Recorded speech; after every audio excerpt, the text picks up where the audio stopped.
The fire crackled and danced in the heart of the village as shadows leapt onto cedar plank walls, their shapes shifting like spirits of the past. Elder Naha, wrapped in a blanket of woven raven and wolf patterns, began her story. Children sat cross-legged at her feet, their breath forming small clouds in the cold night air. The stars above glimmered faintly, almost as if they too leaned in to listen. The land of the Pacific Northwest was alive in a way that words could barely capture. Towering red cedar trees stood like ancient sentinels, their trunks scarred and weathered by storms that had raged long before humans walked beneath their branches. Rivers roared with an untamed voice, carrying salmon that shimmered silver as they defied death, leaping upstream to spawn life anew. Every sound, every sight, whispered that the world here was not merely a place, it was a living, breathing presence. Elder Naha's voice cut through the night, steady and rhythmic, like the pulse of a drum. Before there was fire, before there was light, the world was a place of endless shadows, she began. Her voice wasn't loud, yet it held a power that demanded attention. In those days, the raven was just another bird, black, clever, but ordinary. Not the creature who would change everything. The children's eyes grew wide, their tiny hands clutching at their fur-lined cloaks. But Naha didn't continue just yet. She let the silence settle, heavy with anticipation. This was how the stories were always told, not hurried, not forced. It was in the pauses that the spirits of their ancestors seemed to breathe. Storytelling wasn't merely entertainment for these people. It was survival. It was memory. It was everything. Each tale carried the weight of 1,000 winters, the laughter of 1,000 summers. The Pacific Northwest wasn't just their home, it was their teacher, their parent, their reflection. The towering cedar trees gave them canoes to ride the waves, longhouses to shield their families, and totems that stood as their connection to the spirits. Every carved figure had a story, the bear for strength, the orca for unity, the thunderbird for the power of the skies. Stories kept these symbols alive. Without them, they would fade, and with them, the people's sense of who they were. A gust of wind howled through the village, causing one of the children to shiver. A boy, no older than 10, leaned toward the fire, his cheeks flushed from its warmth. "Why do we tell stories, grandmother?" he asked, his voice tinged with awe. Naha looked at him, her wrinkled face softening.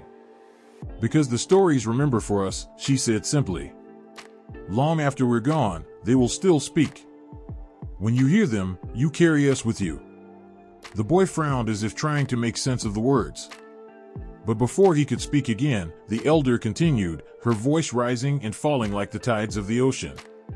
"The raven, the wolf, the bear, they are not just animals. They are pieces of us, as we are of them. They see what we cannot. They hear the whispers of the wind and the creak of the earth. They teach us how to live. And live they did. Life here was harsh, unpredictable. The rains fell for weeks, soaking everything, making fires sputter and smoke. The ocean could turn from gentle waves to violent tempests with little warning. But in the heart of this wild land, the people had carved out their existence. They fished for salmon, their canoes gliding across the icy waters with a grace that defied the rough waves. They hunted seals and whales, honoring their spirits in solemn ceremonies before taking their bounty. Every act of survival was woven with reverence, every life taken balanced with gratitude. The stories weren't just told by the elders, they were etched into the very fabric of the people's lives. In the mornings, mothers sang ancient lullabies to their infants, songs about the thunderbird who brought the rains and the wolf who taught humans how to hunt. At midday, the fishermen spoke to the salmon they caught, thanking them for their sacrifice. And at night, around the fire, the tales came alive. It wasn't always peaceful. The land demanded respect and could be unforgiving. When the rivers ran dry, when the whales disappeared, the people turned to the shamans, seeking answers from the spirits. Sometimes, the spirits spoke in riddles, testing their faith. Other times, the silence itself was the answer, a reminder that even the greatest of hunters and the most skilled of fishermen were small compared to the forces of the earth. One winter, so bitter that the snow piled higher than a man's shoulders, the people nearly starved. The rivers froze, the game vanished, and the longhouses grew colder with every passing night. It was then that a young woman, barely more than a girl, claimed she had dreamed of the raven. She spoke in hushed tones of how he had come to her, his black feathers gleaming like obsidian, his eyes sharper than the edge of a knife.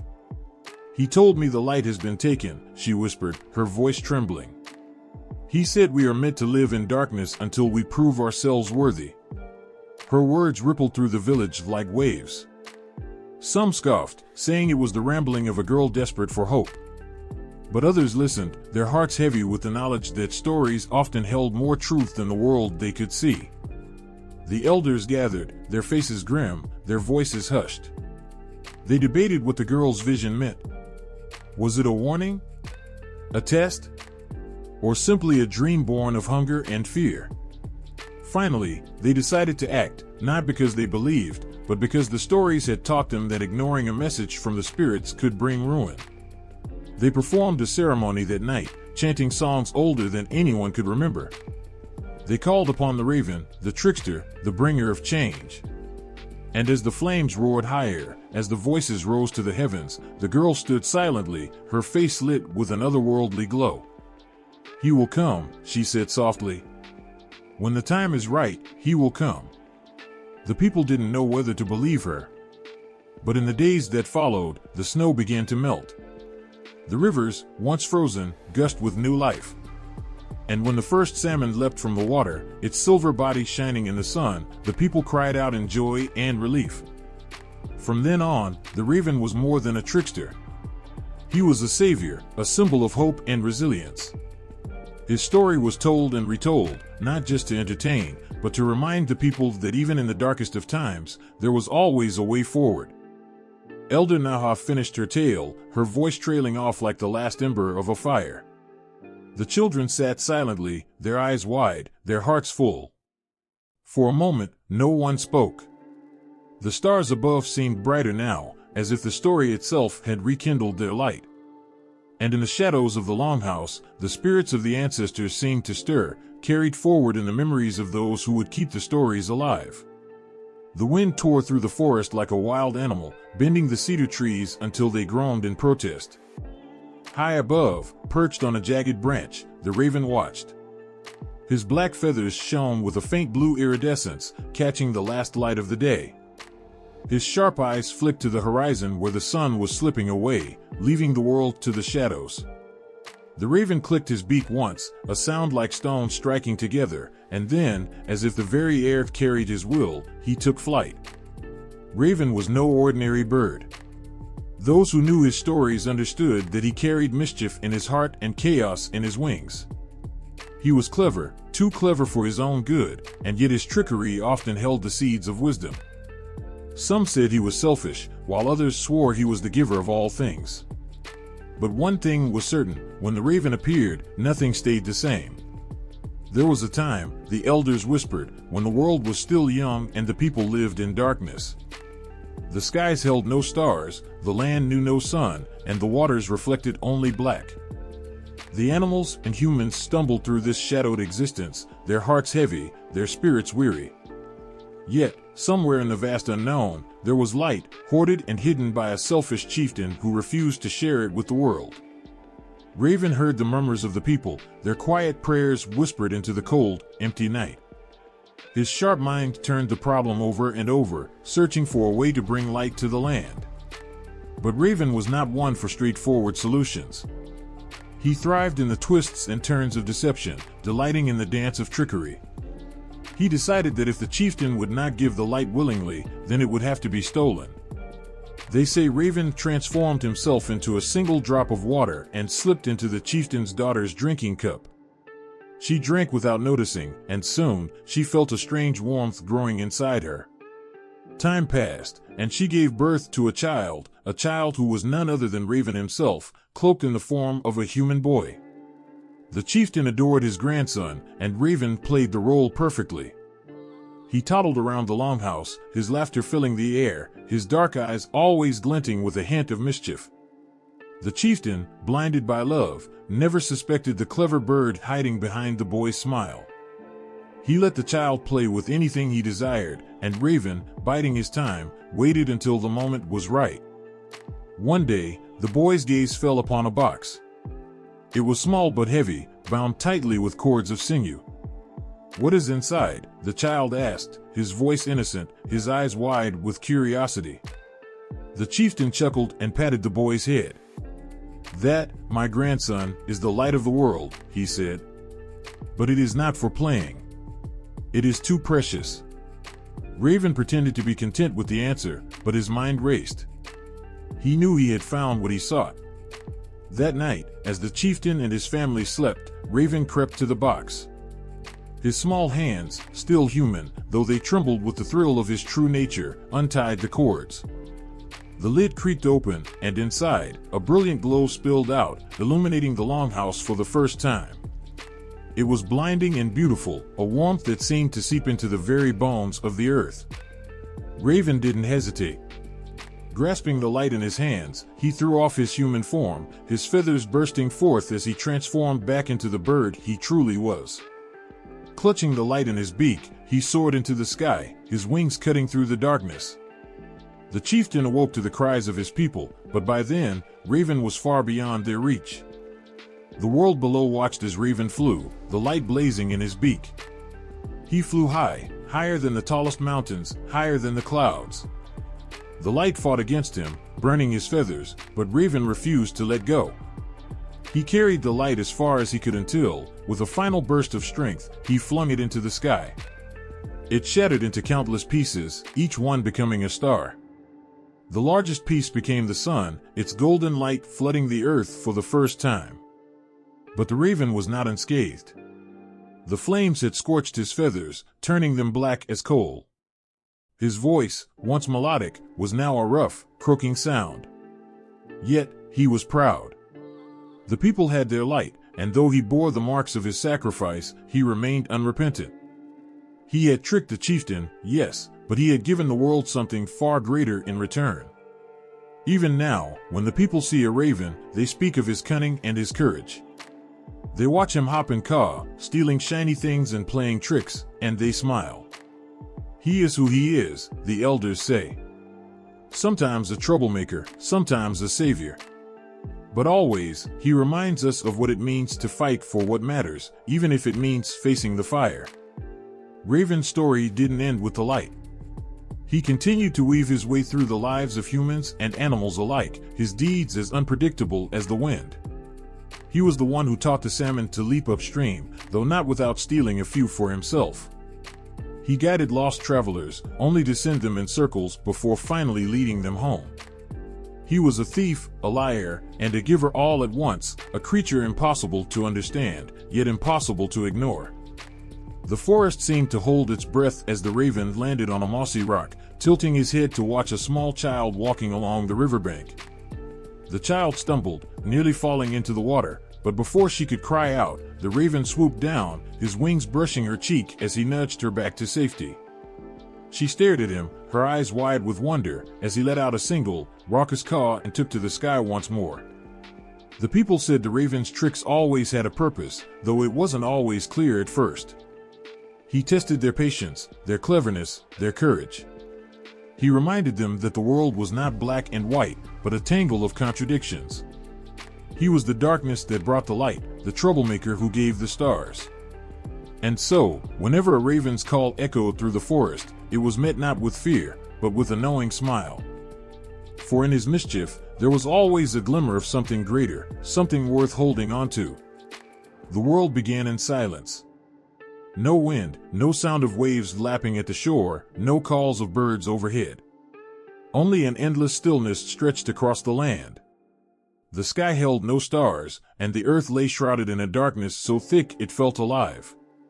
The people huddled together in the blackness, their faces lit only by the faint glow of their flickering fires. They whispered to one another, their voices trembling as they told the old stories, trying to understand why the light had abandoned them. Elder Naha finished her tale, her voice trailing off like the last ember of a fire. The children sat silently, their eyes wide, their hearts full. For a moment, no one spoke. The stars above seemed brighter now, as if the story itself had rekindled their light. And in the shadows of the longhouse, the spirits of the ancestors seemed to stir, carried forward in the memories of those who would keep the stories alive. The wind tore through the forest like a wild animal, bending the cedar trees until they groaned in protest. High above, perched on a jagged branch, the raven watched. His black feathers shone with a faint blue iridescence, catching the last light of the day. His sharp eyes flicked to the horizon where the sun was slipping away, leaving the world to the shadows. The raven clicked his beak once, a sound like stones striking together, and then, as if the very air carried his will, he took flight. Raven was no ordinary bird. Those who knew his stories understood that he carried mischief in his heart and chaos in his wings. He was clever, too clever for his own good, and yet his trickery often held the seeds of wisdom. Some said he was selfish, while others swore he was the giver of all things. But one thing was certain: when the raven appeared, nothing stayed the same. There was a time, the elders whispered, when the world was still young and the people lived in darkness. The skies held no stars, the land knew no sun, and the waters reflected only black. The animals and humans stumbled through this shadowed existence, their hearts heavy, their spirits weary. Yet, somewhere in the vast unknown, there was light, hoarded and hidden by a selfish chieftain who refused to share it with the world. Raven heard the murmurs of the people, their quiet prayers whispered into the cold, empty night. His sharp mind turned the problem over and over, searching for a way to bring light to the land. But Raven was not one for straightforward solutions. He thrived in the twists and turns of deception, delighting in the dance of trickery. He decided that if the chieftain would not give the light willingly, then it would have to be stolen. They say Raven transformed himself into a single drop of water and slipped into the chieftain's daughter's drinking cup. She drank without noticing, and soon, she felt a strange warmth growing inside her. Time passed, and she gave birth to a child who was none other than Raven himself, cloaked in the form of a human boy. The chieftain adored his grandson, and Raven played the role perfectly. He toddled around the longhouse, his laughter filling the air, his dark eyes always glinting with a hint of mischief. The chieftain, blinded by love, never suspected the clever bird hiding behind the boy's smile. He let the child play with anything he desired, and Raven, biding his time, waited until the moment was right. One day, the boy's gaze fell upon a box. It was small but heavy, bound tightly with cords of sinew. "What is inside?" the child asked, his voice innocent, his eyes wide with curiosity. The chieftain chuckled and patted the boy's head. "That, my grandson, is the light of the world," he said. "But it is not for playing. It is too precious." Raven pretended to be content with the answer, but his mind raced. He knew he had found what he sought. That night, as the chieftain and his family slept, Raven crept to the box. His small hands, still human, though they trembled with the thrill of his true nature, untied the cords. The lid creaked open, and inside, a brilliant glow spilled out, illuminating the longhouse for the first time. It was blinding and beautiful, a warmth that seemed to seep into the very bones of the earth. Raven didn't hesitate. Grasping the light in his hands, he threw off his human form, his feathers bursting forth as he transformed back into the bird he truly was. Clutching the light in his beak, he soared into the sky, his wings cutting through the darkness. The chieftain awoke to the cries of his people, but by then, Raven was far beyond their reach. The world below watched as Raven flew, the light blazing in his beak. He flew high, higher than the tallest mountains, higher than the clouds. The light fought against him, burning his feathers, but Raven refused to let go. He carried the light as far as he could until, with a final burst of strength, he flung it into the sky. It shattered into countless pieces, each one becoming a star. The largest piece became the sun, its golden light flooding the earth for the first time. But the Raven was not unscathed.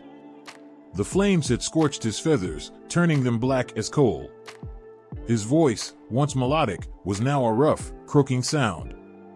Yet, he was proud. The people had their light, and though he bore the marks of his sacrifice, he remained unrepentant. He had tricked the chieftain, yes, but he had given the world something far greater in return. Even now, when the people see a raven, they speak of his cunning and his courage. They watch him hop and caw, stealing shiny things and playing tricks, and they smile. He is who he is, the elders say. Sometimes a troublemaker, sometimes a savior. But always, he reminds us of what it means to fight for what matters, even if it means facing the fire. Raven's story didn't end with the light. He continued to weave his way through the lives of humans and animals alike, his deeds as unpredictable as the wind. He was the one who taught the salmon to leap upstream, though not without stealing a few for himself. He guided lost travelers, only to send them in circles before finally leading them home. He was a thief, a liar, and a giver all at once, a creature impossible to understand, yet impossible to ignore. The forest seemed to hold its breath as the raven landed on a mossy rock, tilting his head to watch a small child walking along the riverbank. The child stumbled, nearly falling into the water, but before she could cry out, the raven swooped down, his wings brushing her cheek as he nudged her back to safety. She stared at him, her eyes wide with wonder, as he let out a single, raucous caw and took to the sky once more. The people said the raven's tricks always had a purpose, though it wasn't always clear at first. He tested their patience, their cleverness, their courage. He reminded them that the world was not black and white, but a tangle of contradictions. He was the darkness that brought the light, the troublemaker who gave the stars. And so, whenever a raven's call echoed through the forest, it was met not with fear, but with a knowing smile. For in his mischief, there was always a glimmer of something greater, something worth holding on to. The world began in silence. No wind, no sound of waves lapping at the shore, no calls of birds overhead. Only an endless stillness stretched across the land. The sky held no stars, and the earth lay shrouded in a darkness so thick it felt alive. The people huddled together in the blackness, their faces lit only by the faint glow of their flickering fires. They whispered to one another, their voices trembling as they told the old stories, trying to understand why the light had abandoned them. They said there was a time before the darkness, a time when the world was nothing but chaos, a swirling mass of waters, winds, and shadows. From this chaos, the first beings emerged, powerful and strange. They were neither human nor animal, but something in between, with forms that shifted like smoke. These ancient ones looked upon the chaotic world and saw potential. They spoke words older than time, and with those words, they shaped the land and the sea. The tallest mountains rose where their hands touched the ground. The rivers flowed from their laughter, winding their way through the valleys. The forests grew dense and green where their footsteps lingered. But something was missing. The world, though beautiful, remained incomplete. It was cold and dark, a place where shadows ruled and life struggled to begin. In the stories told by the elders, the origins of light and dark were not the work of gods alone. They were born of struggle, of sacrifice, and of the unyielding will to create balance. One tale spoke of two great beings, siblings who were as different as night and day. The older sibling, known as the Keeper of Shadows, loved the darkness. They found comfort in its stillness, its quiet strength. The younger sibling, the Bringer of Light, yearned for brightness, for warmth, and for life to flourish. The siblings quarreled endlessly, their voices echoing through the empty skies. The darkness is peace, the Keeper of Shadows would say. It is the womb of all creation, the place where dreams are born. But the Bringer of Light would argue, without light, nothing grows. The earth will remain cold, lifeless, and silent forever. Their fight grew so fierce that it shook the foundations of the world. Mountains crumbled, and the seas roared as the siblings clashed, each determined to shape the world in their image. The Keeper of Shadows pulled the night like a great blanket across the sky, while the Bringer of Light tore through it, scattering fragments of brightness that became the stars. But the stars were not enough. The people still stumbled through the dim glow of the night, their faces pale with fear and longing. They prayed to the Bringer of Light, begging for more, for something stronger to banish the darkness. Moved by their cries, the Bringer of Light decided to give them the sun, a gift so powerful it would change the world forever. The Bringer of Light climbed to the highest peak, where the sky met the earth, and reached deep into their own being. They pulled a piece of themselves free, a fragment of pure, radiant energy, and hurled it into the heavens. It ignited instantly, flooding the world with golden warmth. The people gasped as the darkness melted away, replaced by a light so brilliant it brought tears to their eyes. But the Keeper of Shadows was furious. "You have disrupted the balance," they cried. "Too much light will scorch the earth and blind the people. They will lose themselves in its glare." The Keeper of Shadows struck back, reaching into their own essence to create the moon, a cool and gentle light to counter the sun's blazing heat. For a time, the siblings' creations seemed to live in harmony. The sun ruled the day, its golden rays nurturing the land and coaxing life to bloom. The moon watched over the night, its silver light offering solace and rest. But the Keeper of Shadows was not satisfied. They began to weave the darkness more deeply into the world, creating long, cold nights that stretched endlessly. The Bringer of Light responded by lengthening the days, their fiery energy burning hotter and brighter. Their struggle continued, shaping the rhythm of the world. The seasons were born from their fight: winter, when the Keeper of Shadows held sway, and summer, when the Bringer of Light triumphed. The people adapted, learning to live with the ever-shifting balance of light and dark. They celebrated the sun's return with songs and dances, and they honored the moon with quiet prayers and offerings. But there was another story, one told in hushed tones, about how light truly came to the people. This tale spoke not of great beings, but of a humble, clever trickster, a raven with feathers as black as night. It was said that the raven stole the light from a selfish guardian who kept it locked away, hoarding it for himself. The raven, tired of seeing the people suffer, risked everything to bring the light to the world. His beak was scorched, his feathers forever blackened by the flames, but he succeeded. The people never forgot his sacrifice. The elders would smile as they told this story, their eyes glinting with a hint of mischief. "Perhaps the raven and the Bringer of Light are one and the same," they would say. "Or perhaps it doesn't matter. What matters is that the light came, and with it, hope." Even now, when the sun rises over the mountains or the moon casts its silvery glow on the waters, the people remember these tales. They see the light not as something ordinary, but as a gift, precious, hard-won, and alive with meaning. And in the shadows, they find comfort, knowing that darkness too has its place in the story of the world. The air was heavy with silence.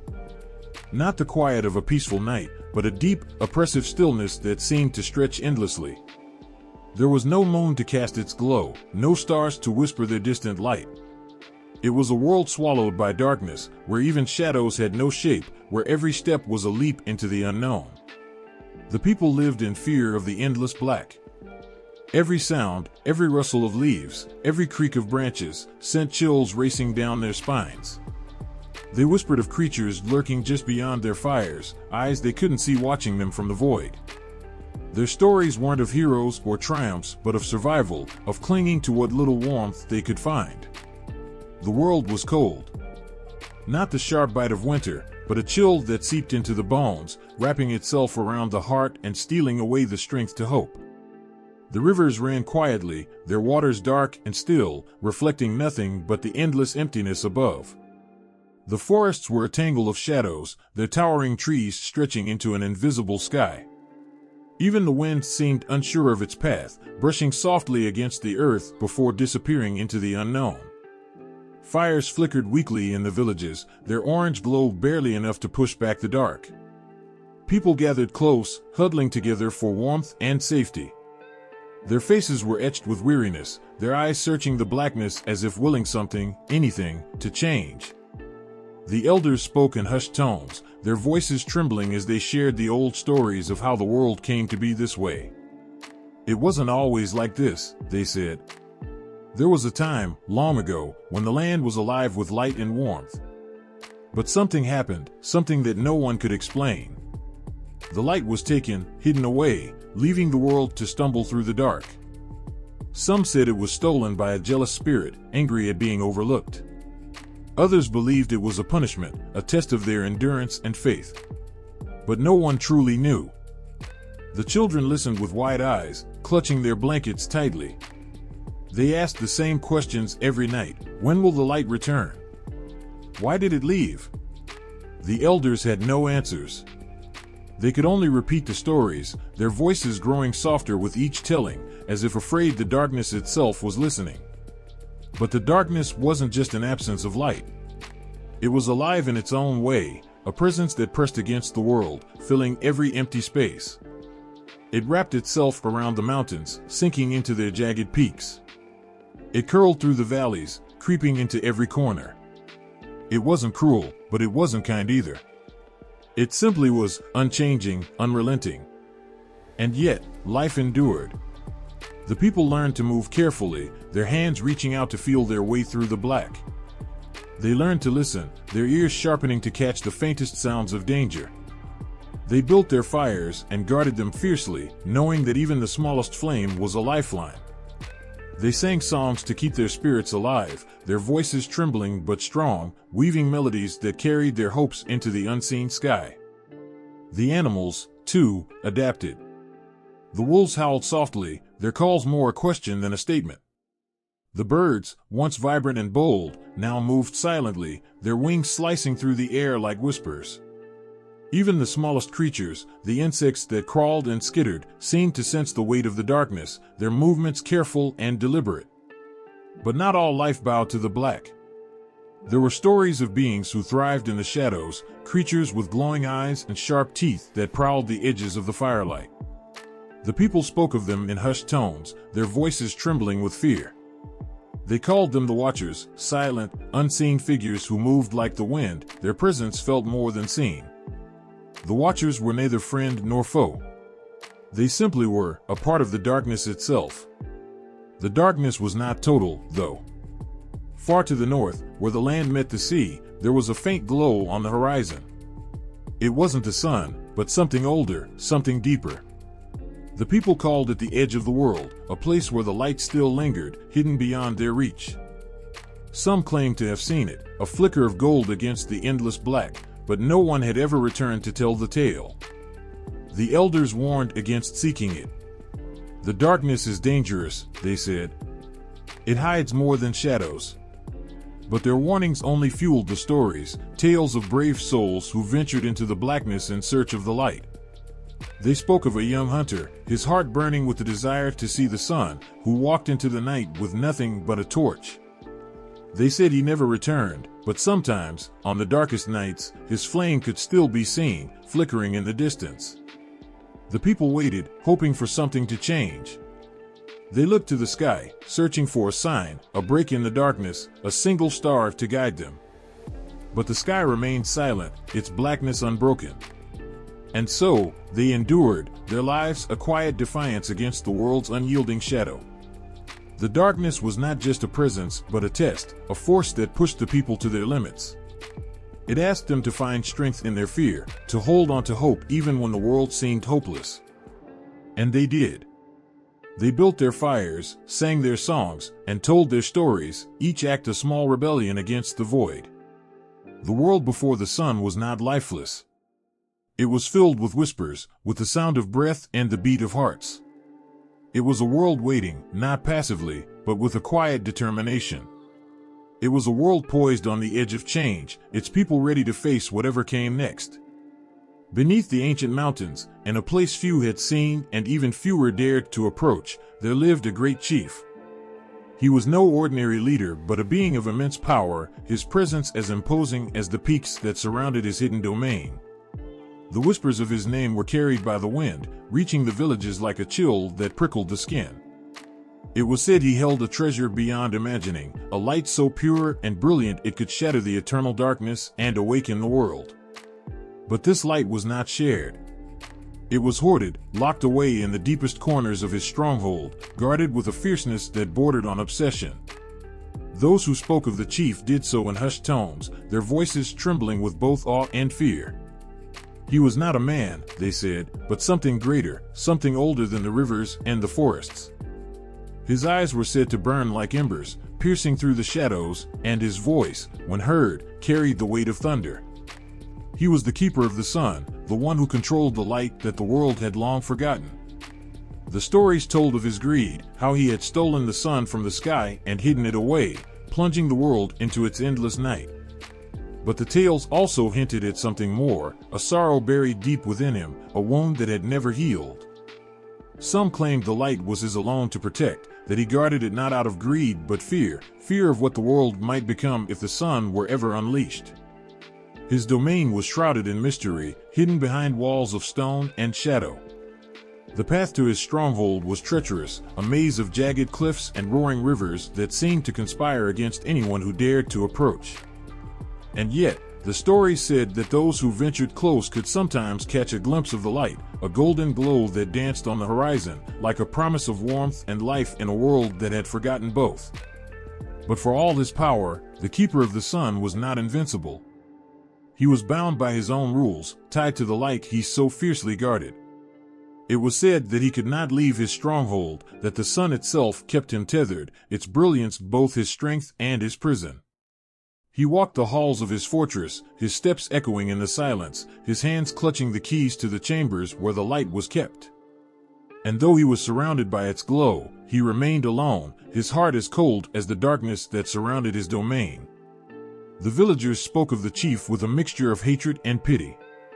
They cursed him for stealing the light, for condemning the world to its endless night.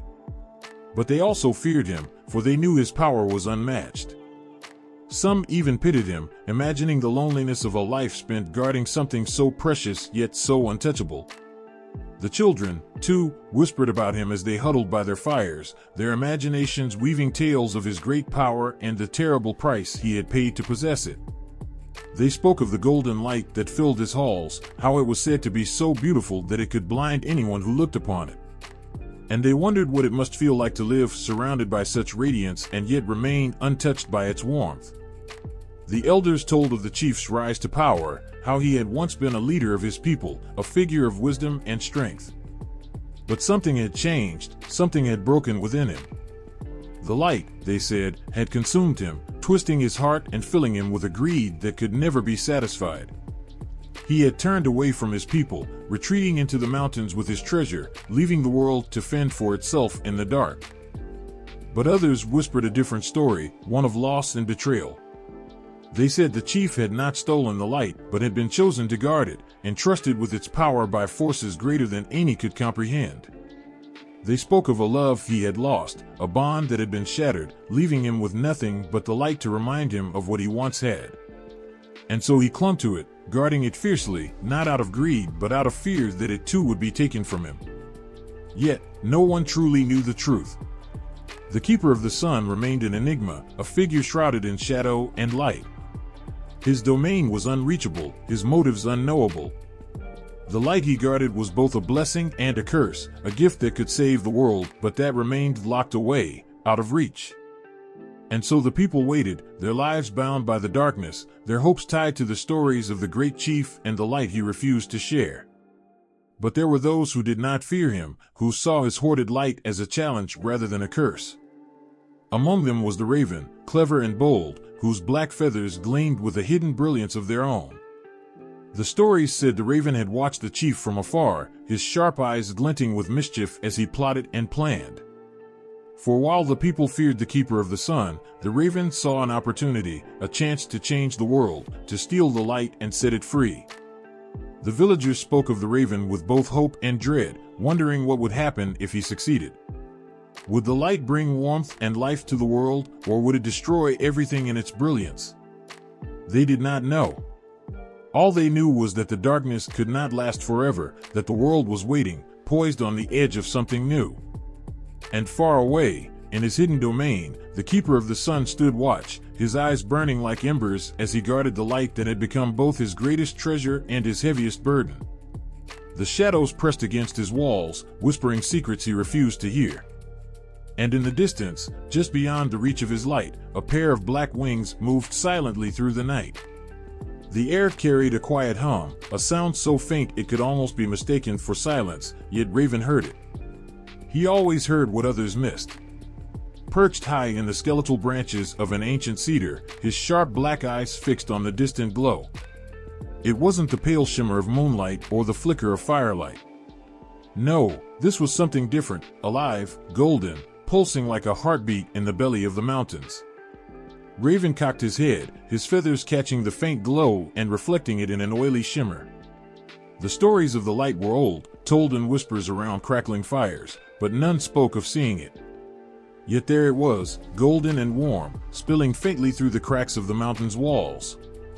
His beak twitched with curiosity, a restless energy stirring in him that refused to settle. Who was this keeper, the one who hid such a thing away? Why was it locked behind walls when the world hungered for light? His wings stretched out, catching the night air, and he flew closer. The wind was thick with the scent of pine and damp stone, but the glow ahead drew him like a moth to a flame. The mountain loomed taller as he approached, its jagged face carved with ancient scars from battles between earth and time. Nestled deep within, hidden by shadows and stone, lay the domain of the great chief. Raven circled above it, silent and watchful, his keen gaze searching for an opening. Then he saw it, a narrow crevice barely wide enough for him to slip through. A golden thread of light seeped out, faint but unmistakable. Raven hesitated, a rare moment of caution gripping him. Stories warned of the chief's wrath, his power, his iron grip on the treasures he guarded. But the pull of the light was stronger than the whisper of fear. With a sharp caw, Raven plunged into the crevice. The air grew warmer as he entered, the glow brightening with every beat of his wings. The passage twisted and turned, narrowing at times until his feathers brushed the stone. But Raven pressed on, drawn forward by a light that seemed to hum in his very bones. The darkness began to give way, the shadows retreating as the golden glow consumed them. And then he emerged into a vast chamber. For a moment, Raven could only stare. The room was unlike anything he had ever seen. The walls shimmered with golden veins, as if the stone itself had been kissed by the sun. And at the center of it all, in a cradle of polished wood and woven sinew, sat the treasures. There were three, a sphere, a disk, and a glowing orb. Each radiated its own unique light, casting patterns that danced across the chamber. The air thrummed with their energy, a living presence that made Raven's feathers tremble. The first treasure, the sphere, pulsed with a warm, steady glow. It reminded Raven of a summer's day, the kind that made the world feel endless and full of possibility. The second, the disk, shone with a colder, sharper light, like the icy brilliance of stars on a winter night. But it was the third treasure, the orb, that held him transfixed. Its light was softer, more intimate, like the first rays of dawn breaking over a sleeping world. Raven felt something stir deep within him, an ache he hadn't known was there, a longing for something he couldn't name. He hopped closer, his claws clicking against the stone floor. The air grew warmer the nearer he came, the light wrapping around him like a gentle embrace. For a moment, he forgot where he was, forgot the danger of what he was doing. All he could think about was the beauty before him, the way it called to something deep and primal within him. He reached out with his beak, almost without thinking, drawn to the treasures as if by some invisible thread. But before he could touch them, a sound froze him in place. A low rumble, deep and resonant, echoed through the chamber. Raven's feathers puffed up in alarm as he spun around, his sharp eyes scanning the shadows. The rumble grew louder, a steady rhythm like the beat of a great drum. It was a heartbeat, the heartbeat of the mountain itself, and Raven knew he was not alone. The shadows at the far end of the chamber shifted, and from them emerged the chief. His presence was overwhelming, filling the space with a weight that made Raven's wings feel heavy. The chief's eyes burned like twin suns, their light piercing and unrelenting. He was tall and broad, his figure wrapped in robes that seemed to shimmer with the same golden light as the treasures he guarded. In his hands, he held a staff carved from blackened wood, its surface etched with symbols that seemed to writhe and shift under the light. For a long moment, neither moved. The chief's gaze bore into Raven, unblinking and unreadable, while Raven held his ground, his heart pounding in his chest. The silence stretched, thick and heavy, until finally, the chief spoke. "Who are you to enter my domain?" His voice was deep and commanding, each word carrying the weight of the mountains themselves. Raven tilted his head, his eyes narrowing. "Who am I? I am the one who has seen what others fear to see. I am the one who questions what others accept. And you, great chief, are the one who hoards what should be shared." The chief's expression did not change, but his grip on the staff tightened. "You speak boldly for one so small. Do you not fear me?" Raven let out a sharp caw, a sound that echoed through the chamber like a burst of laughter. "Fear? Fear is for those who live in darkness. I have seen the light, and it has shown me that fear is but a shadow, easily cast aside." The chief's eyes narrowed, and for a moment, Raven thought he might strike him down. But instead, the great leader stepped aside, his massive form moving with the grace of a predator. "If you think yourself worthy of the light, then take it. But know this, the light is not a gift. It is a burden, one that will demand more of you than you can imagine." Raven hesitated, his confidence faltering for the first time. But the pull of the treasures was too strong, the call of the light too powerful to resist. He took a step forward, his eyes fixed on the glowing orb, unaware of the shadow that had begun to creep across the chamber floor, reaching for him like a living thing. The light was alive. It wasn't just something to be seen, it was something to feel, to hold, to lose yourself in. The treasures pulsed with their own rhythms, their glow spilling over the chamber's rough walls and soaking into every crevice. They weren't mere objects, they were beings, ancient and full of a power that no words could truly capture. Raven stood motionless, his small frame overwhelmed by the brilliance before him. The orb, the disk, and the sphere shone like fragments of some forgotten heaven. The golden orb was steady and warm, its light gentle but unyielding, casting long, glowing rays that felt like a caress against his feathers.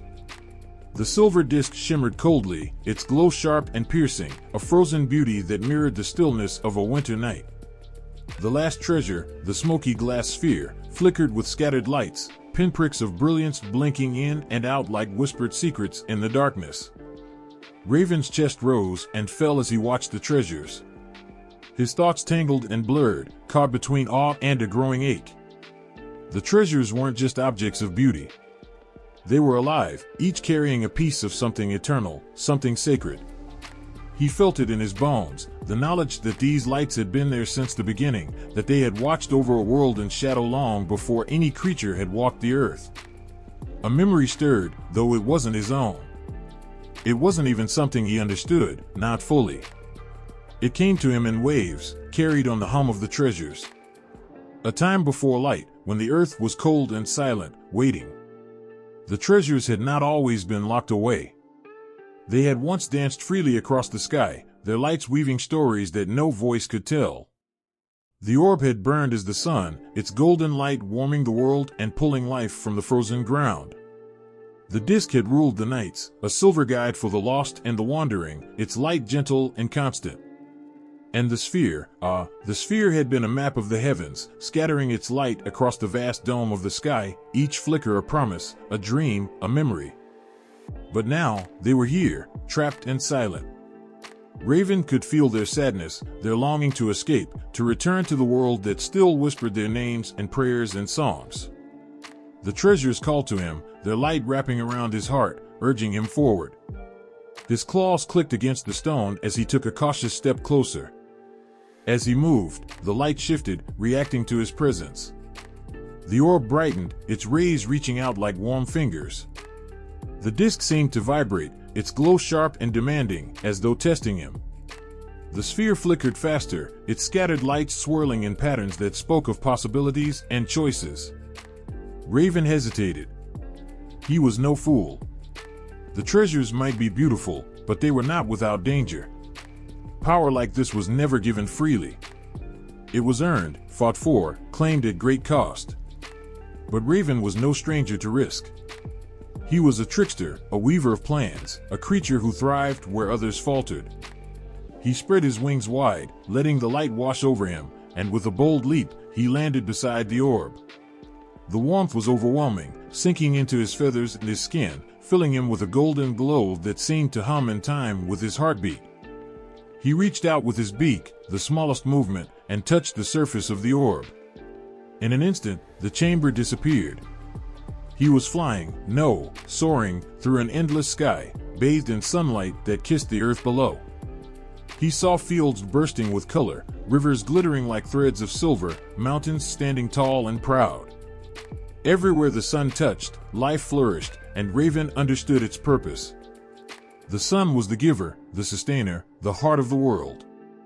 Its light was a promise, a constant reminder that even the longest night would always give way to dawn. The vision faded, and Raven found himself standing before the disk. Its silver light was cold against his feathers, sharp enough to make him shiver. But there was a beauty in its chill, a clarity that the golden warmth of the sun could never provide. He touched it hesitantly, bracing himself, and once again, the chamber melted away. This time, he stood beneath a vast night sky, the moon casting its glow over a sleeping world. The silver light was soft but strong, a quiet guardian watching over the shadows. It brought calm, peace, a sense of safety. Raven saw lovers walking hand in hand under its glow, children dreaming beneath its gaze, travelers guided by its steady presence. The moon was a watcher, a protector, a light for those who walked the lonely paths of the world. Raven blinked, and the moonlight faded. He turned to the sphere, its flickering lights dancing wildly as if excited by his presence. He tilted his head, his curiosity sparking once more. The sphere was different, unpredictable. Where the sun and the moon were steady, this treasure was chaotic, full of motion and change. With a deep breath, he reached out and touched it. The chamber fell away, and Raven found himself floating in darkness. At first, he thought he was alone, but then the lights appeared, tiny, brilliant stars, scattered across the black canvas like seeds thrown by a careless hand. They moved and shifted, forming shapes and patterns that Raven couldn't quite grasp. Each star was a story, a soul, a moment frozen in time. Together, they formed a vast, living tapestry, their light stretching endlessly in all directions. The stars were dreamers, storytellers, keepers of memories. They were the connection between the past and the future, a reminder that even the smallest light could shine in the deepest darkness. When the vision ended, Raven staggered back, his chest heaving. The treasures seemed to pulse with anticipation, their light growing brighter, more insistent. They were waiting, Raven realized, waiting for him to choose. The sun, the moon, and the stars, each held a piece of the world's soul, each carried a light that was desperately needed. Raven's heart ached with the weight of it all, but he knew one thing for certain. The light could not stay here. Not locked away, not hoarded by one who refused to share it. The treasures belonged to the world, to the creatures who waited and hoped and dreamed in the darkness. And Raven, with his clever mind and restless spirit, would make sure they were free. The air was thick with silence, the kind that makes your heart race for no reason at all. Raven perched high in the shadows of a cedar tree, his feathers barely shifting as a cold wind whispered through the branches. Below, the great chief's lodge stood as an unyielding fortress, its sturdy walls wrapped in shadow, its entrance guarded by the faint hum of power that only Raven could sense. It was late, but the treasures of light never slept. Neither did the chief, it seemed. Raven's sharp eyes caught the faint flicker of movement near the lodge, one of the chief's loyal servants pacing the perimeter, alert and restless. The chief was careful, always careful. Raven tilted his head, his black eyes glinting with cunning. There was no margin for error. The light could not be taken by brute force, nor could it be stolen in a moment of reckless haste. The chief was too wise, too guarded for that. Raven needed precision. He needed a plan. The thought of the treasures burned in his mind like a brand. The warmth of the sun, the cool glow of the moon, the scattered brilliance of the stars, they called to him even now, as if begging to be freed. But the chief had locked them away, and he would never give them up willingly. Raven knew this. He had seen the greed in the chief's eyes, the way he held the treasures close as if they were the very source of his power. And perhaps they were. A shiver ran through Raven's feathers. The treasures weren't just locked away, they were guarded by layers of traps and spells, each more dangerous than the last. The chief was no fool. He had built his fortress not with wood and stone alone, but with magic that could twist and snare even the cleverest of intruders. Raven knew the risks. But the world outside was still drowning in darkness, and the treasures weren't meant to rot in a locked chest. He flexed his claws against the branch, his resolve hardening. If the chief wouldn't share the light, Raven would take it. The first step was simple but crucial: observe. Raven's sharp eyes and keen hearing were his greatest weapons. For days, he had watched the lodge, noting every detail: the guard's shifts, the chief's comings and goings, the subtle patterns in the way the light within flickered. He had listened to the servants' idle chatter, piecing together scraps of information like threads in a web. The chief was meticulous, but even he couldn't watch everything at once. Raven smiled to himself, a glimmer of triumph sparking in his chest. Every fortress had a weakness, and Raven was patient enough to find it. The key lay not in the treasures themselves, but in those who served the chief. Raven had noticed how the guards lingered near the fire pit on colder nights, how the servants grew careless when the chief's booming laughter echoed through the lodge. They were only human, after all, creatures of habit, vulnerable to distraction. And Raven was a master of distraction.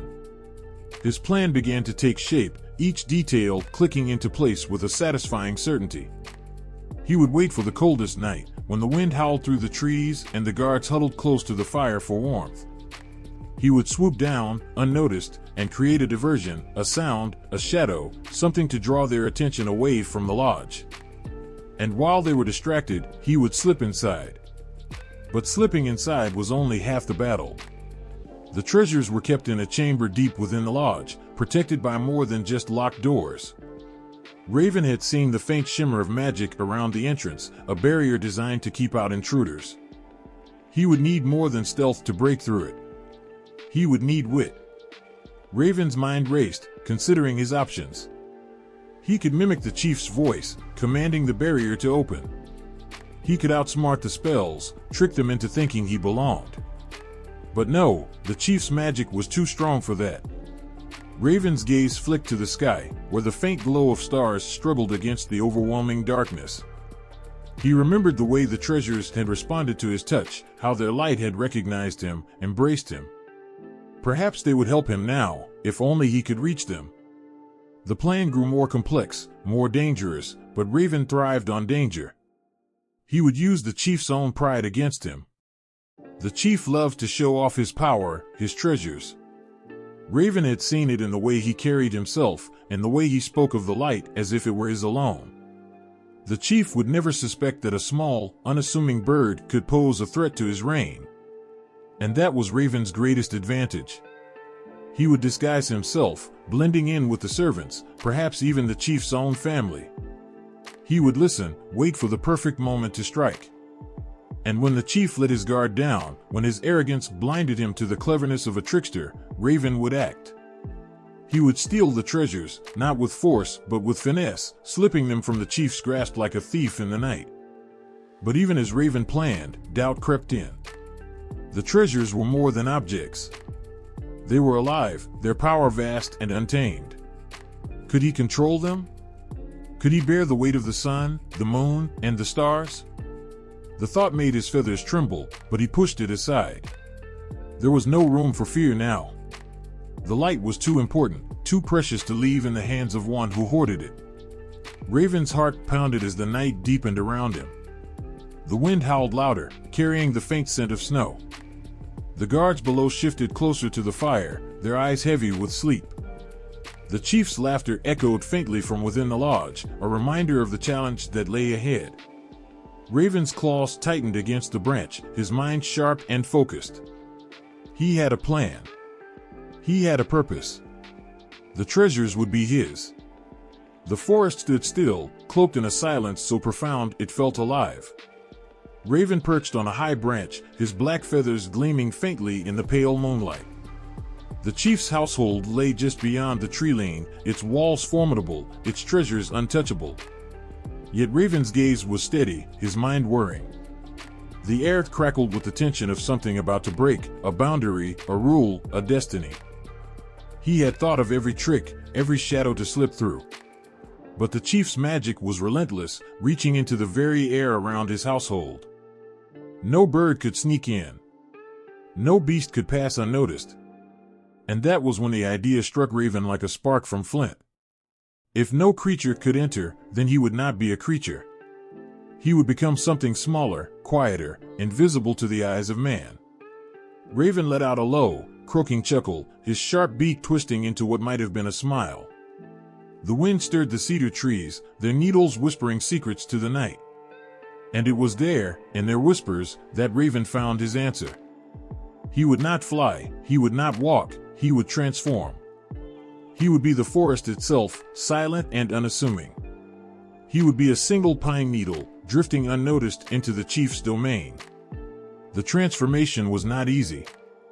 Raven closed his eyes and spread his wings wide, feeling the pull of the earth below and the stars above. His body trembled, his feathers bristling as he called upon the ancient magic buried deep within him. It was a magic older than the chief's treasures, older than the darkness that gripped the world. It was the magic of change, of becoming. And it answered Raven's call. His wings folded into themselves, shrinking, twisting, bending in ways that defied reason. His sleek body became thin and sharp, his midnight feathers turning green and rough. The process was agonizing, each shift like fire coursing through his being. But Raven did not stop. He could not stop. With a final shudder, he fell from the branch, light as air, spinning and tumbling downward. He landed softly on the forest floor, no longer a bird, no longer a creature at all. He was a pine needle now, slender and weightless, indistinguishable from the thousands that carpeted the ground. The world looked different from this form, huge, overwhelming, every movement of the wind a tempest. But Raven's mind was as sharp as ever, and he focused on his goal. The household loomed ahead, its faint glow calling to him like a beacon. A gust of wind swept through the trees, and Raven let it take him, lifting him high into the air. He twisted and turned, carried effortlessly toward the chief's household. The guards did not notice him. How could they?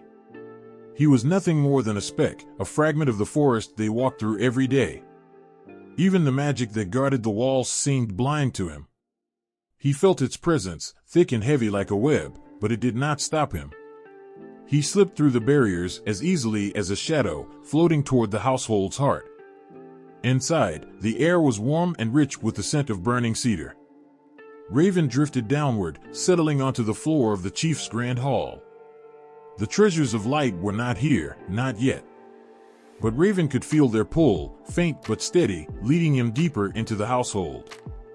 He waited, still and silent, as servants moved around him, their feet brushing against the pine needles scattered on the floor. They saw nothing unusual, nothing strange. Raven was just another piece of the forest that had followed them inside. The chief entered the hall, his presence as commanding as ever. Raven felt the weight of his footsteps, the rumble of his voice as he barked orders to his servants. The treasures were close, so close that Raven could almost taste their brilliance. But he did not move. Not yet. Patience was his greatest weapon now, and he wielded it with precision. Hours passed, or perhaps it was only minutes. Time had lost its meaning in the stillness of Raven's form. The chief's household began to settle, the servants retreating to their quarters, the guards growing lax in their duties. The chief himself retired to his private chamber, where the treasures were kept hidden. Raven felt the shift, the thinning of the barriers that had kept him at bay. The moment was near.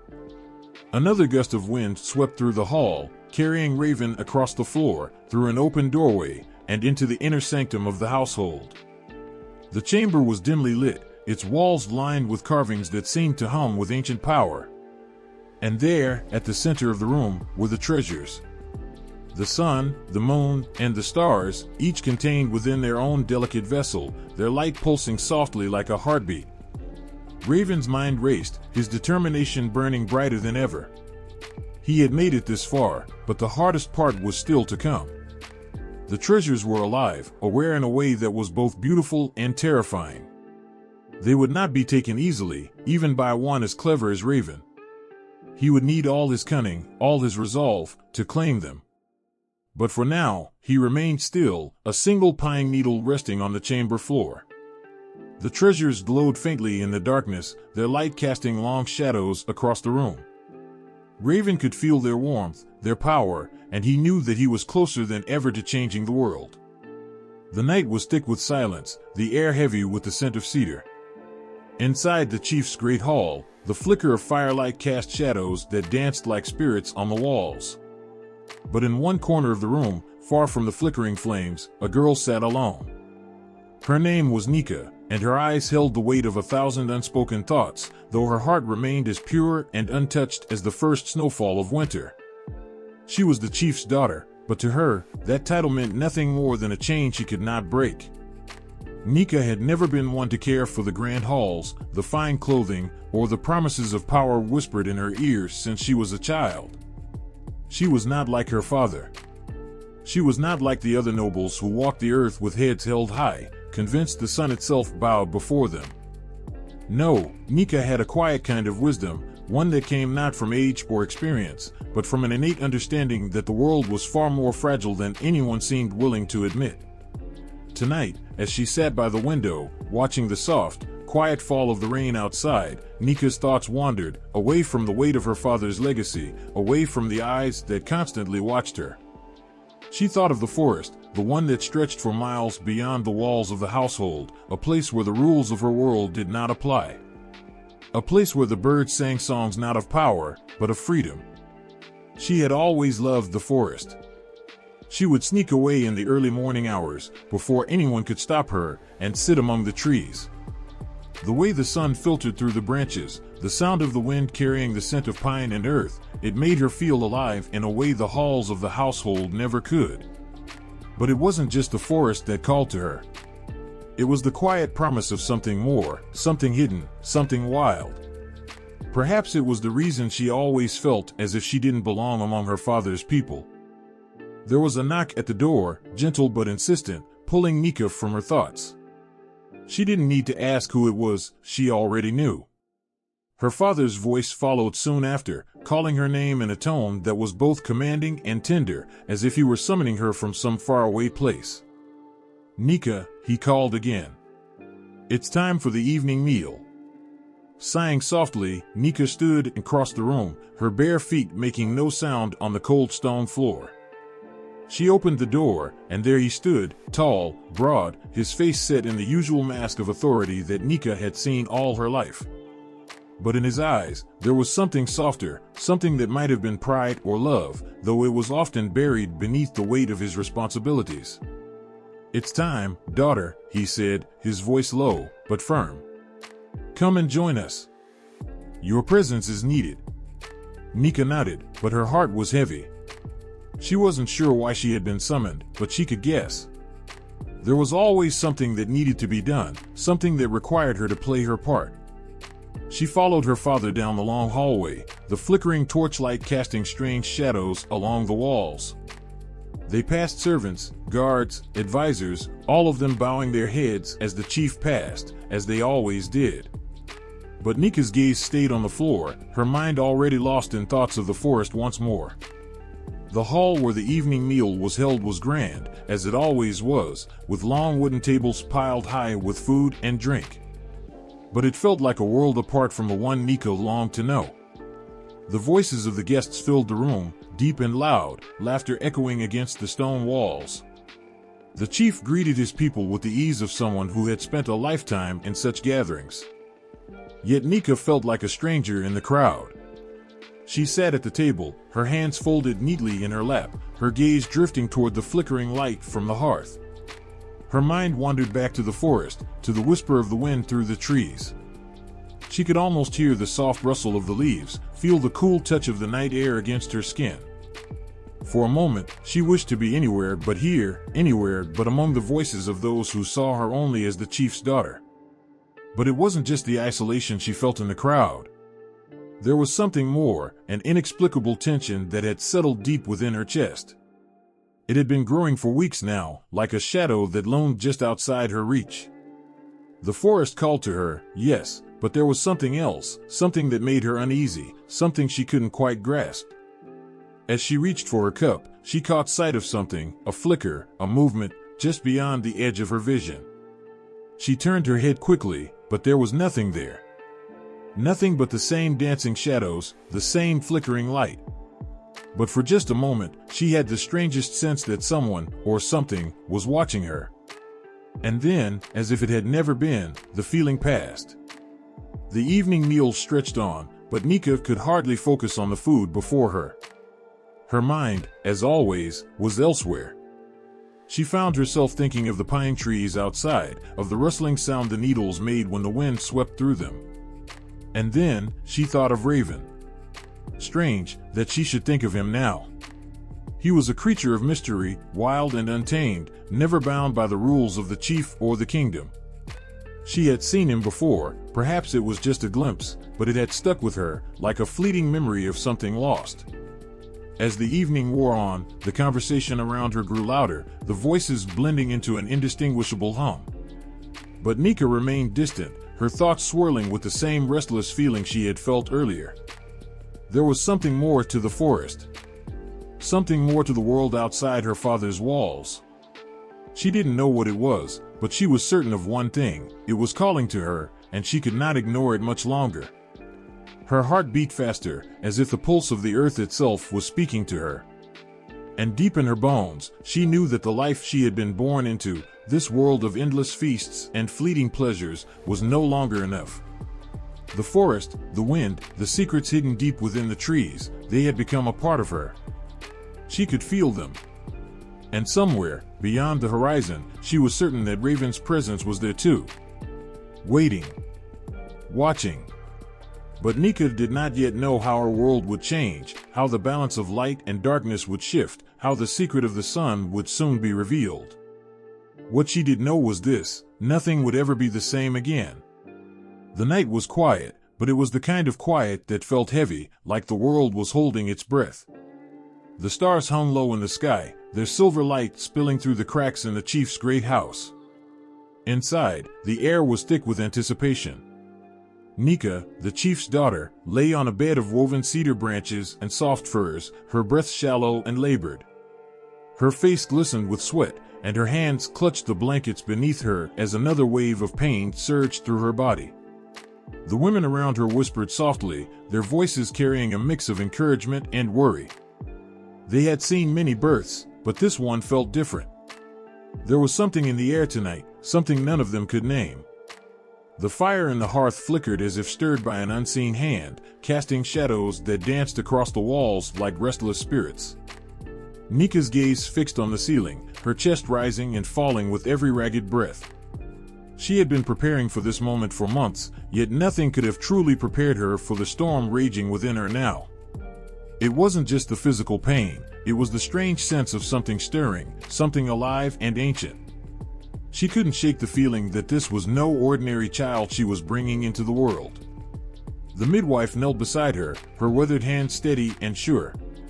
She whispered a soft prayer to the spirits, her voice low and melodic. The other women joined in, their words weaving together into a song that seemed to fill the room with warmth. Outside, the wind picked up, rustling the pine trees that surrounded the household, as though the forest itself was listening. The pain came again, sharper this time, and Nika cried out, her voice breaking through the solemn air. The midwife leaned closer, her hands moving with practiced precision. "It's time," she said softly, her voice steady but tinged with urgency. "The child is coming." Nika gritted her teeth, her body trembling as she bore down with all her strength. The world around her seemed to blur, the faces of the women fading into the shadows as her focus narrowed to the life she was bringing forth. For a moment, it felt as if time itself had stopped, the universe holding its breath alongside her. And then, with one final, desperate push, it happened. The room was filled with the sharp, piercing cry of a newborn, a sound so powerful it seemed to echo beyond the walls, reaching into the night. The midwife lifted the child, her face a mix of awe and something that looked almost like fear. The women fell silent, their eyes fixed on the baby cradled in the midwife's hands. The child was unlike any they had ever seen. His skin glowed faintly in the firelight, a soft, otherworldly sheen that sent shivers down their spines. His eyes, though barely open, seemed to hold a depth far beyond his years, as if he had already seen the world and all its secrets. And his cry, It was not just the cry of a newborn. It was a sound that seemed to carry the weight of the earth itself, a sound that spoke of mischief and cunning, of shadows and light. Nika reached out with trembling hands, her heart pounding as the midwife placed the child in her arms. The moment their skin touched, a strange calm washed over her, as if the storm within her had suddenly stilled. She looked down at the baby, her breath catching in her throat. He was beautiful, yes, but there was something else, something that made her chest tighten with both love and fear. The child's tiny hand reached up, his fingers brushing against her cheek. For a brief moment, she thought she saw something in his eyes, a glimmer, a spark, like the flash of a raven's wing in the sunlight. It was gone as quickly as it appeared, but it left her heart racing. She whispered his name, a name that had come to her in a dream, though she didn't understand its meaning, Kale. The women around her began to murmur, their voices hushed and uncertain. They spoke of omens, of signs, of the strange glow that seemed to surround the child. But Nika wasn't listening. She was too focused on the warmth of Kale's tiny body against hers, on the steady rhythm of his breathing. She didn't care what the others thought. This was her child, her son, and nothing else mattered. But outside, the wind howled louder, shaking the trees and rattling the wooden walls of the household. The fire in the hearth flickered wildly, casting long, jagged shadows that seemed to stretch toward the child as if drawn to him. And somewhere, far beyond the reach of the chief's land, a raven cawed, its voice sharp and piercing, cutting through the night like a blade. The midwife stepped back, her hands trembling as she wiped them on her apron. She looked at Nika, her eyes filled with a mixture of wonder and dread. "This child," she said softly, almost to herself, "is no ordinary child. He carries something with him, something powerful." Nika looked up, her gaze steady despite the exhaustion etched into her face. "He is mine," she said firmly, her voice leaving no room for argument. "Whatever he carries, whatever he is mine." The midwife nodded slowly, but the unease in her eyes remained. She turned to the other women, motioning for them to leave. One by one, they filed out of the room, their whispers fading into the distance. Soon, it was just Nika and Kale, the firelight casting a warm glow over their faces. Nika leaned down, pressing a gentle kiss to Kale's forehead. She could feel the weight of him in her arms, the steady beat of his heart against hers. He was so small, so fragile, and yet she couldn't shake the feeling that he carried something far greater than she could understand. As she held him close, Kale's tiny hand reached up again, his fingers curling around a strand of her hair. His eyes fluttered open, and for a brief moment, she thought she saw the same spark, the same flash of mischief, of cunning, of something wild and untamed. And though she didn't understand it, though she couldn't explain it, she felt a strange sense of peace wash over her. For the first time that night, the wind outside began to quiet, the trees swaying gently in the moonlight. The fire in the hearth burned steady and bright, its warmth filling the room. And as Nika closed her eyes, cradling her son in her arms, she could feel the rhythm of the earth beneath her, the pulse of something ancient and unyielding. Kale, too, grew quiet, his cries fading into soft, steady breaths. And in the stillness of the night, beneath the watchful gaze of the stars, the first trickster of the world was born. The chief's house was alive with sounds of life. The crackling of the central fire, the murmur of voices, the rustle of robes against the wooden floor, all these filled the air like the heartbeat of a living being. In this house, where everything seemed to move with purpose, a child named Kale was growing. But Kale wasn't just any child. His quiet eyes missed nothing, and even when his small hands reached out for toys or food, there was a watchfulness in him that no one could quite understand. By the time he could walk, Kale had explored every shadow and corner of the chief's home. He was a curious boy, quick on his feet and faster in thought.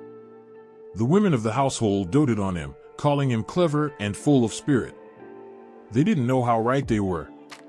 He watched everything, the way the chief's warriors carried themselves, the way the women prepared food, even the way the firelight danced on the walls late at night. But what held his fascination more than anything else was the chest in the center of the house. The chest wasn't large or ornate, but it was guarded with a vigilance that made Kale's heart race every time his gaze fell upon it. His mother, Nika, told him stories about what it contained, the light. She described it as something so pure, so powerful, that only the chief himself could decide when it would be shared with the people. But her words only made Kale's curiosity burn hotter. What could light look like, locked away in the dark? What would it feel like to hold it, to know its secrets? One afternoon, as Kale sat on the floor stacking wooden blocks, his eyes wandered to the chest again. The chief stood nearby, speaking in low tones to one of his advisors. Kale noticed how the man's hand rested protectively on the lid, his fingers brushing against its smooth surface as though it were a living thing. Kale tilted his head, pretending to focus on his blocks while his mind raced. Why would someone guard something so fiercely if it wasn't extraordinary? The days turned into weeks, and Kale's fascination grew. He began to notice how the chief's expression softened when he approached the chest, how his fingers lingered on the lock as though it held more than just light. Kale's small heart beat faster every time he saw it.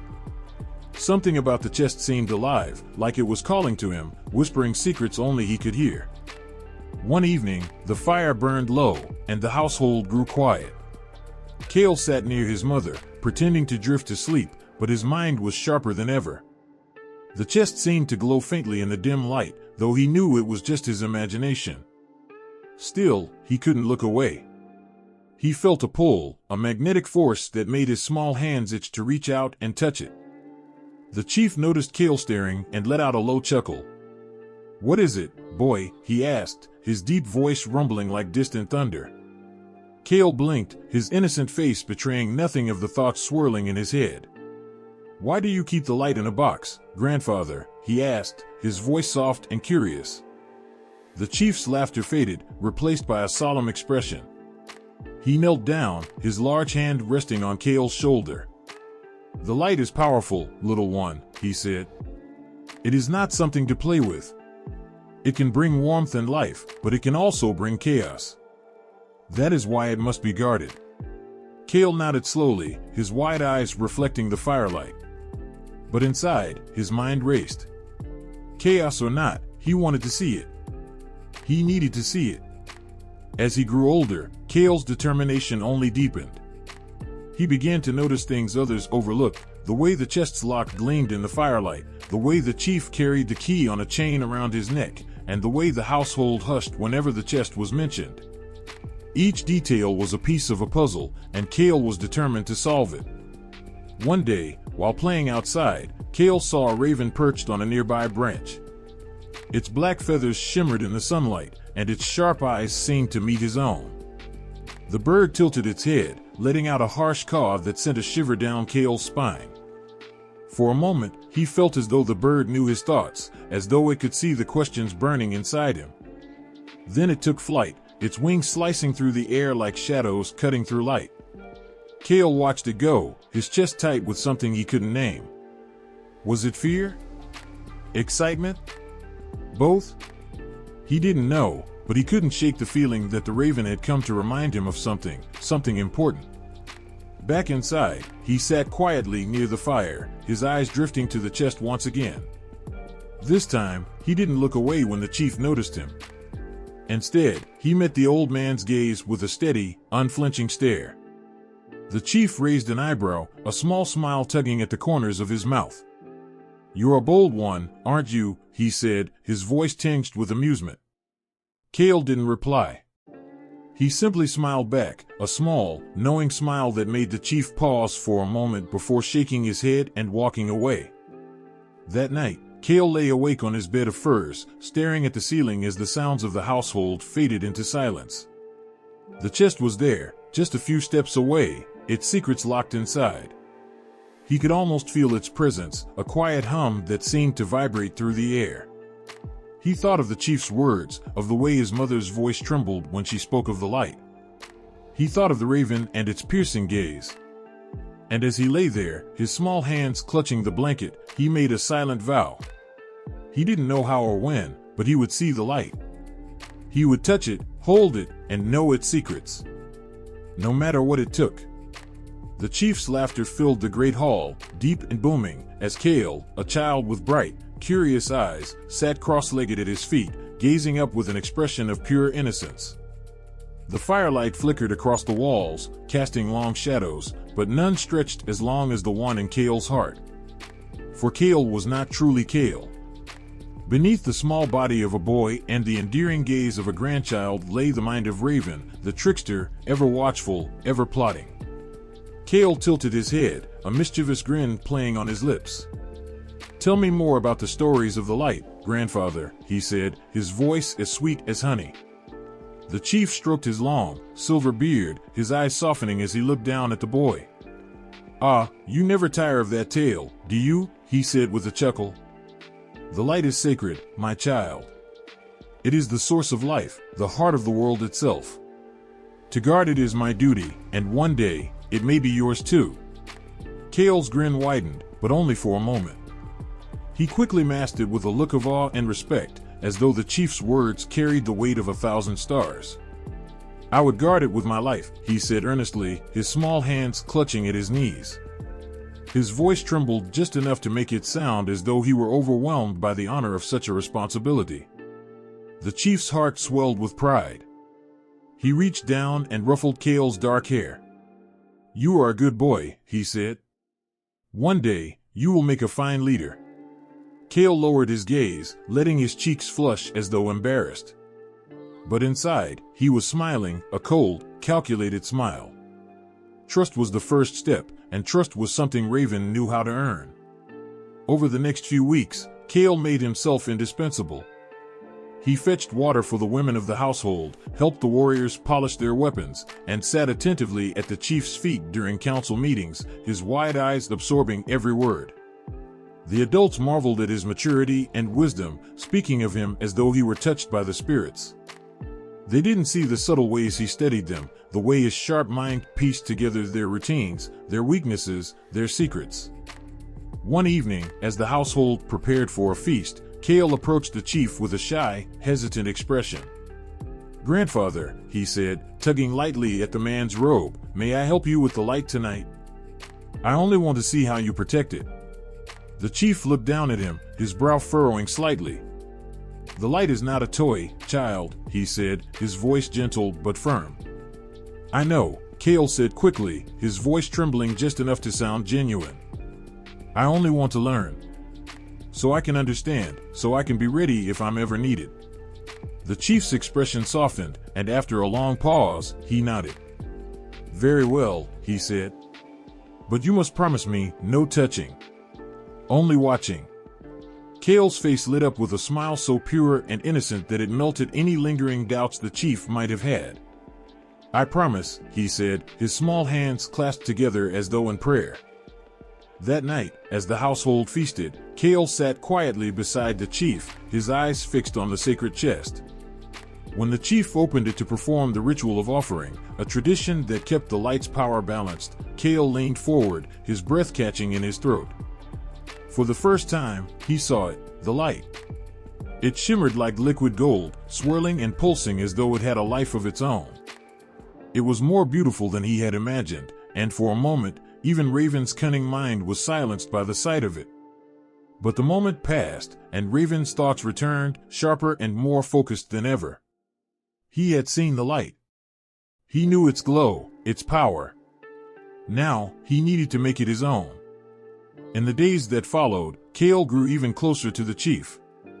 He listened intently to the old man's stories, asked questions that made the chief laugh and pat him on the back, and performed small acts of kindness that endeared him to everyone in the household.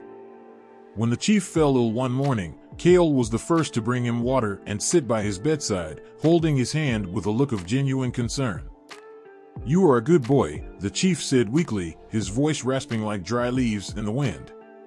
"The spirits smile upon you." Kale nodded, his small hand tightening around the chief's. "Rest, grandfather," he said softly. "I will watch over you."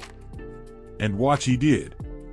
He watched the chest, the key around the chief's neck, the way the household moved with less vigilance in the old man's absence. He watched and waited, his mind spinning with possibilities. One night, as the moon hung high in the sky, Kale approached the chief's bedside with a bowl of soup. "I made this for you, grandfather," he said, his voice soft and full of concern. The chief smiled weakly, taking the bowl with trembling hands.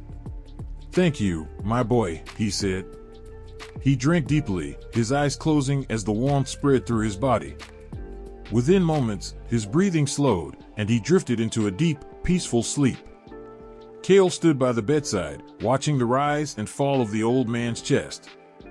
He reached out, his fingers brushing against the key that hung around the chief's neck. It was cool to the touch, smooth and heavy. For a moment, Kale hesitated. Then his small fingers curled around it, and he slipped it off the chain with a skill that belied his age. He held the key in his hand, his heart pounding in his chest. The firelight flickered, casting shadows that danced across his face. For the first time, his innocent mask slipped, and the true Raven shone through. His dark eyes glinted with a cunning light, his lips curling into a sly smile. Kale slipped out of the room, the key clenched tightly in his fist. The household was silent, the only sound the soft crackle of the dying fire. He moved like a shadow, his small form blending into the darkness. When he reached the sacred chest, he paused, his heart pounding in his chest. He slid the key into the lock, his hand steady despite the thrill coursing through him. The lock clicked softly, and the lid creaked open.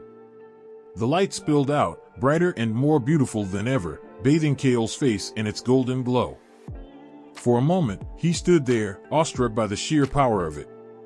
But then, the trickster in him stirred, and his small hand reached out, ready to claim the light as his own. The moon hung low in the night sky, its silver glow spilling over the land like a quiet secret. It was a cold, still night, the kind that made every sound feel sharper, every movement seem louder.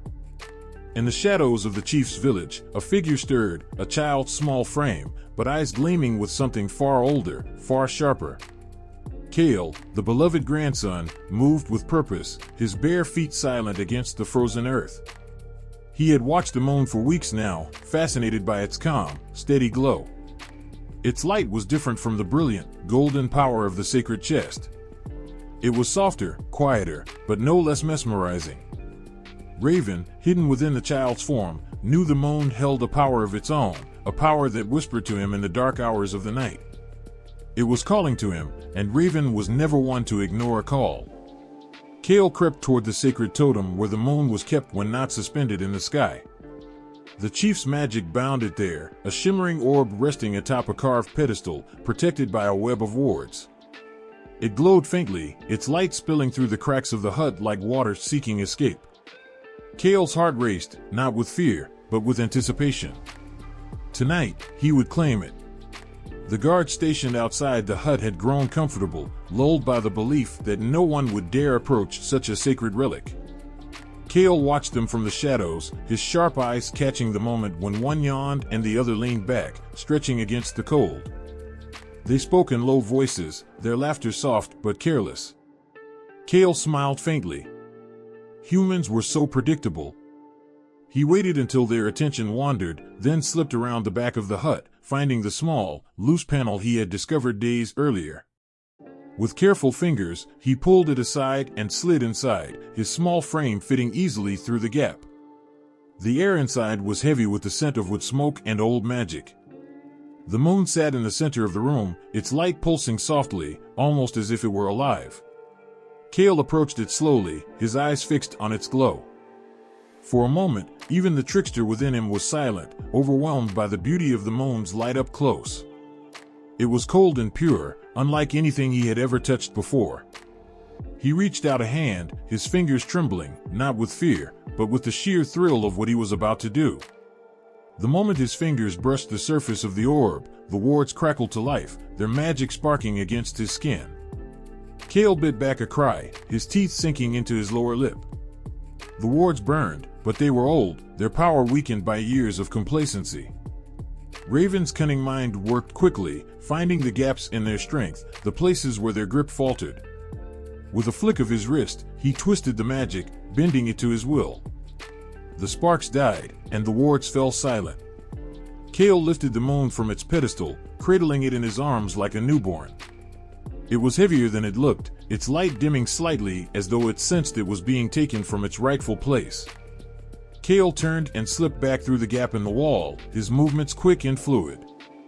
Outside, the guards were still talking, their laughter muffled by the night. Kale disappeared into the shadows, the moon's light tucked safely against his chest. He moved through the village like a ghost, his small form blending into the darkness. His heart pounded with exhilaration, his mind already racing with plans for what he would do with the moon's power. He could feel its energy thrumming against his skin, a steady pulse that made his own blood sing. He had done it. He had stolen the moon. But Raven had underestimated the chief's magic. As Kale reached the edge of the village, a low hum filled the air, a sound that made the hairs on the back of his neck stand on end. The moon in his arms grew warmer, its light flaring as though it were crying out for help. Kale froze, his eyes darting around the darkened landscape. The hum grew louder, a deep, resonant sound that seemed to come from everywhere at once. The chief's voice rang out, strong despite the illness that had weakened him. Who dares take what is not theirs? Kale's heart raced, but his face remained calm, his expression innocent. He turned slowly, clutching the moon tighter against his chest. The chief stood at the edge of the village, his staff glowing with a light that rivaled the moon's own. Behind him, the villagers were gathering, their faces a mix of confusion and anger. "It is I, grandfather," Kale said, his voice trembling just enough to sound convincing. I only wanted to see it up close." The chief's eyes narrowed, his gaze piercing through the darkness. "You knew it was forbidden," he said, his voice heavy with disappointment. "Why would you do this?" Kale lowered his gaze, letting tears well up in his eyes. "I'm sorry," he whispered, his voice breaking. "I didn't mean any harm. I wanted to understand. I wanted to be like you." The chief's stern expression faltered, his shoulders sagging under the weight of Kale's words. He stepped forward, his staff's glow dimming slightly. "You are young," he said, his voice softer now. "You do not yet understand the dangers of what you've done." Kale nodded, letting the tears fall freely now. He held out the moon, his small hands trembling. "Please forgive me," he said, his voice barely above a whisper. The chief took the moon from Kale's hands, cradling it as though it were the most fragile thing in the world. He looked down at the boy, his expression a mix of anger and sorrow. "Go home," he said finally. "We will speak of this in the morning." Kale nodded again, his head bowed. He turned and walked away, his small figure disappearing into the shadows. But as he moved further from the chief, the tears dried on his cheeks, and his expression changed. The mask of innocence slipped away, replaced by a sly, knowing smile. He had been caught, yes, but he had also learned. He had felt the moon's power in his hands, had tasted the thrill of its light.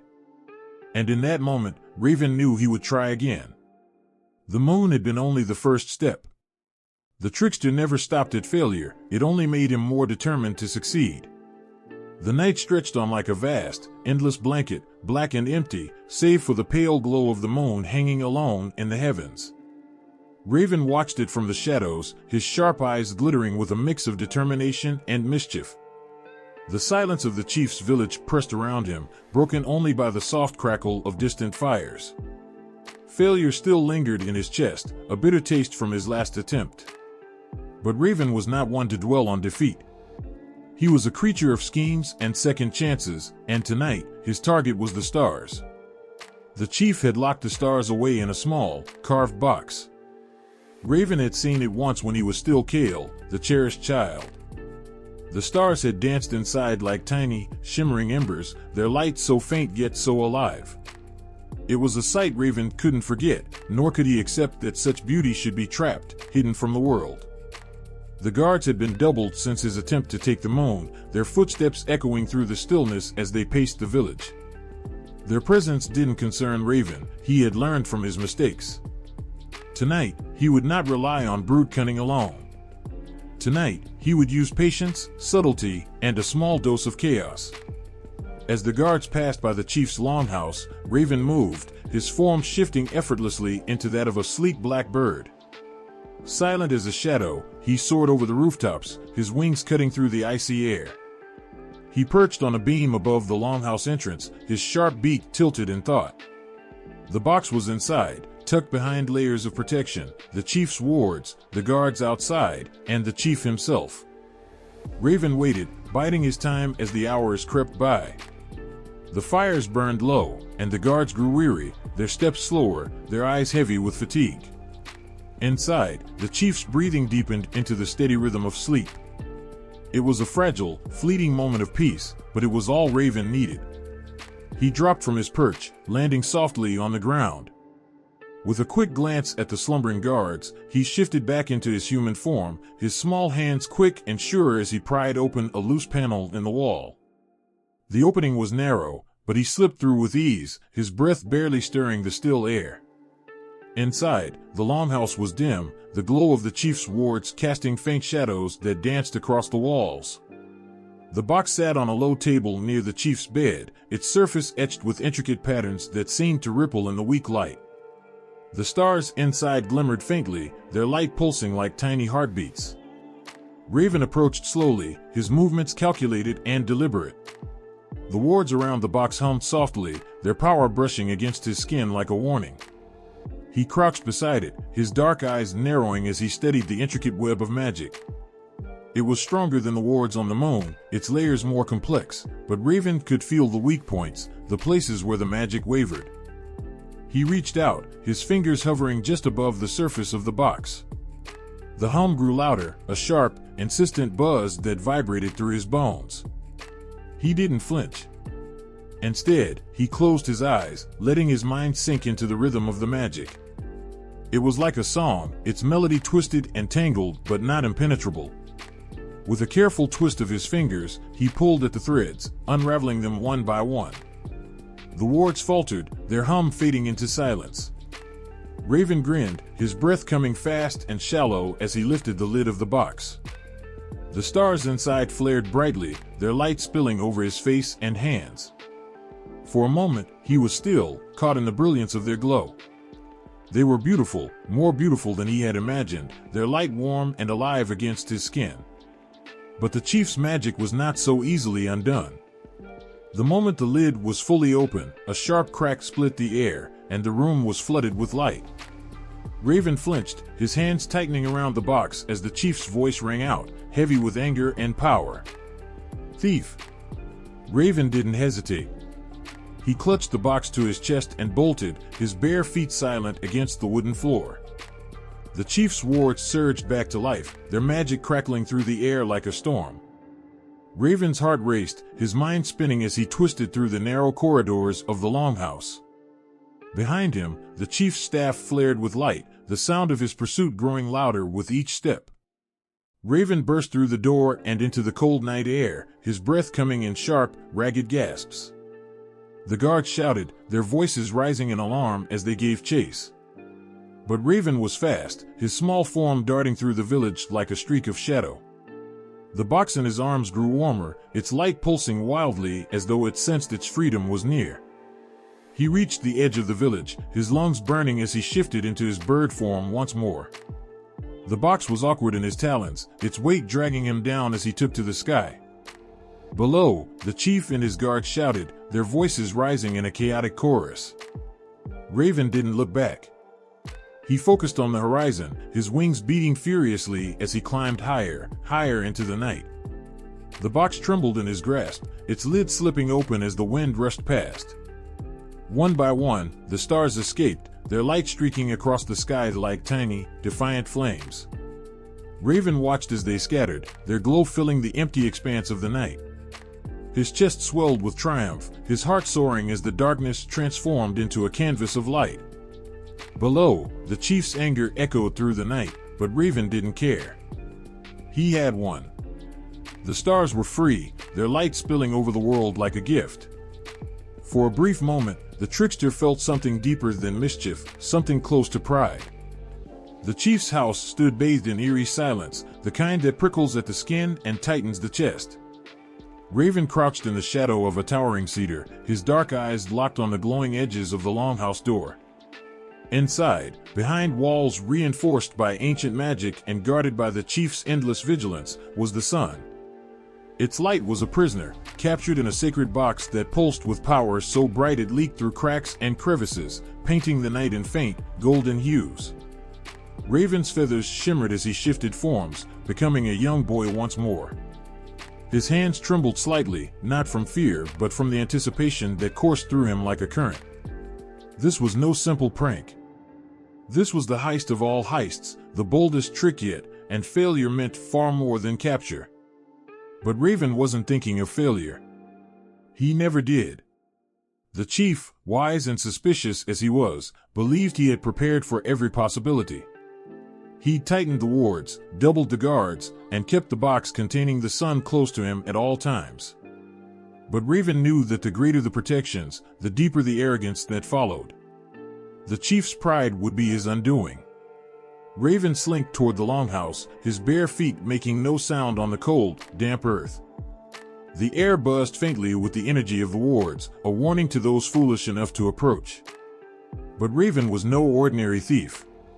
He had spent days observing the patterns, listening to the rhythm of the chief's movements, and waiting for this exact moment.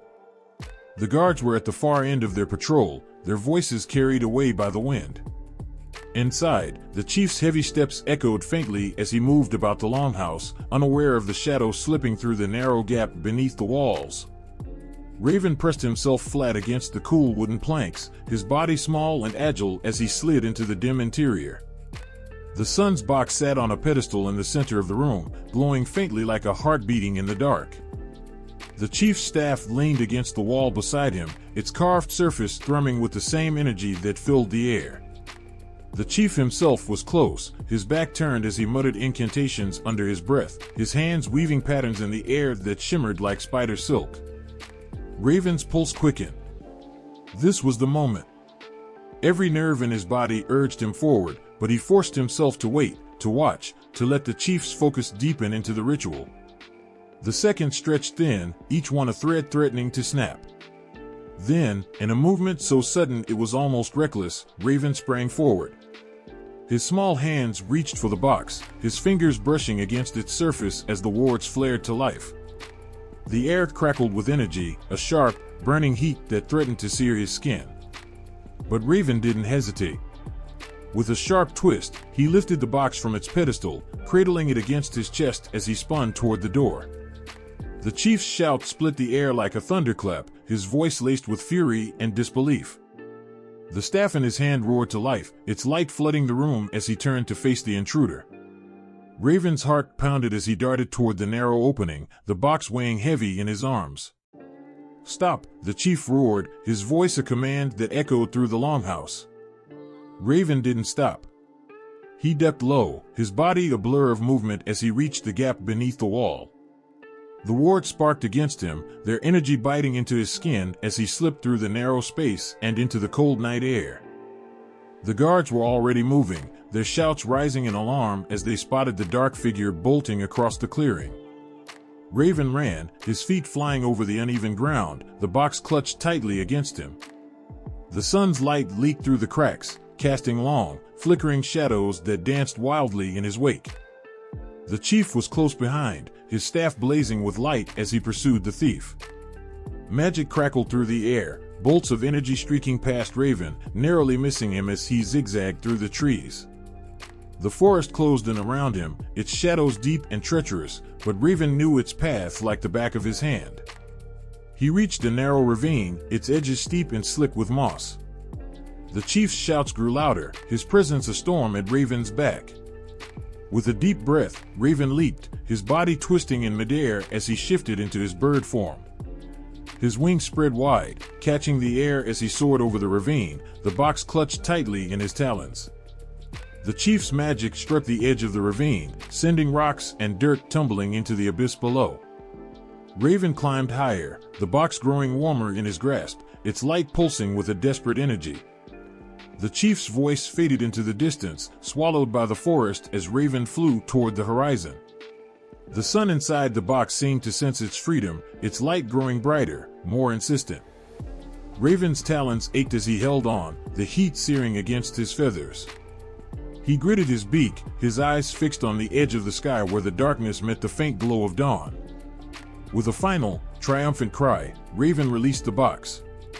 It tumbled through the air, its lid bursting open as the sun erupted into the sky. Light flooded the world, chasing away the shadows and filling the heavens with warmth and color. Raven watched as the golden orb rose higher, its brilliance unmatched, its power no longer contained. The chief's shouts were nothing but echoes now, his anger lost in the vast expanse of the world. Raven had changed. The trickster let out a low, satisfied croak, his wings beating steadily as he turned back toward the forest. The air was thick with tension, the kind that settles in the silence before something extraordinary unfolds. Raven perched quietly in the shadow of an ancient cedar, his dark eyes fixed on the longhouse where the chief guarded the last and most precious treasure, the sun.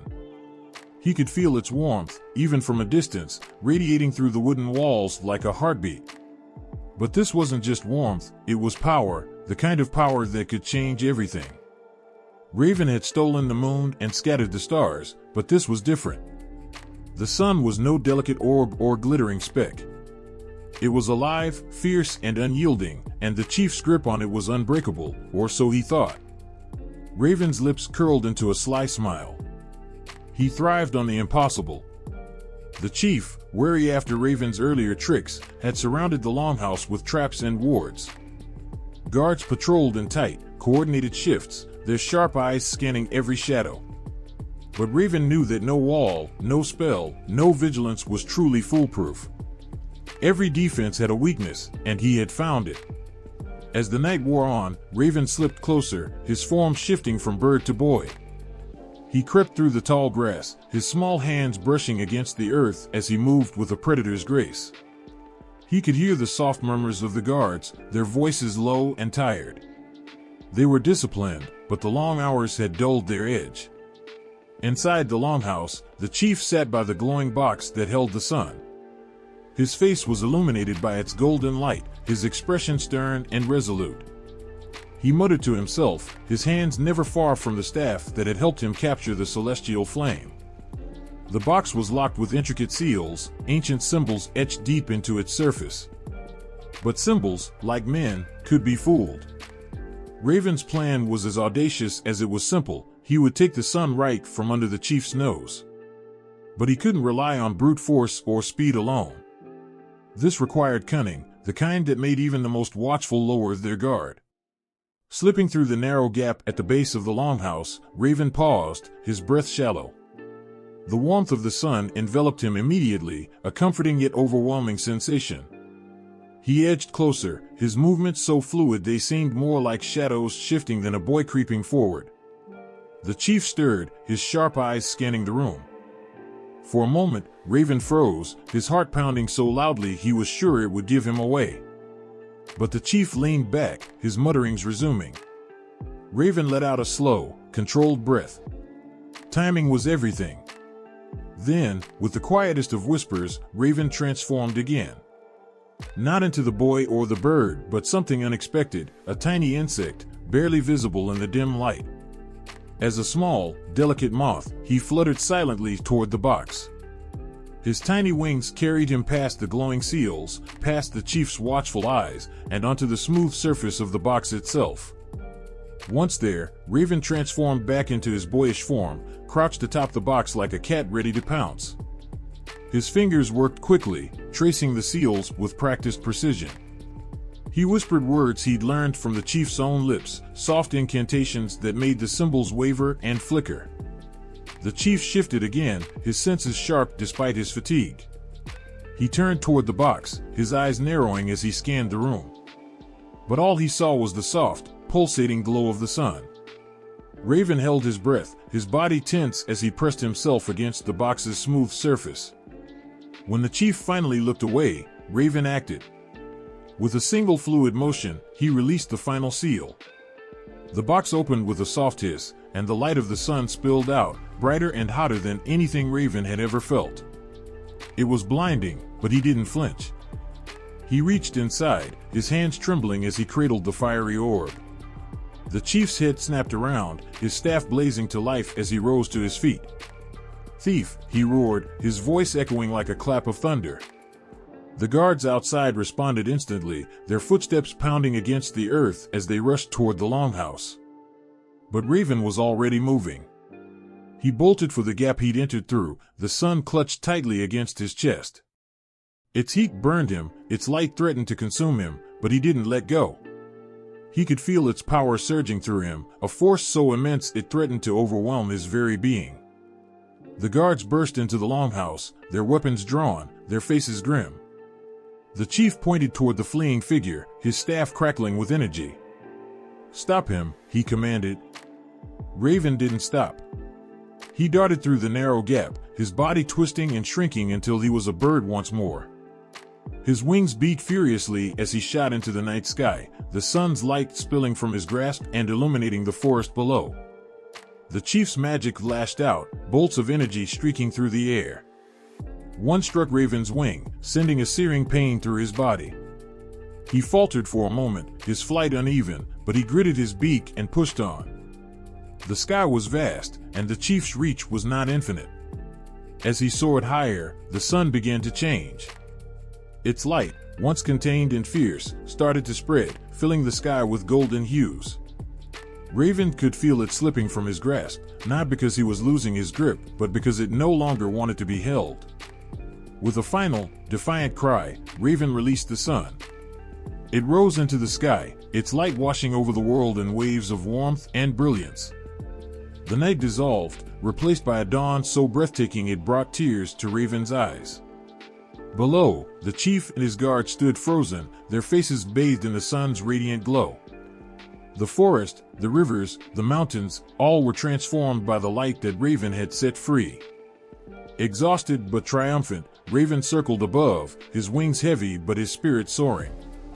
The world was still, yet charged with a tension that hummed like the strings of a bow pulled taut. The sun, glowing with a brilliance so intense it hurt to look at, rested in Raven's beak. Its heat was unbearable, its light piercing, yet Raven held on, his grip firm despite the searing pain that radiated through his body. This was no ordinary flight. This was an escape, a desperate bid for freedom carrying the weight of fire and light. Behind him, chaos erupted. The chief's enraged cry shattered the silence, a roar that sent shivers through the earth. The guards surged after him, their feet pounding like a storm across the ground. Magic and arrows filled the air, streaking toward Raven like fiery serpents, their paths unpredictable, their intent deadly. Raven's wings beat furiously, slicing through the wind. He had to stay ahead, had to keep moving. The sun was heavy, its energy overwhelming, but he clenched it tightly, feeling its pulse, alive and defiant, just like him. It wasn't just an object. It was life itself, fierce and untamed, and it seemed to whisper encouragement, urging him onward. A sudden burst of light illuminated the sky behind him. The chief's staff blazed, its energy arcing outward in a terrifying display of power. Raven twisted mid-air, narrowly dodging a bolt of crackling energy. The force of it singed his feathers, the smell of burned plumage sharp and acrid. Pain rippled through him, but he refused to falter. The forest below became a blur, shadows and light dancing wildly as the sun's glow spilled through the gaps in the trees. Animals stirred, startled by the commotion. A herd of deer scattered, birds burst from their nests, and even the rivers seemed to rush faster, reflecting the fiery glow of the stolen sun. Raven soared higher, his chest heaving with effort. He needed distance, needed to put the world beneath him. But the sun was a beacon, its radiance impossible to hide. Every move he made painted the sky with light, giving his pursuers an unrelenting guide. The chief's voice carried through the air like a curse. "Bring him down." Another burst of energy surged toward Raven, splitting the sky with a deafening crack. It grazed his wing this time, a burning streak that made him cry out in pain. He faltered, losing altitude for a moment before catching an updraft. His heart pounded, fear and determination battling for control. The sun burned brighter, as if sensing his struggle. Its heat was almost unbearable now, blistering his beak and throat. Every instinct screamed at him to let it go, to save himself, but Raven clung tighter. This was more than survival. This was about defiance, about changing the world with a single act of courage. He dipped low, skimming the treetops, the sharp edges of branches scraping his belly. He could hear the guards below, their shouts echoing through the woods. He needed to lose them, needed to vanish into the vastness of the sky. A clearing opened up ahead, revealing a sheer cliff that dropped into a roiling sea. The waves crashed against the rocks, their rhythm wild and unyielding. Raven didn't hesitate. He angled his wings and dove, the wind screaming in his ears. The guards reached the edge moments later, their weapons drawn, their faces pale with frustration. They couldn't follow him now, not over the open sea. But the chief wasn't done. He raised his staff again, and the air around him darkened, the light of the sun dimming for the briefest of moments. Then he unleashed a final, desperate attack. The sky split open with a sound like the world itself tearing apart. A beam of energy shot toward Raven, faster than anything he'd ever seen. There was no time to dodge. The beam struck him square in the back, and a scream tore from his throat, raw and primal. He spiraled downward, his body racked with pain. The sun slipped from his beak, tumbling toward the ocean below. But as it fell, its light grew stronger, its energy exploding outward in a radiant burst. The sea glimmered like molten gold, the waves catching fire with the sun's brilliance. With a desperate cry, Raven righted himself, diving after the sun. His wings ached, his vision blurred, but he pushed forward, his entire being focused on one thing, reclaiming the light. He caught it just before it hit the water, his claws closing around its searing surface. The pain was unbearable, but he didn't care. He pulled upward with everything he had, his wings straining against the weight of the sun and his own exhaustion. The ocean roared beneath him, a furious symphony of waves and wind. Raven climbed higher, each beat of his wings a battle. The light of the sun enveloped him, washing away the darkness, the pain, and the fear. The chief's voice faded into the distance, his power unable to reach Raven now. The guards were left standing on the cliff, their weapons lowered, their faces etched with awe and defeat. Raven flew on, his body battered but his spirit unbroken. The sun's warmth no longer burned him, it embraced him, its energy flowing through him like a tide. He had done it. Against all odds, he had broken free. The sun burned hot against Raven's beak, its fierce light spilling across the land in shimmering waves. His wings beat furiously as he tore through the sky, the air around him crackling with energy. He had stolen the sun. He could feel its power pulsing, alive and restless, as though it were trying to escape even now. But Raven gripped it tightly, refusing to let go. This was no ordinary escape, it was the kind that rewrote destinies. Behind him came the sound of shouts, angry and sharp, growing louder with every breath. They were chasing him. He didn't need to look back to know it. He could feel the weight of their rage, their desperation to reclaim what he had stolen. But Raven didn't falter. His wings cut through the wind like knives, the ache in his muscles ignored as he pushed himself faster, higher. The sky was his domain, yet even here he was not safe. A whistling sound split the air, sharp and fast, a spear, hurled with deadly intent. It missed him by inches, slicing past his wingtip and spiraling downward. He felt the sting of its near miss, the reminder that they would stop at nothing to bring him down. The world below blurred, a patchwork of forests, rivers, and jagged cliffs. The sun's light, blazing in his grasp, transformed everything it touched, casting long shadows and golden hues across the earth. But there was no time to marvel at the beauty. The sun's heat was growing unbearable, searing through his beak and into his very core. It felt as though he were holding a fragment of the heavens themselves, raw and untamed. "Stop him," a voice thundered from far below, its command carrying through the air like a storm. The chief. Raven could feel the power in his words, the threat they carried. Magic rippled through the sky, shimmering like heat waves, and suddenly the winds turned against him. A fierce gust struck him head-on, throwing him off balance. He tumbled, wings flailing, the sun almost slipping from his grasp. His heart pounded as he righted himself, his grip tightening on the burning orb. He couldn't lose it now. The chief's magic was strong, but Raven was stronger. Another spear shot toward him, this time from his left. He twisted sharply, dodging it just in time, though the movement sent a jolt of pain through his wings. He was tiring. Every beat of his wings felt heavier, every breath harder to draw. But he couldn't stop. He wouldn't stop. The sun seemed to pulse in his grasp, as if it understood the danger. Its light flared brighter, momentarily blinding his pursuers. Raven seized the chance, pushing himself harder, his wings straining as he climbed higher into the sky. The air grew thinner, colder, but he welcomed it. Up here, he was closer to freedom. The forest gave way to a vast expanse of water, a shimmering sea that stretched to the horizon. The waves sparkled like liquid gold under the sun's light, their rhythm steady and unyielding.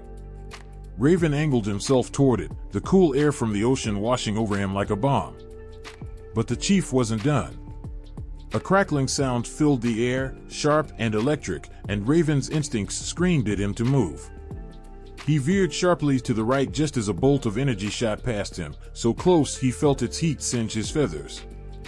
The chief's magic was relentless, each attack more precise than the last. Raven's wings burned with exhaustion, his body screaming for rest, but he couldn't give in. Not now. Not when freedom was so close. The sun in his beak grew hotter, its light brighter, as though it were urging him onward. He could feel its power coursing through him, a force that both strengthened and drained him. Another bolt of energy streaked toward him, and this time it struck. Pain exploded across his back, white-hot and blinding. He cried out, his wings faltering for a moment before he forced them to keep going. The sun slipped slightly in his grasp, and panic shot through him. No. He couldn't drop it. Not here. Not now. Gritting his beak against the pain, he tightened his grip on the sun and pushed himself harder. The ocean wind roared in his ears, carrying with it the cries of his pursuers. They were still coming, but he was ahead now, the gap widening with every beat of his wings. The sea below seemed to call to him, its endless expanse offering a promise of escape. But he knew better than to trust it. The chief's magic could reach even here. He needed to keep going, to fly beyond their reach, to take the sun to where no one could follow. A final shout echoed from the cliffs behind him, the chief's voice laced with frustration and fury. Raven glanced back, just once, and saw them standing there, figures silhouetted against the sunlit sky, their weapons lowered, their pursuit ended. Relief washed over him, but he didn't slow down. Not yet. Not until he was certain he was safe. His wings carried him farther and farther, the ocean stretching endlessly below, the sky vast and open above. The sun's light, still burning bright in his beak, began to feel less like a burden and more like a companion. Its warmth, though searing, felt alive, as though it had chosen him as its bearer. He had risked everything for this, and now, for the first time, it felt worth it. The world around him quieted, the shouts and chaos fading into memory. All that remained was the sound of his wings, the rush of the wind, and the steady, pulsing light of the sun. He had done it. Against all odds, he had broken free. The sun blazed fiercely in Raven's beak, a molten orb that seemed to throb with its own heartbeat. The weight of it wasn't just physical, it was a weight of defiance, of rebellion, of a choice that could never be undone. Behind him, the air shook with the cries of his pursuers. Their shouts echoed across the sky, growing louder and angrier, a storm of voices that carried a singular command: stop him. Raven's wings worked tirelessly, slicing through the cold morning air. Every beat pushed him further, but he could feel the effort it took. His muscles burned, and yet he didn't falter. He couldn't. Not when the stakes were this high. Below him, the trees rushed past in a blur of green, their shadows dancing as the sun's light spilled across the land. He didn't look down. There was no time to admire the beauty of his escape. The chief's voice rose above the rest, sharp and commanding. Raven flinched at the sound, a reminder of the power that lay behind the chase. This wasn't just a pursuit, it was a hunt, and he was the prey. His sharp eyes flicked back for a brief moment. He could see them, figures growing closer, relentless in their pursuit. The chief stood out among them, his figure towering, his face a mask of rage. Raven banked hard to the left, his feathers catching the light as he changed direction. Behind him, the pursuers adjusted, their movements coordinated and determined. The ground below shifted from dense forest to jagged cliffs, the earth breaking apart in sharp edges that jutted toward the sky. Raven gritted his beak, the sun's heat pressing into him as though it were testing his resolve. The first spear came without warning, slicing through the air with a deadly hiss. Raven twisted mid-flight, his body contorting as the weapon missed him by a breath. The sound of it striking the rocks below echoed, a grim reminder of what awaited him if he faltered. The second spear followed moments later, this one closer, grazing the edge of his wing. He cried out, the pain sharp and immediate, but he didn't slow down. Above him, the sky seemed endless, a vast expanse of blue that stretched beyond sight. Yet even in its vastness, he felt trapped, the pursuit closing in around him. His wings beat harder, faster, the wind screaming in his ears as he pushed himself to his limits. Every second mattered now, every heartbeat a gamble. The chief's magic began to ripple through the air, an invisible force that twisted and turned like a serpent. Raven could feel it, a crawling sensation that brushed against his feathers and tugged at his flight. He flapped harder, fighting against it, his beak tightening around the sun as if it were his only lifeline. The ground shifted again, the cliffs giving way to a roaring river. Its waters churned violently, white foam erupting as it crashed against the rocks. Raven's shadow skimmed across its surface, distorted and fleeting. He thought, for a fleeting moment, about diving into the water, hiding in its chaos. But the sun wouldn't allow it. Its light burned too brightly, giving him away even in the densest of shadows. The chief's voice rang out once more, a chant this time, low and powerful. The air around Raven grew heavy, thick with the weight of the spell. His wings struggled against it, the invisible pressures threatening to push him down. For a moment, his flight faltered, a dangerous dip that brought him closer to the raging waters below. No, he growled, his voice muffled by the sun in his beak. He forced his wings to rise, their tips grazing the weighty magic as he pulled himself higher. Sweat dripped down his feathers, his breaths ragged and uneven, but he kept going. He had to. A sharp cry pierced the air behind him, a signal from one of the pursuers. They were gaining ground now, their movements synchronized, their determination unwavering. Raven felt the panic clawing at the edges of his mind, but he shoved it down. Panic was a luxury he couldn't afford. The sun flared brighter, as if sensing the danger. Its light exploded outward, momentarily blinding the pursuers and casting their shadows into stark relief against the ground. Raven seized the moment, diving low and then soaring upward with a burst of speed. The maneuver cost him, his wings ached, and his vision swam for a moment, but it bought him precious distance. The forest returned, the trees stretching tall and thick, their canopies interwoven in a blanket of green. Raven darted between them, the branches whipping past him in a blur. The pursuers hesitated, their formation breaking as they adjusted to the sudden change in terrain. Raven's breath came in sharp, uneven bursts. His body screamed for rest, his wings trembling with every beat. The sun in his beak felt heavier now, its heat relentless, its light a beacon that made hiding impossible. But he clung to it, his resolve as unyielding as the mountains he'd flown over. The sound of rushing water returned, louder this time, a deafening roar that filled the air. Ahead of him, a massive waterfall loomed, its spray creating a shimmering mist that hung in the sunlight. Raven angled himself upward, his wings straining as he climbed higher and higher. Behind him, the chief's magic struck again, a crackling bolt of energy that streaked through the air like lightning. Raven twisted sharply, the bolt missing him by a hair's breadth and crashing into the rocks below.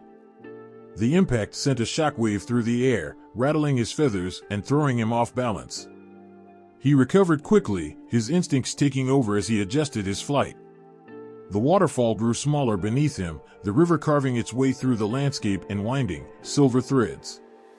Raven's eyes darted to the horizon, searching for safety, for sanctuary. The cries of his pursuers began to fade, their voices swallowed by the distance. Yet he knew they wouldn't stop. not until the sun was back in their grasp. Raven's wings faltered for a moment, the exhaustion finally catching up to him. He could feel his strength waning, his body reaching its limits. But then the sun pulsed in his beak, a steady, rhythmic beat that seemed to echo through his entire being. It was as if it were urging him onward, lending him its strength. The horizon stretched out before him, vast and unbroken. The pursuit wasn't over, but for the first time, Raven felt a glimmer of hope. He tightened his grip on the sun, his wings finding a second wind as he pushed himself forward. The chief's magic crackled faintly behind him, but it was distant now, its strength fading with every mile. Raven didn't dare slow down, his focus fixed on the endless sky ahead. The chase was far from over, but in this moment, he had the advantage. And he intended to keep it. Raven soared above the earth, the sun clutched tightly in his beak, its warmth flooding his chest, spreading through his wings, and radiating deep into his bones. Each beat of his wings felt heavier than the last, each stretch a battle against exhaustion, but he could not stop. The weight of his precious cargo was unbearable, but so was the weight of what it meant, freedom. This light, this sun, was more than just a glowing orb. It was the very pulse of the world, the promise of warmth, of hope, of life itself. Without it, the world would be trapped in darkness forever. Below him, the land stretched endlessly, a quilt of green, brown, and rivers that twisted like veins through the earth. Raven's sharp eyes swept over it all, scanning for any sign of danger. He couldn't afford a mistake. He knew the pursuit was far from over. The chief and his people would stop at nothing to take the sun back, to return the world to its shadowed, cold state. Raven shuddered at the thought. The air shifted as he climbed higher, the cool wind whipping through his feathers, stinging his skin. The sun in his beak pulsed with life, as though aware of the peril Raven faced. It was a strange kind of companionship, this connection between the two. Raven was no longer just a thief, he was the protector, the guardian of something that had been locked away for too long. He pushed on, the rush of wind roaring in his ears, blending with the steady beat of his wings. Time was slippery now, stretching and shrinking with each moment. Every flap brought him closer to something he didn't fully understand, but felt with every part of him. Freedom. His heart raced, but there was something else, an ache that made his chest tighten with the awareness of the danger. The land below, wild and untamed, was not his friend. It was a beautiful trap. The cliffs rose sharply, jagged and cold, their faces like the teeth of a beast ready to bite.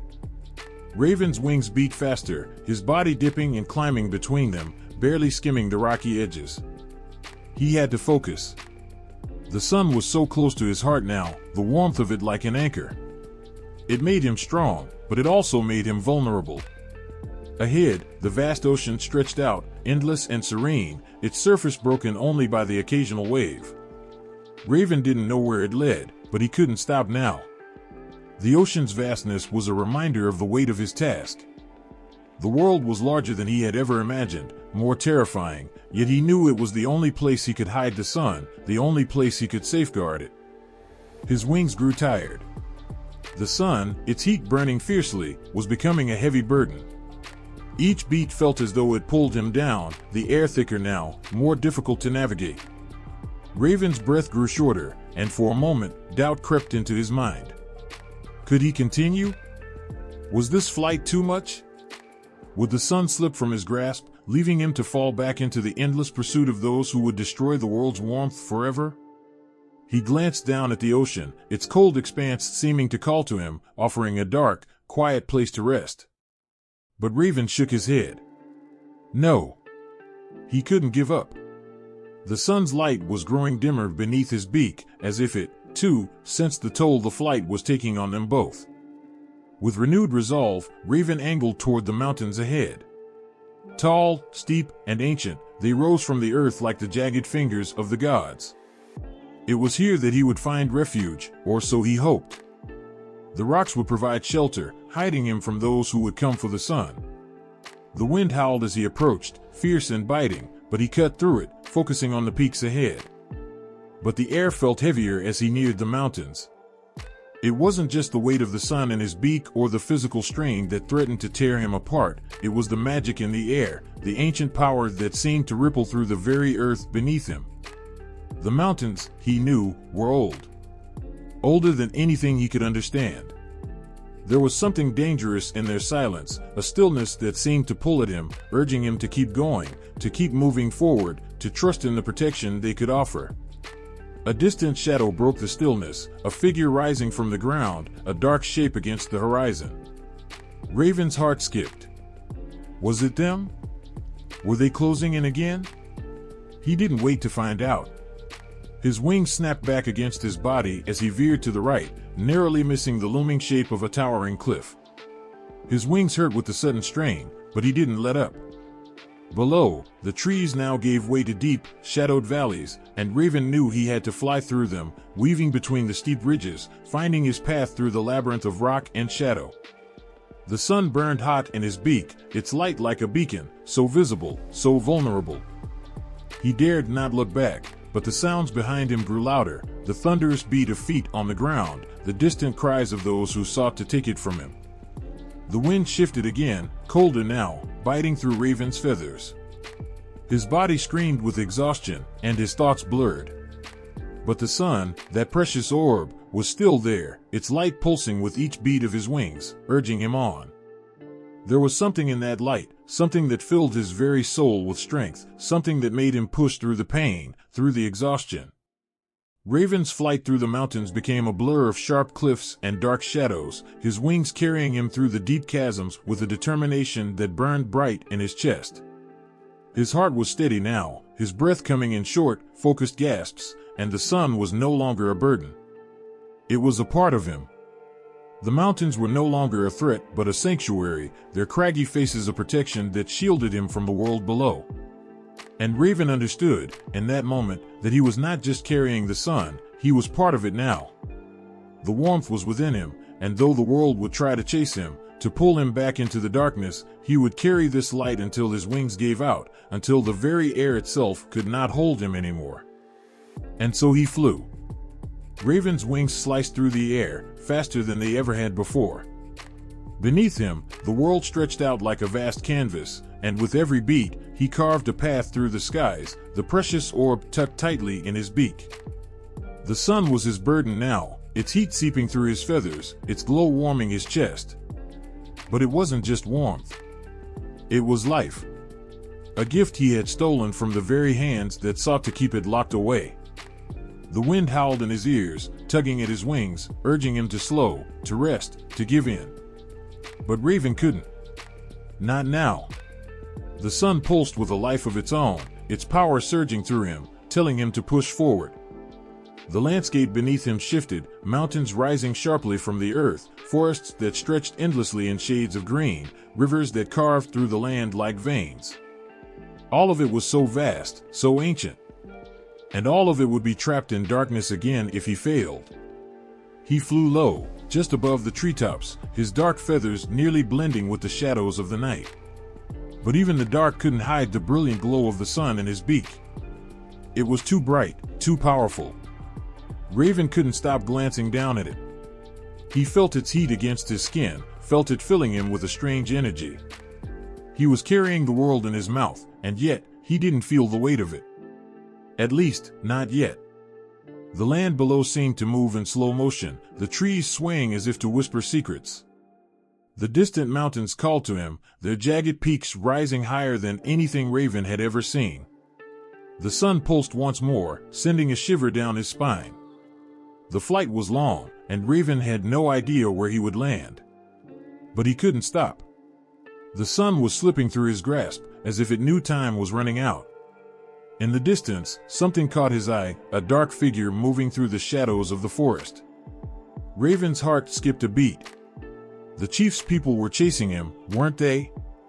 The sun's glow flickered anxiously in his beak. Raven flapped harder, pushing himself through the air, his wings aching from the strain. He had to outrun them, had to make it to the mountains, to the place where the sun would be safe, hidden from those who wanted to steal it back. The wind picked up, roaring through the trees and making the branches bend under its force. Raven's wings stung with the cold, but he ignored it. He could feel the sun growing warmer, brighter. His mouth tingled with its power, and his heart raced with it. He couldn't let go. Not yet. The ground below rushed past in a blur: forests, rivers, cliffs, and valleys. It all passed too quickly, and Raven had no time to admire it. He only had time to focus on the sky ahead, the darkening horizon that stretched before him, waiting for him to break through. But the shadows below thickened, and Raven's eyes narrowed as he spotted more figures moving between the trees. They were gaining on him. Their feet pounded against the earth, their voices rising like a distant storm, calling out to him. Raven's breath quickened, and he banked left, his wings snapping with urgency. He felt the sun's warmth, its growing intensity. It was as if it understood the danger. It knew that time was running out. His wings began to ache, but he couldn't slow. The forest opened up into a wide, rocky plain, and Raven pushed higher, his eyes darting to the peaks in the distance. He could see them now, jagged and unforgiving. The mountains were his only hope, a place where he could hide the sun from the hunters below. But they were still close behind. Raven could hear the sounds of pursuit now, the thundering of feet against the earth, growing louder with each passing second. He glanced back, but the sight made his heart race faster. The chief's people were coming, their figures flickering through the trees.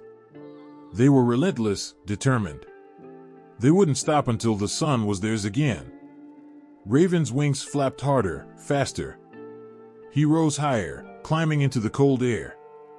The wind whipped against his feathers, stinging, but he ignored it. He couldn't slow now. He was so close to the mountains, to the safety that waited for him. The sun throbbed in his beak, its warmth almost unbearable. But it was also a comfort, a reminder of the world he was fighting to protect. The ground below was a patchwork of darkened trees and rocks, the shadows creeping over the earth like long fingers. Raven flew above it all, his body now moving on pure instinct. The mountains were almost within reach. The sound of pursuit was almost deafening now, footsteps, calls, shouts, all blending into a terrifying symphony of anger and desperation. Raven knew they were closing in. The chase was relentless. With every beat of his wings, he pushed himself further, faster. His muscles screamed with fatigue, but he didn't dare stop. The sun, the life of the world, was still with him. It was all he had. The mountains loomed ahead, their sharp peaks piercing the sky like the very claws of the earth reaching upward to grasp him. He had to make it. He had to get there, or all would be lost. The wind howled around him, carrying the smell of the earth, of the cold stone, and of something darker, something desperate. Raven's breath came in sharp gasps, his body heavy with exhaustion, but his spirit burned bright. The sun in his beak was no longer just a burden, it was a promise, a flame that would not be extinguished.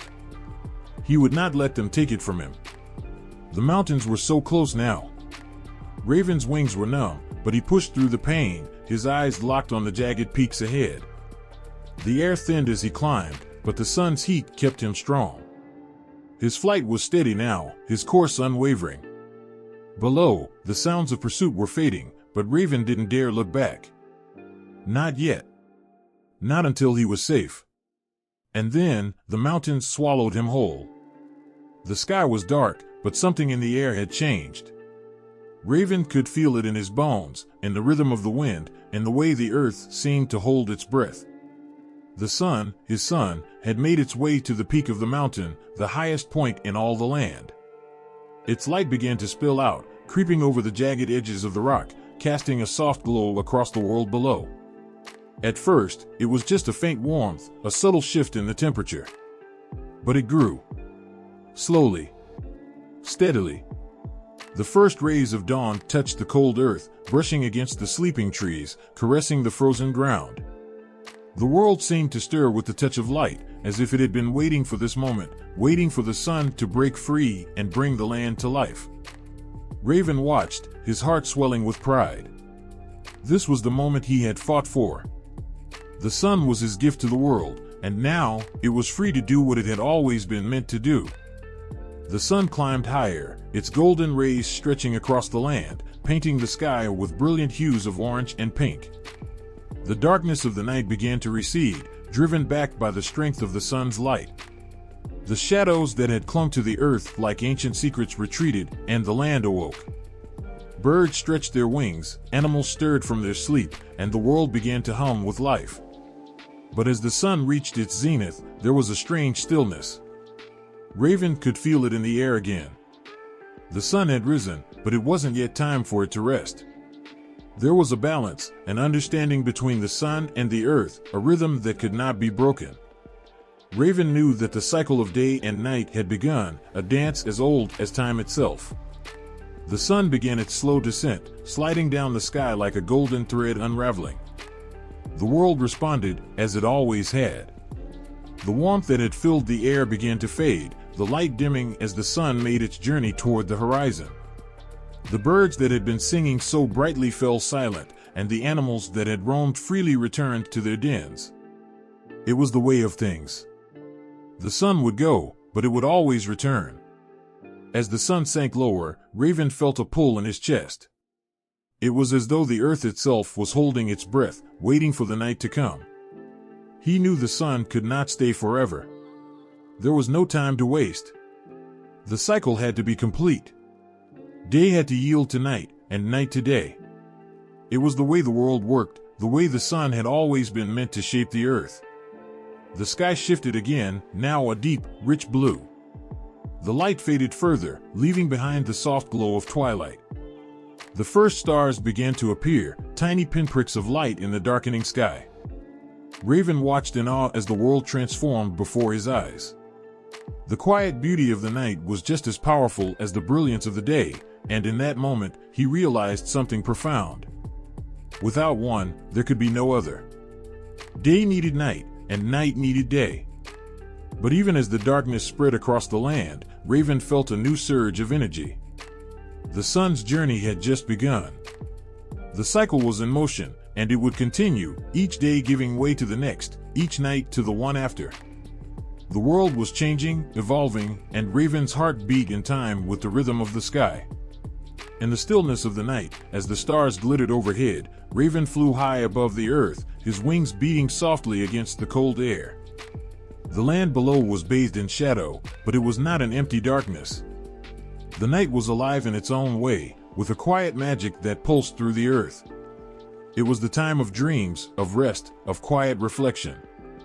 But as Raven soared higher, the first light of dawn began to appear again. The sun was returning, and with it, the world would awaken once more. The shadows that had ruled the night would fade, giving way to the brilliance of the day. Raven felt the sun's warmth rising in the distance, and his heart quickened. The sun would rise again. And again. And again. Raven knew this would always be the way of things. The sun's journey would never cease, its cycle unbroken. Each day would give way to night, and each night would give way to day. The earth would continue to turn, the stars would continue to shine, and Raven would always be there, watching over it all. As the sun's light spilled across the land once more, Raven felt a deep sense of peace. The world was balanced now. It had always been meant to be this way. He had fought to bring the sun to life, but in the end, it was not just his victory. It was the victory of the earth, of the animals, of the trees and rivers, and of the stars that shone in the sky. The sun was theirs as much as it was his. And as the sun rose higher, filling the world with light and warmth, Raven knew that the cycle would never end. Day would give way to night, and night would give way to day. The sun would always journey across the sky, its light touching the earth, bringing life to all that it touched. And in the quiet, peaceful night, Raven closed his eyes, knowing that his work was done. The world would always be alive with the light of the sun. The air was thick with anticipation as the first beam of sunlight touched the earth. It broke through the dark veil of night with such grace, such quiet strength, that everything seemed to hold its breath. The creatures of the land, who had lived in darkness for so long, stirred for the first time. There was something magical in the air, something they couldn't explain but felt deep in their bones. The birds, silent until now, fluttered in their nests. Their wings trembled as they stretched them for the first time, feeling the warmth that poured from the sky like an ancient promise being fulfilled. One by one, they took flight, soaring higher and higher, their cries ringing out in joy and wonder. They had never known this light, never felt it. The day had always been an impossible dream, a thought too distant to grasp. But now, the sun had arrived, and everything was new. On the ground, the animals that had spent countless nights hidden in their dens or caves slowly emerged. The dirt beneath their paws felt different now, soft and warm instead of cold and barren. They blinked at the sky, their eyes adjusting to the sudden brightness. It was as if the world had been reborn before their very eyes. A soft breeze blew, carrying the scent of flowers and earth. The trees, which had stood still and silent in the dark, seemed to awaken in response. The leaves, once pale and motionless, unfurled slowly, their edges catching the sun's light and sparkling like jewels. The branches swayed gently in the wind, stretching toward the sky as if in a welcoming gesture. The land, once barren and lifeless under the cloak of darkness, was now filled with a new kind of energy. The warmth from the sun seemed to flow into everything it touched, transforming it, giving it life. Even the flowers, which had waited so long for this moment, began to bloom. They opened their delicate petals, revealing colors that had never been seen before. Reds, pinks, purples, and yellows, each one brighter and more vivid than anything the earth had ever known. The air was filled with their sweet fragrance, a scent that had never had the chance to exist before. The sun had brought them into being, and with it, an entirely new world. Raven watched from above, perched on the edge of a mountain, his wings fluttering slightly. He had done it. He had given the earth what it had longed for. The light, the warmth, the very force that would now bring life to everything that touched it. He could feel it, the power of it all, the way it spread, the way it shifted the world's pulse. It was as if the earth had been waiting for this moment for an eternity. And then, the world reacted. The animals began to move in ways they never had before. Creatures that had once huddled in the shadows, too fearful of the dark to venture far, now roamed freely. The shadows that had clung to them like a second skin slowly faded, no longer holding them back. The once timid foxes darted through the underbrush, their eyes wide and bright, their steps lighter than ever. The deer, once cautious and hesitant, now grazed in the open fields, basking in the glow of the sun's warmth.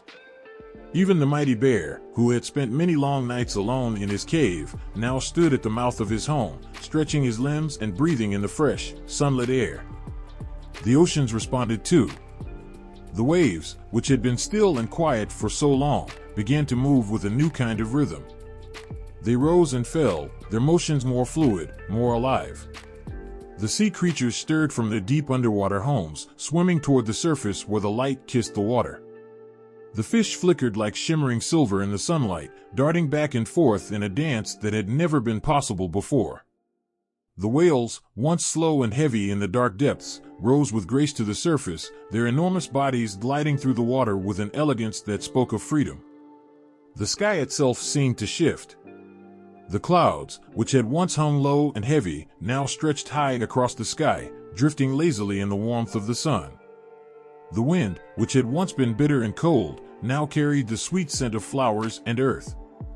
The birds circled, singing their praises to the sky, to the sun, to the world that was waking up with them. And the sun, oh, the sun, never stopped giving. Its light poured across the earth, and as it did, the land blossomed in ways no one could have imagined. The once barren fields began to turn green, the grass thick and rich, the flowers bright and full. The once cracked and dry earth began to soften, ready to nurture the seeds that would grow into mighty oaks, tall pines, and forests filled with life. Even the mountains, distant and silent, seemed to shift, their snowcaps melting slowly, feeding the rivers below. For the first time, the world had hope. The endless night, which had once felt like it would never end, was now a distant memory, a shadow cast aside by the warmth and brilliance of the sun. The creatures of the earth no longer feared the dark.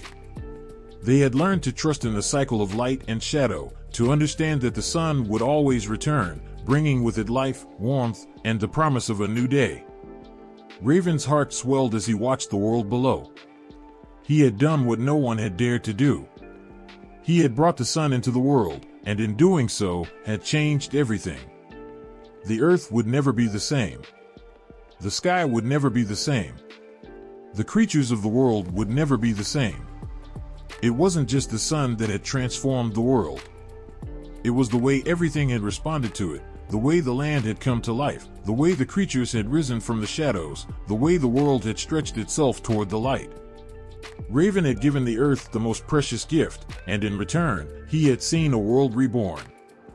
The power of light, the power of warmth, the power of life, it was all too much to hold in one moment. Raven knew that the world would continue to change, that the sun's journey would bring new challenges, new lessons, and new wonders. But for now, he watched the world stretch beneath him, alive and vibrant, and he knew that this was just the beginning. The heat was unbearable. Raven's wings trembled under the weight of the sun, his body straining against the blistering weight he carried. The light was intense, far more than he had ever imagined, searing through his feathers like fire, scorching his skin beneath them. Every beat of his wings sent waves of unbearable heat through his body, but still, he pressed on, his focus unshakable. The sun, radiant and full of power, lay gently in his beak, glowing with a fierce intensity. It pulsed with a life of its own, burning with such brightness that it seemed to push against him, urging him to let go. But Raven could not. He had to carry it, no matter the pain. He had made a promise, and it was a promise that he would see through, even if it meant losing himself in the process. He could feel his feathers slowly turning to ash, the once glossy black turning brittle and scorched. The pain was growing with each moment, but still, he did not stop. His wings fluttered weakly, each stroke feeling like it might be his last. The sun was heavy in his beak now, burning his throat with each breath he took. His body felt like it was on fire, every muscle aching, every part of him wanting to give up. But still, Raven flew. The world below was a blur. It no longer mattered to him whether the mountains or the rivers passed beneath him, or whether the animals that had once been bathed in darkness were now dancing in the warmth of the sun. All that mattered was the promise he had made. Raven could not fail now, not when the world needed him the most. But the cost was high. The feathers of his wings began to singe, blackening in the heat. The pain was like nothing he had ever felt before, agonizing, relentless, pulling at the very core of his being. With each flap of his wings, the heat radiated outward, scorching everything around him. The wind that had once been a comforting breeze now felt like a burning gust, lashing against his scorched body, adding to the fire that was consuming him from the inside out. His wings, once sleek and glossy, now looked like burnt remnants of what they had been. Feathers that had once glistened in the light were now charred and tattered, falling in ash-like flakes. The light from the sun was so fierce now, it felt as though it was burning through his very soul. Raven's once shining plumage, the color of midnight, was turning a dark and permanent black, as though the sun had claimed every part of him. Each beat of his wings grew weaker, but he could not stop. If he stopped, if he let go of the sun, everything would be lost. He knew that. The world depended on him. The sun had to be free. The warmth, the life, the cycle of day and night, he had to make sure it could begin. But even in the midst of his torment, Raven did not regret his choice. His body ached, yes, but his heart was full. He had given everything to this moment, to this world that had waited so long in the cold, endless night. He had carried the sun through the dark and into the light, and now it was a part of everything. He had sacrificed himself for this, and though the pain consumed him, a small part of him was content. His wings were burning, his body felt like it was about to collapse, but he knew that in this moment, he was doing something greater than himself. With a mighty, but trembling, thrust of his wings, Raven soared higher. His breath was ragged, and his strength was almost gone, but he held on to the sun with all he had left. His feathers were blackened, scorched beyond recognition, and his once proud wings had become little more than fragile, charred things. But the sun was still there, still in his beak. He had not failed. The world below seemed so far away now, a distant memory, a place where life had begun to bloom under the sun's warmth. Raven didn't know how much longer he could keep going, but he knew he couldn't let go. Not yet. He was so close now, so close to completing the task he had set for himself. The weight of the sun was almost unbearable now. It felt like an eternity had passed, and yet Raven could see that the world had already begun to change. He had given it life, he had brought light to the earth, and with that, he had opened the door to a new world. The animals, the trees, the flowers, they would thrive now in the light of the sun. Raven had done his part. But as the pain continued to surge through his body, as his wings continued to burn, he felt something stirring inside him. A warmth not from the sun, but from the knowledge that he had given everything. His heart swelled with a strange mixture of sorrow and pride. He had sacrificed so much more than he ever thought he would. The fire that burned within him now felt like a part of the sun itself. It was as though he had become one with it, the pain and the light merging into something beautiful, something beyond him. He could feel his body weakening, the wings that had once carried him with such grace now barely holding him up. His strength was fading fast, but he couldn't let go. The sun was his gift to the world, and he would hold on until the very last moment. As Raven continued to fly, feeling his wings becoming more brittle with each passing second, he realized that the world would remember this. It would remember what he had done, how he had sacrificed everything to bring light to a world that had lived in darkness for so long. His wings may be broken, his feathers blackened and burned, but his spirit was strong. Raven had given everything he had, and in doing so, had given the world the one thing it needed most. The sun was his sacrifice, and the world would never forget. The sun hung high in the sky, casting its golden warmth across the world, and Raven, perched on a high cliff, let out a loud, triumphant caw that echoed through the valleys. It was the sound of victory, a sound that rang with the mischievous joy only a creature like Raven could feel. He tilted his head back, his beak opening wide, as he let out another burst of laughter, the kind that carried a wildness in it, the kind that spoke of a plan well executed and a promise fulfilled. He looked down at the world below, a world that was now bathed in light, the light that had once been a distant dream. The shadows had vanished, the night had fled, and in its place, the sun burned brightly, painting everything it touched with warmth and life. The animals, the trees, the earth itself, all were awakened, as if they had been waiting for this moment, for this very spark to ignite the dawn of a new world. Raven's eyes sparkled with a mischievous glint as he watched the world respond to the sun's presence. It was beautiful, the way everything seemed to bloom in the light, as if they had been waiting for something more. And then, Raven laughed again, his voice carrying the pure joy of someone who had pulled off the greatest trick the world had ever known. "I did it," he whispered to himself, his chest swelling with pride. There was something so satisfying about the success of it all, the way he had stolen the sun from the chief, the way he had flown through the dark sky and carried it into the light.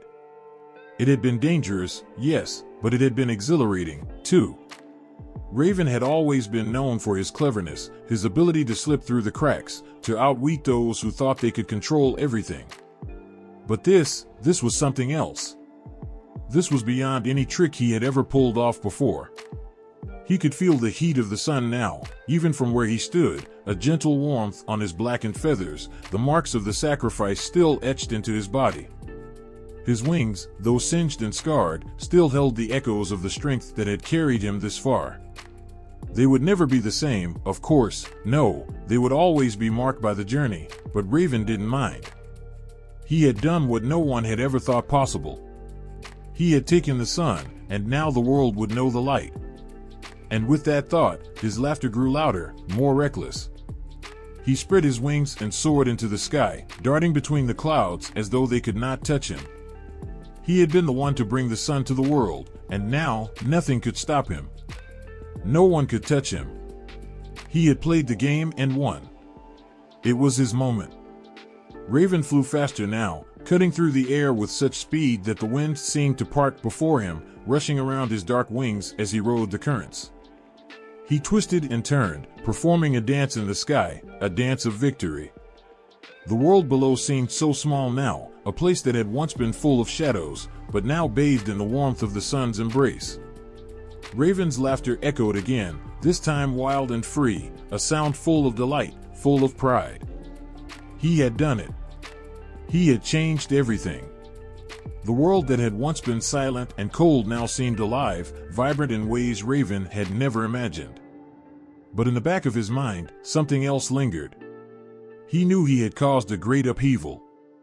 The chief and his people, who had once held the sun in their grasp, would be furious. But Raven didn't care. He had given them the sun, after all. He had made their world whole. They might curse him now, but deep down, they would understand. They would see that without his mischief, they would never have known the warmth of the sun. He dove lower, feeling the wind whip past him, his feathers ruffling in the gust. It was pure freedom, a feeling unlike any other. He had outsmarted the chief, outwitted the darkness, and brought light to the world. Nothing could ever take that away from him. As Raven landed on a rocky outcrop, his laughter softened into a chuckle. He was tired, but the weariness didn't matter. He had given the world what it had longed for, he had given it light. And with the light came everything else, warmth, life, growth. All of it was his doing. The trees would begin to stretch toward the sun, the rivers would glisten, and the animals would find their way out of the shadows. The world would never be the same, and Raven would never be the same either. He had carried the sun. He had been the one to give life to the earth. As he sat there, perched on the rock, Raven's gaze softened. There was a moment of quiet, a fleeting pause in his joy, as he looked down at the world he had transformed. His feathers, still blackened by the sun's heat, shone with a new luster, and for the first time, Raven felt the weight of his actions settle around him. The world was different now. It had changed. And he had made that happen. It was more than just a clever trick, more than just a game.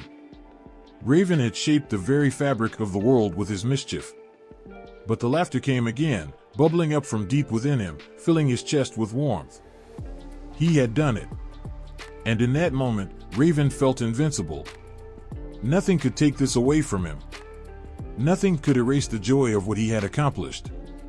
Raven had brought the sun to the world. And that, above all else, was the most wonderful trick of all. The sun had not yet fully risen when the chief awoke, his body heavy with the weight of a troubled heart. The world outside was still dark, the shadows clinging to the corners of the land like a quiet, lingering threat.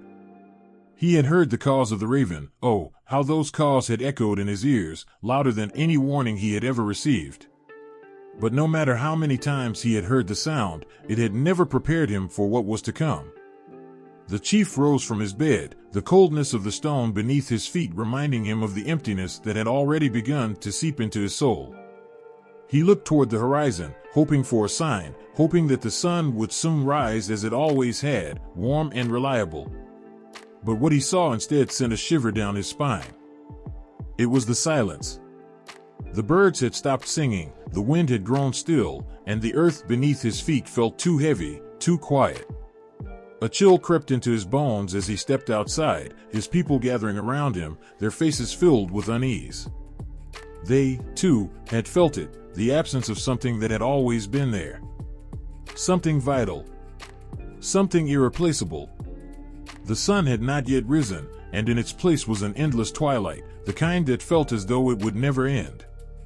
The chief's heart pounded in his chest as he turned toward the sky, searching for the source of this unnatural stillness. His people whispered, eyes wide with fear, as the weight of their loss settled around them like a heavy cloak. And then, it hit him. Raven had taken the sun.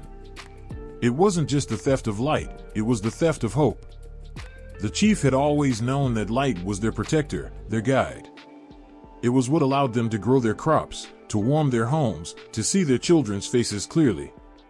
Without it, they were lost. The land was barren in the darkness, and so were they. His people, once full of life and laughter, now stood silent, their eyes empty with confusion. The world had been thrown into chaos. Nothing would ever be the same again. The chief's heart ached as he thought of his ancestors, the ones who had held the sun so close, protected it with their lives. They had worked so hard to keep it safe, to ensure it stayed in the sky, bathing the world in its golden light. Now it was gone. Gone, stolen by a creature who had no right to take it. A creature who had no respect for the balance of things. His people turned to him, their eyes filled with pleading, their faces lined with worry. They looked to him for answers, for guidance. But what could he give them? How could he lead them in this moment of unimaginable loss? The chief's voice trembled as he spoke, barely above a whisper. Raven. Raven has taken it. The sun. The words hung in the air like a curse, and the silence that followed was suffocating. His people shifted uncomfortably, their fear growing, as if they could feel the darkness pressing in on them. And the chief, oh, how his heart weighed down with the burden of his failure. The sun was gone, and Raven had done this to them. Raven, with his cunning and trickery, had stolen away the one thing that kept them alive. The chief closed his eyes for a moment, as if trying to gather his strength. He thought of his ancestors again, those brave souls who had fought so fiercely to protect the light. They must be watching now, waiting for him to fix what had been broken. The world had shifted beneath his feet, and he could feel it. He could feel the land mourning, the trees bowing their heads, the earth itself grieving. Without the sun, the people would starve. They would freeze in the cold. The world would wither, and the chief would be the one who failed to protect them. His hands clenched into fists, nails digging into his palms. He couldn't let this happen. He wouldn't let it happen. But what could he do? How could he bring back the light that had been taken from them? How could he fix the damage that had been done? Is there no way to bring it back? Someone asked, their voice trembling with uncertainty. The chief's gaze turned to the horizon again. The sky was no longer a bright blue, there was only a sickly yellowish hue hanging over the earth, a constant reminder of the void that had been left behind. The warmth that should have been there was absent, replaced by a chill that sank into the bones of everyone who stood in its path. I don't know, he whispered. I don't know. And yet, even as he spoke those words, something deep inside him stirred. A flicker of hope, perhaps foolish, perhaps impossible, ignited in his heart. He had to try. For his people. For the earth. For the future. Gather the people, he said, his voice growing stronger. We will search. We will find Raven, and we will bring back the sun. We cannot allow our world to be consumed by this darkness. His words, though filled with determination, could not hide the weight of uncertainty in his heart. How could they fight a creature like Raven? How could they hope to retrieve something so precious? But what other choice did they have? The sun, their life, their warmth, it was gone. And only Raven, with his trickster ways and wicked heart, held the key to returning it. The people nodded, their faces still pale but filled with the faintest spark of hope. It was a fragile hope, the kind that flickered like a candle in a storm, but it was hope nonetheless. The chief's mind raced as he prepared for what was to come. This was a battle unlike any they had fought before. It was a battle not just for survival, but for the soul of their people. Raven had stolen the sun, and now they would have to find a way to reclaim it, before the world fell into eternal night. But the chief knew, deep down, that this wasn't just about the sun. It was about something bigger. Something deeper. The consequences of Raven's actions would ripple through the land, through the hearts of every person, every animal, every plant. The chief could feel it in his bones. And he knew that the journey ahead would not only be a fight to restore the light, but a fight to heal the wounds that had been left in the darkness. The chief raised his head to the sky once more, his heart heavy with the weight of his people's hopes and his own fear.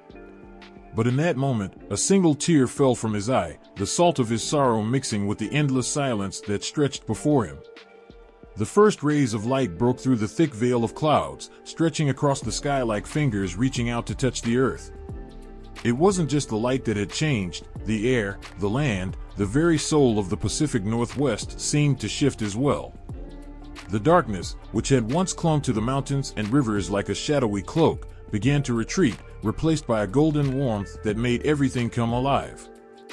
The trees, tall and ancient, stood still as though they too were waiting. Then, slowly, they began to tremble.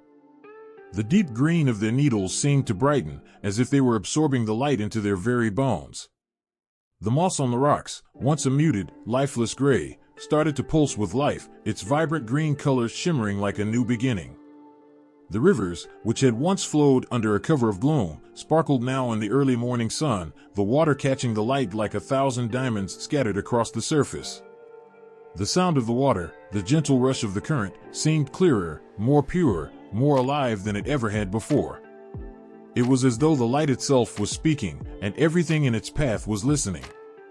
As the sun climbed higher, the air began to change too. The coolness of the morning was slowly replaced by a warmth that spread through the land like a comforting embrace. It wrapped itself around the trees, the mountains, the valleys, until the entire world seemed to breathe a little deeper. The wind, once cold and harsh, now carried the scent of fresh pine and damp earth, a smell that spoke of renewal, of life returning to the land after a long, restless sleep. The animals began to stir, blinking in the new light. Deer stepped out from the cover of the trees, their coats glistening with dew. Bears, once hidden in the dark corners of the forest, emerged cautiously, their eyes wide with curiosity at the brightness of the world. Birds took to the air, their wings slicing through the sky, the sunlight catching on their feathers as if they, too, had been reborn. The people, too, felt it. At first, it was a quiet stir, an unspoken awareness that something had changed. As the light spread across the land, so did a sense of peace, as though the earth itself had been given a second chance. The elders, who had seen so much in their lifetimes, stood silently, watching as the world transformed around them. They did not speak at first, not because they had no words, but because words seemed so small in the face of what they were witnessing. They had lived through seasons, through storms, through generations, but nothing had prepared them for this. Young children ran barefoot through the fields, their laughter ringing out like a melody, echoing off the hills and through the trees. They twirled in the light, their arms wide, as though they were trying to capture every beam of sunlight. It felt, to them, as if the world had just woken up, as if they had been given a gift so vast, so unimaginable, that they didn't quite know how to hold it. But for the elders, it was different. They could feel the weight of the light, the way it shifted everything, changed everything. They knew that the world had always been in balance, but this was something new. Something that had never been done before. It was as if the earth had been given a second chance, and with it came the promise of something more, something better. The light had brought life, but it had also brought something deeper. Something that was harder to name, but impossible to ignore. It wasn't just the trees or the rivers that were affected.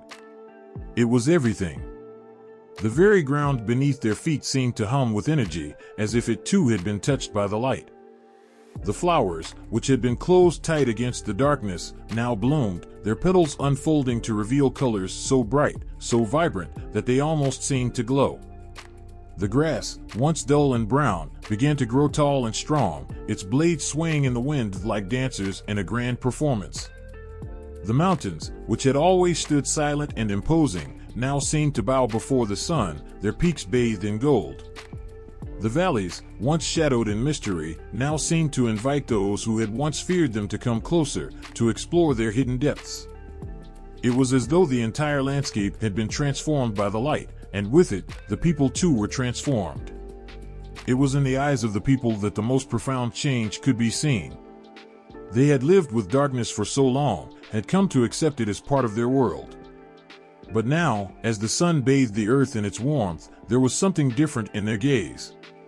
Something brighter, something stronger.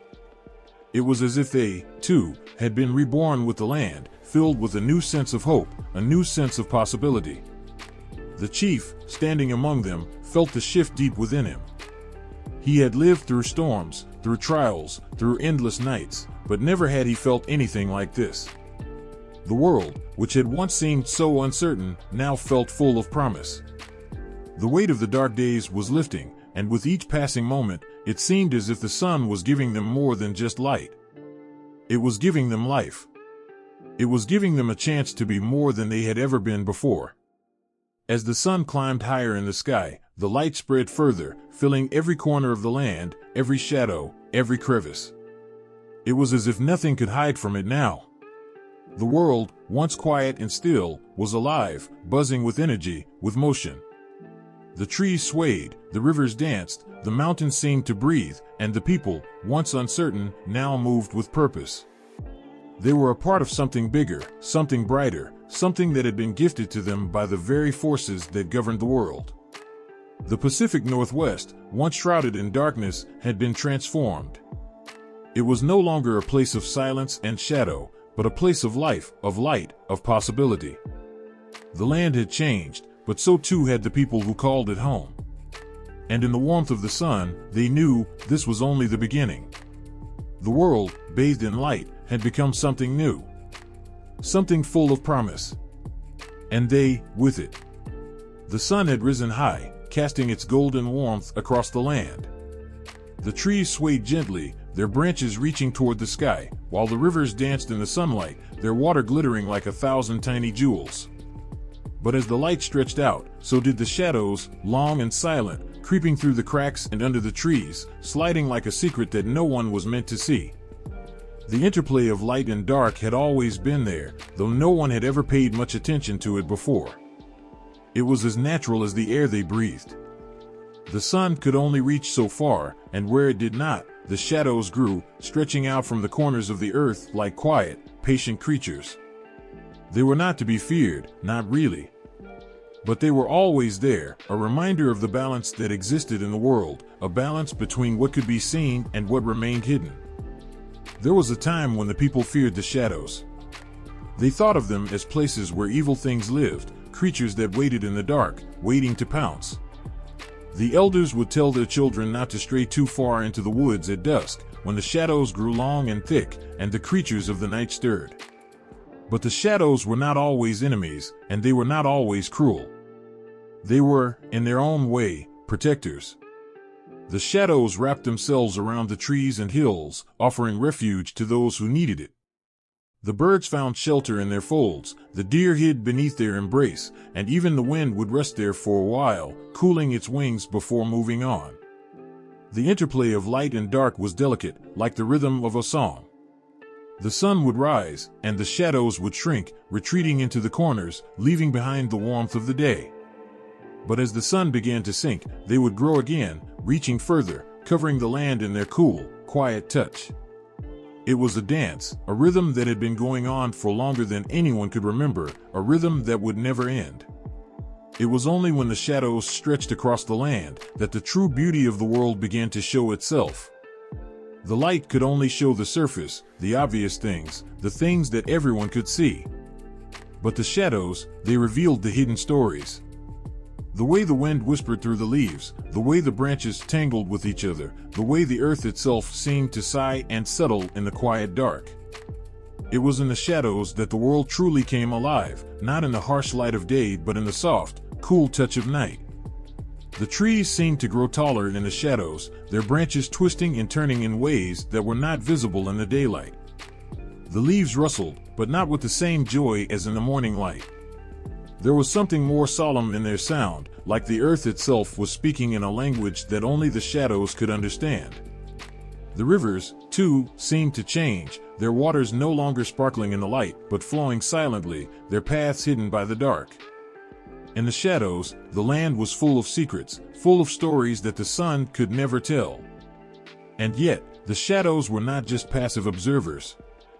They had their own life, their own purpose. They were not evil, not always. They were the contrast that made the light brighter, the quiet that made the noise of the day more beautiful. Without the shadows, there would be no depth, no mystery. Without them, the world would be flat, and the light would be dull, because it would have no place to fall. The shadows made the world feel full, made it feel alive. It was the dance between light and shadow that shaped the day. The sun, bold and fierce, would push back the darkness, but only for a time. The shadows, quiet and patient, would wait, knowing that their turn would come again. And when it did, the world would transform once more. The land, bathed in sunlight, would suddenly seem softer, more peaceful, as though the sun itself had taken a deep breath and relaxed. The shadows would settle into the hills, into the trees, and everything would be calm, still, as though the world itself had entered a deep, peaceful sleep. The animals, too, responded to the changing light.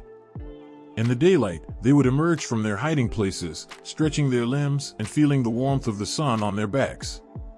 They would chase, they would play, they would feast, their world alive with motion and sound.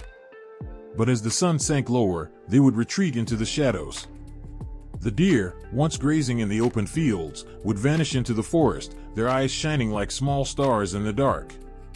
The birds, once calling to each other from the treetops, would fall silent, resting in the coolness of the night.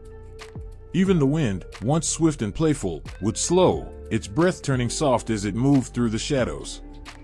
And in the quiet of the night, the world would breathe, slow and steady, like the heartbeat of the earth itself. The shadows held the world in their arms, not with fear, but with care, cradling it as the sun had done during the day. They protected what the light could not reach, offering rest, offering peace. But it wasn't just the earth that was shaped by the light and shadows. The people, too, felt their pull. They had always known that day and night were separate, but in the quiet moments, when the sun dipped low and the shadows began to stretch across the land, they felt the shift in their hearts. It was as though they, too, were a part of the dance between light and dark. The shadows seemed to hold them in a way the sun could not, their mysteries soothing their weary hearts, reminding them of things forgotten, things that only the quiet of night could bring to the surface. The chief knew this better than anyone. He had spent many nights standing alone at the edge of the forest, watching as the shadows grew long, knowing that the world was never as simple as light or dark. It was the space between them, the place where they touched, that made the world what it was. And in that place, where the light kissed the shadow, there was life. There was balance. There was peace.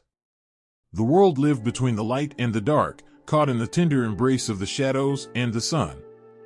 And in that balance, everything was possible. The sun had long since sunk behind the distant mountains, leaving behind a soft glow that seemed to linger on the horizon, as though it, too, couldn't forget what had happened. The people stood in silence, their faces glowing with a light that wasn't just from the sun. It came from somewhere deeper, something that had touched them all and changed the world forever. Raven had returned, and though he was not the same as he had been before, he was more. He was something different, something greater. At first, they hadn't known what to make of him. Raven, the trickster, the mischief maker. The one who had stolen the sun itself and given it to them. His actions, bold and reckless, had turned the world upside down, and many had doubted whether his gift was truly a blessing. But over time, the truth became clear. Raven had not only given them light, he had given them the world. He had made everything possible. Without the sun, there would be no harvests, no warmth, no life. And Raven, in his wild, unpredictable way, had brought it all into being. The elders, once the voices of caution and restraint, spoke of him in hushed tones, their voices filled with reverence. "He is not just a bird," they whispered. "He is a god, a spirit of the earth. He has touched the very heart of life, and we are forever in his debt." It wasn't long before stories spread, stories that transformed Raven from a trickster to a hero, from a wanderer to a deity. His name was spoken with awe, and his feathers were seen as sacred. Children would look up to the sky, hoping to catch a glimpse of the dark silhouette against the sun. They believed, with all their hearts, that Raven was watching over them, guiding them, protecting them. The people built altars in his honor, places where they could leave offerings of food, of song, of gratitude. They would gather under the fading light of dusk and sing songs of Raven's deeds, of how he had brought the sun to their world, of how he had sacrificed his own beauty, his own feathers, to make their lives brighter. His laughter echoed in their hearts, a reminder of the joy and mischief that had been woven into the very fabric of their existence. Raven had given them more than light, he had given them hope. He had reminded them that even in the darkest of times, there was always a spark of something good, something worth holding on to. But it was not just his actions that had transformed Raven into a revered figure. It was the spirit of the people themselves. They saw in Raven the qualities they cherished: courage, resilience, and a sense of humor in the face of hardship. Raven was a reflection of their own strength, of their ability to face the impossible and laugh in the face of it. His story became their story, his sacrifice their own. He was no longer just a bird. He was a symbol, a living testament to the power of transformation, of how a single act of defiance could change everything. Years passed, and the sun rose and set each day, casting its light over the land. The people prospered, their lives intertwined with the rhythm of the earth, the cycles of the seasons, and the light that Raven had given them. The world had changed in ways they couldn't have imagined before. The shadows no longer held the same fear, for they knew that Raven's gift had brought the balance back, the balance between light and dark. The day could be long and bright, but the night could be restful, full of dreams and quiet reflection. One day, as the people gathered once again beneath the sky, Raven appeared to them, soaring high above their heads. His wings cut through the air with an elegance that belied the fire that had once scorched him. His feathers, black and sleek, shimmered in the sunlight, but they held a deep, quiet power. He was no longer the trickster who had stolen the sun for his own amusement. He was something more now, something timeless. The people watched in silence, their hearts swelling with pride, with love for this creature who had given them everything. The laughter that had once been his trademark was now a soft, knowing chuckle, a sound that carried a sense of completion. Raven landed among them, and as he did, the crowd parted to make way. No longer was he the misfit, the outsider. He was their protector, their guide. He stood tall, his presence commanding respect, but there was a softness to him, too, a warmth that radiated from the core of his being. He spoke not in words, but in the very air around him. His presence filled the space with a feeling of peace, of understanding. The chief, now old with the years, stepped forward, his once strong frame bent with age, but his eyes shone with the wisdom of the ages. He raised his hands in reverence, his voice trembling as he spoke. "Raven," he said, "you have given us everything. The sun, the light, the life. But it is more than that. You have given us the understanding that there is more to this world than we could ever know. You have shown us the power of sacrifice, the beauty of laughter, and the strength that comes from the light and the dark. We are yours, now and always." And with that, the people echoed his words, their voices rising in a chorus of love, of gratitude, of devotion. Raven had become something more than just a figure in their stories. He had become the heart of their world, the very spirit of the land. His legacy was not just in the sun that warmed the earth, but in the way the people lived their lives, in the way they honored him, in the way they had come to understand themselves through his story. Raven had given them the world, but he had also given them the greatest gift of all, the understanding that they were a part of something greater than themselves. And so, Raven's legacy lived on. His name became a symbol of hope, of light, of transformation. As the years passed, the people continued to tell his story, passing it down through generations. His feathers, once scorched and blackened, were now revered as sacred relics, reminders of the bird who had given everything to bring light to the world. The laughter of Raven echoed in the hearts of those who remembered him, and the light that he had brought would never fade. There was a moment, just after the sun began to dip below the horizon, when the air seemed to hold its breath. The people, gathered around the fire, sat in quiet reverence. The warmth of the flames flickered in their eyes as they listened, their hearts in tune with the rhythm of the story unfolding before them. Raven's tale was more than just a story. It was a lesson, a truth carved into the world itself. Raven was not just a bird, the elder began, his voice carrying the weight of centuries. He was a trickster, yes, but more than that, he was a teacher. And through his tricks, his laughter, his mischief, he showed us the world as it truly is. A world of balance, of light and dark, joy and sorrow, laughter and tears. As the elder spoke, the shadows danced on the walls of the gathering place, and the fire crackled, sending sparks into the air. The people listened intently, sensing that something important was being revealed. They had all heard the story of Raven stealing the sun, of his dark feathers turned black by the fire he carried, but there was more. There was wisdom in his actions, lessons that had shaped the lives of those who came before them and would continue to shape their lives for generations to come. Raven knew that the world could not live on light alone, the elder continued, his eyes scanning the crowd, resting for a moment on each face. Without darkness, how would we know the beauty of the dawn? Without sorrow, how would we recognize joy? Raven was not just giving us a gift.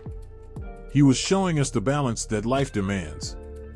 The people nodded, their faces soft with understanding. They had learned over the years that Raven's mischief was not without purpose. He had given them the sun, yes, but not without cost. He had sacrificed his own beauty, his bright feathers scorched by the very fire he had stolen. In that sacrifice, there was a message: nothing in life comes without a price. But it wasn't just about sacrifice. Raven had also shown them that joy could be found in the most unexpected places. His laughter, wild and untamed, had been the sound of freedom, of life lived without fear. In the face of the impossible, Raven had smiled. He had laughed. He had turned the world upside down simply because he could, simply because he believed that the world needed more than just the mundane order. It needed chaos. It needed surprise. It needed the playful spirit that could make everything feel new. Raven's laughter, the elder said, his voice low, was not just the sound of mischief. It was the sound of freedom. It was a reminder that we must not take life too seriously. We must laugh, even in the face of adversity. Life is a dance between the light and the dark, and if we cannot laugh, then we have lost the rhythm. The fire crackled again, sending a shower of sparks into the sky. The people sat in silence, letting the weight of those words settle into their hearts. For all the lessons Raven had taught them, this was perhaps the most profound: to find joy, even when the world seemed dark, even when the weight of life threatened to crush them. Raven had stolen the sun not just for himself, but for them, so they could see the beauty of the world. And in that gift, they were reminded that even in the darkness, there was always light. The elder's voice grew softer, more reflective. And remember this, he said, his eyes distant as though looking beyond the fire, Raven's gift was not just the sun. It was the reminder that we must be willing to change, to adapt. We cannot be afraid to look beyond what we know, to reach for the impossible. Raven taught us that sometimes we must break the rules in order to find something greater.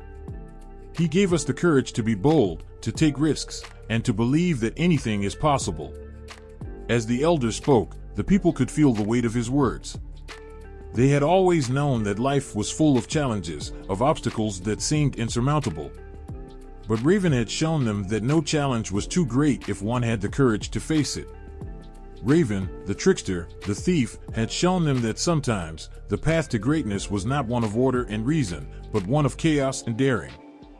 Raven had taken a great risk, and in doing so, he had changed the world. And in his risk, the people had learned that they too could take risks, could step beyond the safety of the known and into the unknown. The laughter of Raven echoed in their minds, a sound that was both mischievous and full of wisdom. It was the sound of someone who had seen the world in all its glory and all its pain, and had decided to laugh in the face of it all. It was the sound of someone who knew that life was fleeting, but that the moments of joy, of laughter, of light, were what made it worth living. The elder's voice grew quieter still, as if he were speaking to himself now, as much as to the people. Raven taught us that even in our darkest moments, we must keep moving. We must keep laughing. We must keep searching for the light. For in the end, it is not the darkness that defines us, but the light we bring into it. As the fire began to fade, the people sat in silence, lost in their thoughts. They had learned something that night, something that would stay with them long after the flames had died. They had learned that life was not about avoiding the darkness, but about finding the light within it. They had learned that laughter, even in the hardest of times, was a form of strength. They had learned that the greatest gift Raven had given them was not the sun, but the courage to live fully, to embrace both the light and the dark. And as they sat there, watching the last embers of the fire burn out, they knew that Raven's legacy would live on in them. It was not just a story. It was a way of life. A way of looking at the world, not with fear or hesitation, but with courage, with joy, and with the wisdom to understand that both light and dark had their place. Raven had shown them the way, and they would carry his lesson in their hearts forever. The sun had just kissed the earth for the first time, and the world seemed to breathe again. The shadows that once clung to the ground, hiding secrets and fears, now retreated, leaving space for something new, something filled with life. Raven, perched high on a branch, watched as the first humans emerged from the darkness. They blinked in the light, their eyes squinting as they took in the beauty of the world, their hands reaching out to touch the warmth that now spread across the land. At first, the humans were unsure of what to make of the light. It was so bright, so overwhelming. They had never known a world like this, a world where the sky seemed to stretch endlessly, where the ground was bathed in warmth, and where the air hummed with the promise of life. They stood there, their faces awash with awe and wonder, but there was a confusion too. They did not know what to do with this light. They did not know how to exist in it. Raven, ever the observer, watched quietly from above. His sharp eyes took in every movement, every expression. He had given them the sun, yes, but it was not enough. They needed more.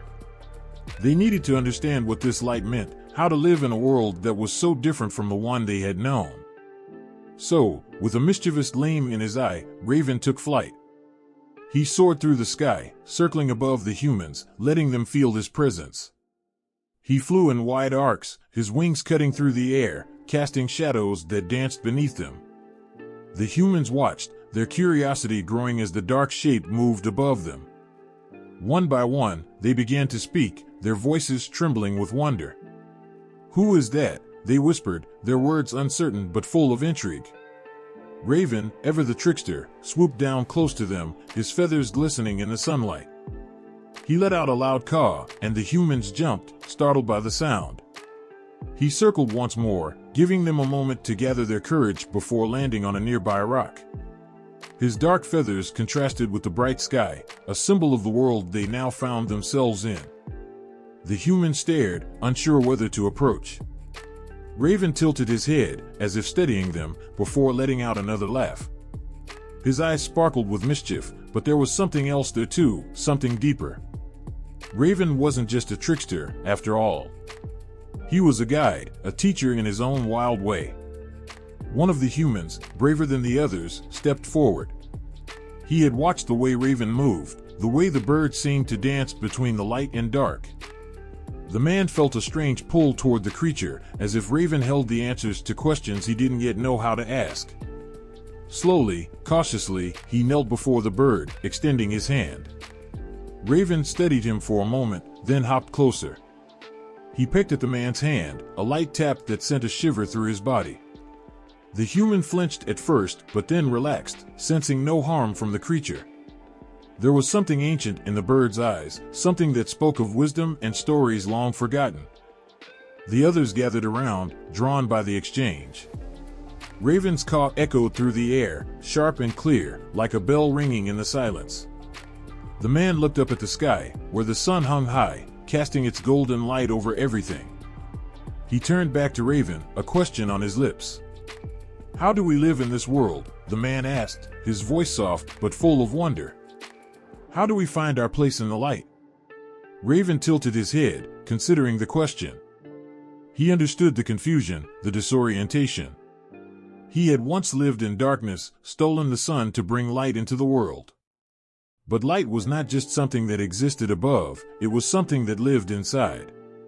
It was the warmth in the heart, the strength in the spirit, the joy in the laughter. Raven hopped a little closer, his black feathers rustling softly in the wind. He flapped his wings, sending a gust of air toward the humans. They stepped back, startled by the sudden movement, but Raven was already gone. He took flight again, rising into the sky. The humans watched him, unsure of what to do next. The bird circled above, his wings cutting through the sky with ease. He swooped lower, just out of reach, before rising once more.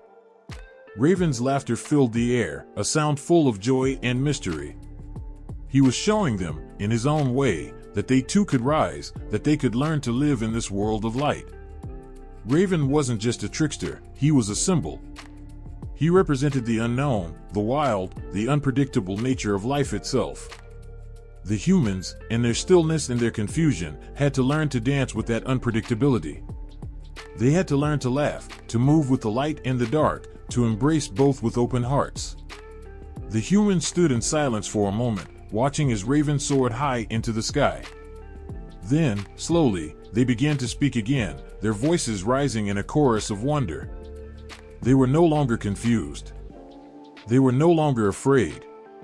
Raven had shown them the way, not with words, but with his actions, his flight, his laughter. The world had been transformed by the light, but it was Raven who had shown them how to live in it. He had given them the sun, yes, but it was not the sun alone that would guide them. It was their ability to laugh, to move with the wind, to dance between light and shadow, that would shape the future. Raven had given them the greatest gift of all, the freedom to choose, the freedom to live. And so, the first humans, now bathed in the warmth of the sun, watched as Raven disappeared into the distance. They knew, without a doubt, that the world would never be the same again. They had seen the light, but it was Raven who had shown them how to walk in it. Raven perched on a tall tree, staring out over the vast, dark land below. The warmth of the sun was fading, and the night had begun to creep in, its chill slipping under the skin of the world. The humans had no fire. As the coldness sank deeper into the earth, Raven could hear their uneasy shivers. He had already given them the light, he had transformed the world, filled it with warmth, but there was something missing. Something essential. Fire. The humans were still unsure of it. They had seen the sparks that flew from their hands when they struck stones together, but those sparks were fleeting, vanishing before they could do anything with them. Raven, the trickster who had given them the sun, had watched from above, his sharp eyes taking in their frustration. They were good at many things, but they still didn't understand fire. Fire had its own mysteries. It was alive in a way the humans could not yet understand.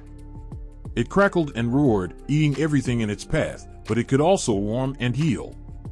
It could destroy or sustain. It was a force that needed to be respected. And the humans didn't know how to make it theirs. Raven, ever the problem solver, was not one to let a challenge go unanswered. He had already given them the sun, now it was time for him to give them something else, something that could keep them warm when the nights grew long and cold. It was time to bring fire to them. The journey would not be easy. Fire was not something that could simply be gifted. It had to be earned, understood, tamed.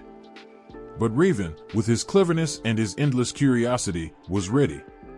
With a swift movement, he took off, his wings slicing through the air. The wind ruffled his feathers as he flew, soaring higher and higher, searching for what he needed. In the distance, he saw it, a great mountain, dark and looming, a place where the earth itself seemed to burn. At the peak, there was a cave. Raven had heard whispers of it, of the great fire that lived inside, of the flame that burned eternally, never ceasing, never fading. This was where he would find the fire. But it would not be easy to take. Raven flew faster, his heart beating with excitement. He could feel the power of the fire calling to him, urging him forward. He reached the mountain, and the wind picked up, howling around him, as if warning him of the danger ahead. But Raven was fearless. He flew straight into the cave, his dark figure disappearing into the blackness. Inside, the air was thick with heat. It was as if the very walls were alive, breathing fire. At the center of the cave, a great flame flickered and danced, casting shadows that seemed to move on their own. It was alive, in a way nothing else was. Raven watched the fire for a moment, studying it, understanding its rhythm. It crackled and popped, sending sparks into the air, but it was wild. It could not be tamed. He knew what he had to do. With a daring leap, Raven swooped down toward the flame. His sharp beak reached out, catching a small ember in his mouth. The fire flickered, its heat searing, but Raven held tight. He could feel the power of the flame, the warmth spreading through him, as if the fire itself was alive inside him. He flew back into the night, the ember clutched firmly in his beak. As he soared over the land, he could hear the wind howling around him, but he pressed on.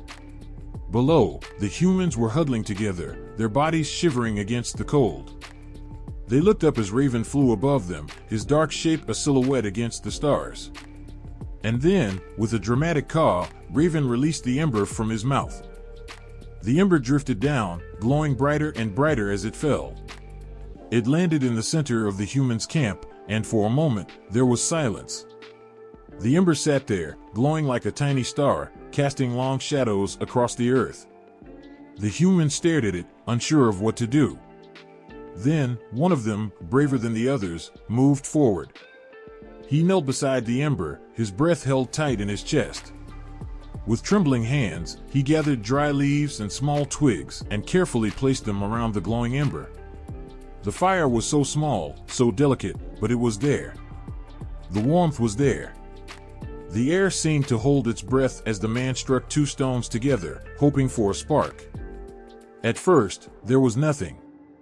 The ember glowed softly, but it did not ignite. The wind swept across the camp, and the fire seemed to flicker. But the man refused to give up. He struck the stones again, harder this time, and as the sparks flew, something incredible happened. The ember caught. The dry leaves began to crackle, and the fire slowly spread, licking at the edges of the twigs. Slowly, surely, it grew, its warmth filling the air, pushing back the cold. The humans gasped in wonder. They had done it. The fire was alive, and it was theirs. Raven, watching from above, let out a triumphant caw. He had given them the fire. And with it, he had given them life. The humans huddled closer to the flames, their faces lighting up with the warmth they had never known. They laughed, their voices full of joy, as the fire crackled and danced before them. It was a gift, yes, but it was also a challenge. The fire would require their respect. It would need to be cared for, protected. If they were not careful, it could burn them. But Raven had given them the key to survival. With the fire, they would no longer be at the mercy of the cold. They would no longer be afraid of the dark. As Raven watched the humans, he felt a deep satisfaction. His wings beat softly in the air, the warmth of the fire spreading through his feathers. The world was no longer the same. The humans had the sun, they had the fire. They were no longer creatures of the dark. They had the light. Raven smiled to himself, knowing that he had given them everything they needed to thrive. And as the fire burned bright below him, he took flight once more, leaving behind a world that had been forever changed. The land was silent. The earth stretched out, dry and cracked under the weight of the relentless sun. The air shimmered with heat, and even the animals moved sluggishly, their thirst unspoken but desperate. Raven perched high above, watching the parched land below. His sharp eyes caught every detail, the brittle grass, the lifeless soil, the streams that had once flowed but now lay empty and silent. The world was thirsty, and its cries echoed in the stillness. Raven's feathers ruffled with unease. This was not how it was meant to be. He had given light to the world, fire to the humans, but something was still missing. The land could not live without water. Without its lifeblood, the earth would wither, and all within it would fade. Raven tilted his head, his keen mind already spinning with ideas. He had shaped so much of this world, and now he would shape it again. Far in the distance, he saw the great mountains, their peaks piercing the clouds like jagged teeth. That was where the snow slept, where the water was locked away in its frozen prison. Raven knew what had to be done. He spread his wings wide and leapt into the air, the wind rushing past him as he soared toward the mountains. His heart beat with purpose, each stroke of his wings carrying him closer to the task ahead. When he reached the mountain, the air was cold, biting at his feathers. The snow stretched out before him, a vast, unbroken expanse of white. It was beautiful, but it was trapped. The water was frozen, unable to flow, unable to breathe. Raven landed softly on the snow, his sharp claws sinking into its icy surface. For a moment, he stood still, listening. He could hear the whispers beneath him, the water's voice faint but urgent. It was pleading for freedom, for movement, for life. Raven closed his eyes, his mind sharp and focused. He called to the wind, to the sun, to the forces of the earth. The snow began to tremble beneath him, a low rumble echoing through the mountains. Slowly, the ice began to melt, the frozen water breaking free in glistening streams. It trickled down the mountain's face, hesitant at first, then faster, stronger. Raven watched as the water carved its path, winding its way down, seeking the land below. But this was not enough. The water needed guidance, a purpose. Without it, it would scatter aimlessly, lost in the vastness of the earth. Raven took to the air once more, following the streams as they grew into rushing rivers. He soared low, his shadow gliding over the land, and with each beat of his wings, he shaped the river's course. He led them through valleys and across plains, carving deep channels into the earth, weaving them like threads into a grand tapestry. As the rivers flowed, the land began to change. The dry, cracked soil drank deeply, its thirst finally quenched. The plants that had wilted under the sun's harsh gaze began to stir, their roots stretching toward the newfound water. Flowers bloomed in bursts of color, their petals opening like tiny miracles. Trees grew taller, their leaves glistening with dew. The world was waking up, its life renewed. The animals were the first to notice the change. They came cautiously at first, their steps hesitant, their eyes wide with wonder. A deer bent its neck to drink from the cool, clear water, its reflection rippling across the surface. Birds sang from the trees, their melodies filling the air with hope. Even the humans, far away in their villages, felt the shift. They followed the rivers, their footsteps hurried, their voices rising in joyful cries as they found the water's edge. Raven watched it all from above, his black wings cutting through the sky like a shadow. He felt a deep satisfaction, a sense of purpose fulfilled. But his work was not yet done. The rivers needed balance. They needed to be more than just streams of water. They needed rhythm, life, a soul. He called to the rocks, the earth, the winds. He stirred the rivers, letting them bubble and churn, creating cascades that danced and sang. He carved waterfalls into the cliffs, their waters tumbling down in dazzling sprays of light. He shaped quiet pools where the rivers could rest, their surfaces smooth as glass, reflecting the sky above. The rivers became alive, their waters moving with a rhythm that was both wild and gentle. They whispered to the land, their voices the song of life and renewal. The rivers carried fish and seeds, spreading life wherever they flowed. They became paths, connecting the humans to one another, to the animals, to the earth itself. They became the veins of the world, pulsing with vitality, feeding everything they touched. As the rivers flowed on, they began to carry stories. The humans told of Raven, the trickster who had shaped the world, who had brought them light and fire, and now, the gift of water. They sang songs of his cleverness, his courage, his unyielding spirit. They gathered by the rivers at night, their fires casting flickering shadows on the water's surface, their voices filled with gratitude. But Raven, ever the trickster, did not stay to bask in their praise. He was already on the move, his sharp eyes searching for the next thing to shape, the next challenge to overcome. He flew over the rivers he had created, his wings casting rippling shadows over the water. The land was alive now, its heartbeat strong, its spirit renewed. And as Raven disappeared into the horizon, the rivers continued to flow, their waters a testament to his legacy, their voices singing his name in an endless, joyful song. The river shimmered under the light, its surface alive with movement. Beneath the current, salmon surged forward, their bodies glistening like silver. The fish moved with purpose, leaping against the flow in their eternal dance to reach the spawning grounds. Their journey was relentless, guided by instincts older than the mountains, and the people who watched from the riverbanks depended on their arrival. These fish were life itself, a gift that sustained villages and brought abundance. High in the branches of a cedar tree, Raven watched the scene with sharp, curious eyes. He cocked his head, his black feathers gleaming in the sunlight, as he studied the humans below. They were singing songs of gratitude, their nets ready, their hearts full of hope. Raven smirked, a mischievous glint flashing in his eyes. The salmon were magnificent, yes, but what good was magnificence if not tested? What was life without a little chaos to stir the waters? Raven flapped his wings and soared down to the riverbank, shifting his form as he landed. No longer a bird, he now appeared as a strange man draped in a cloak of feathers. The villagers greeted him with cautious curiosity, sensing that this was no ordinary traveler. He smiled, his voice smooth as the river's flow. "Your fish," he began, gesturing to the water, "are plentiful this year. But tell me, do you know why they come to you? Do you understand their purpose?" The people exchanged uncertain glances. They explained how the salmon returned each year, a miracle that filled their bellies and their hearts.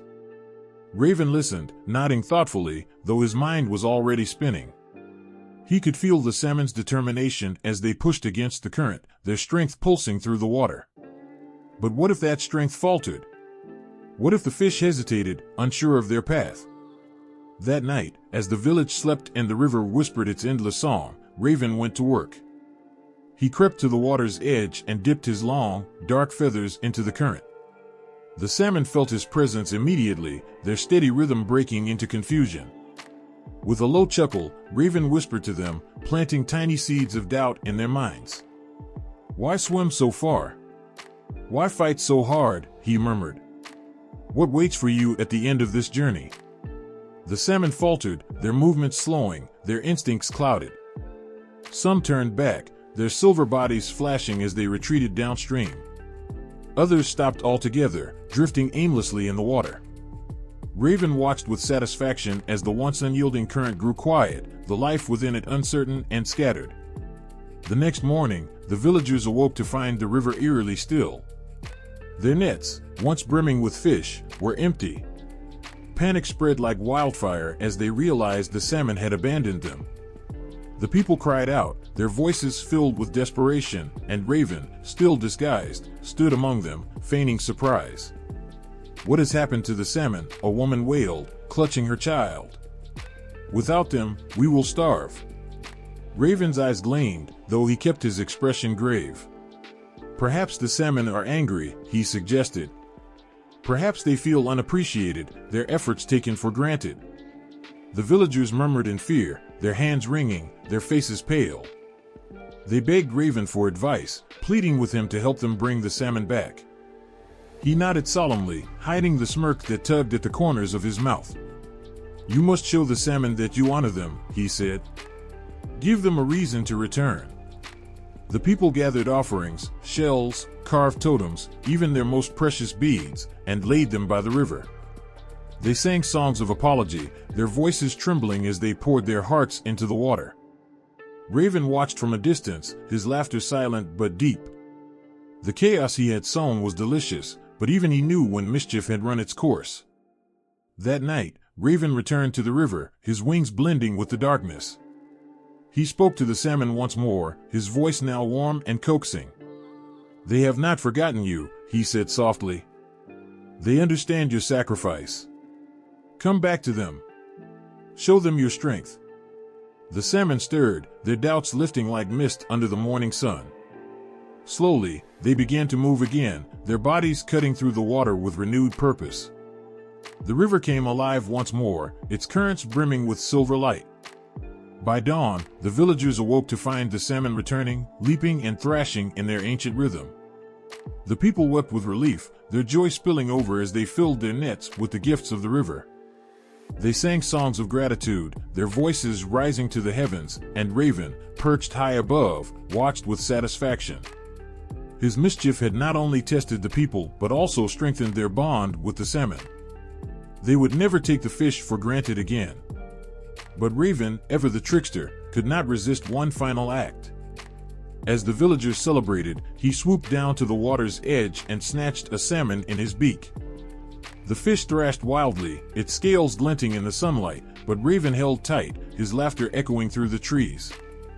He soared into the sky, the salmon clutched firmly in his grasp, a reminder that while the people might rejoice, the trickster's games were far from over. "Oh, don't be so serious," Raven called, his voice lilting and playful. "You look like you've lost your shadow. What are you hunting, friend?" The wolf's head snapped toward the sound, its lips curling back to reveal sharp, white teeth. "What do you care, bird?" it growled. Fly back to your perch and leave me be." Raven laughed, a sharp, ringing sound that echoed through the trees. "Leave you be? Where's the fun in that? I could help, you know. 2 hunters are better than 1. The wolf narrowed its eyes, distrust written across its face. "Help," it scoffed. "What could you do? Your wings are too weak to chase, your beak too small to kill. You're a scavenger, not a hunter." Raven bristled at the insult but kept his tone light. "Oh, but I see what you can't. From up here, the whole forest is mine to watch. I know where the deer bed down, where the rabbits hide. I could lead you straight to a feast." The wolf hesitated, its pride warring with its hunger. The snow had fallen thick and fast this season, and prey had grown scarce. Days of fruitless tracking had left it lean and desperate. "And what would you want in return?" it asked, its voice cautious. Raven's eyes gleamed. "A small thing. A piece of the kill, no more. Enough to fill my belly and keep the cold at bay." The wolf considered this, its sharp mind weighing the offer. It was no fool, it knew Raven was a trickster. But hunger gnawed at its ribs, and the promise of food was too tempting to ignore. "Very well," it said at last. "Lead me to the prey, and you'll have your share. But if you deceive me, bird, I'll snap your fragile bones with a single bite." Raven clucked in mock fear. "Oh, I wouldn't dream of it," he said, spreading his wings and taking flight. "Follow me." The wolf trotted after him, its eyes never leaving the bird as he flitted from branch to branch. Raven led it deeper into the forest, where the shadows grew darker and the air carried the faint scent of life. He flew in looping patterns, pausing now and then to let the wolf catch up, always keeping just out of reach. At last, Raven landed on a low branch and gestured with his beak toward a small clearing. There, huddled beneath the gnarled roots of a fallen tree, was a lone rabbit, its fur blending almost perfectly with the snow. The wolf's ears pricked up, and its body tensed, every muscle coiled like a spring. "See?" Raven whispered. "I told you I could help. Now, go. The feast is yours."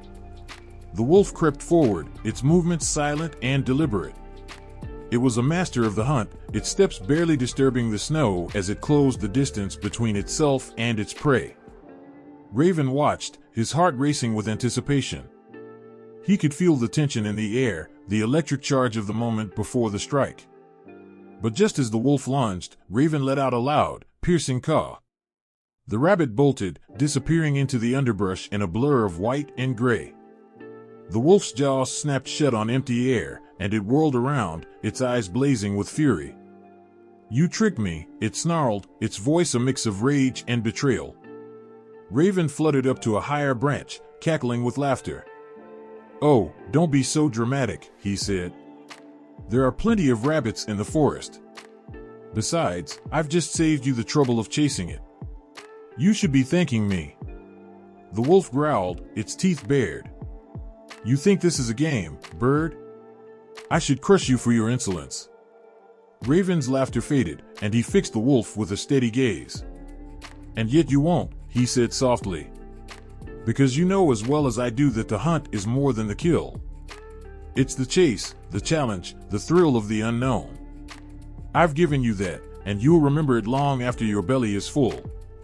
The wolf stared at him, its anger slowly giving way to a grudging respect.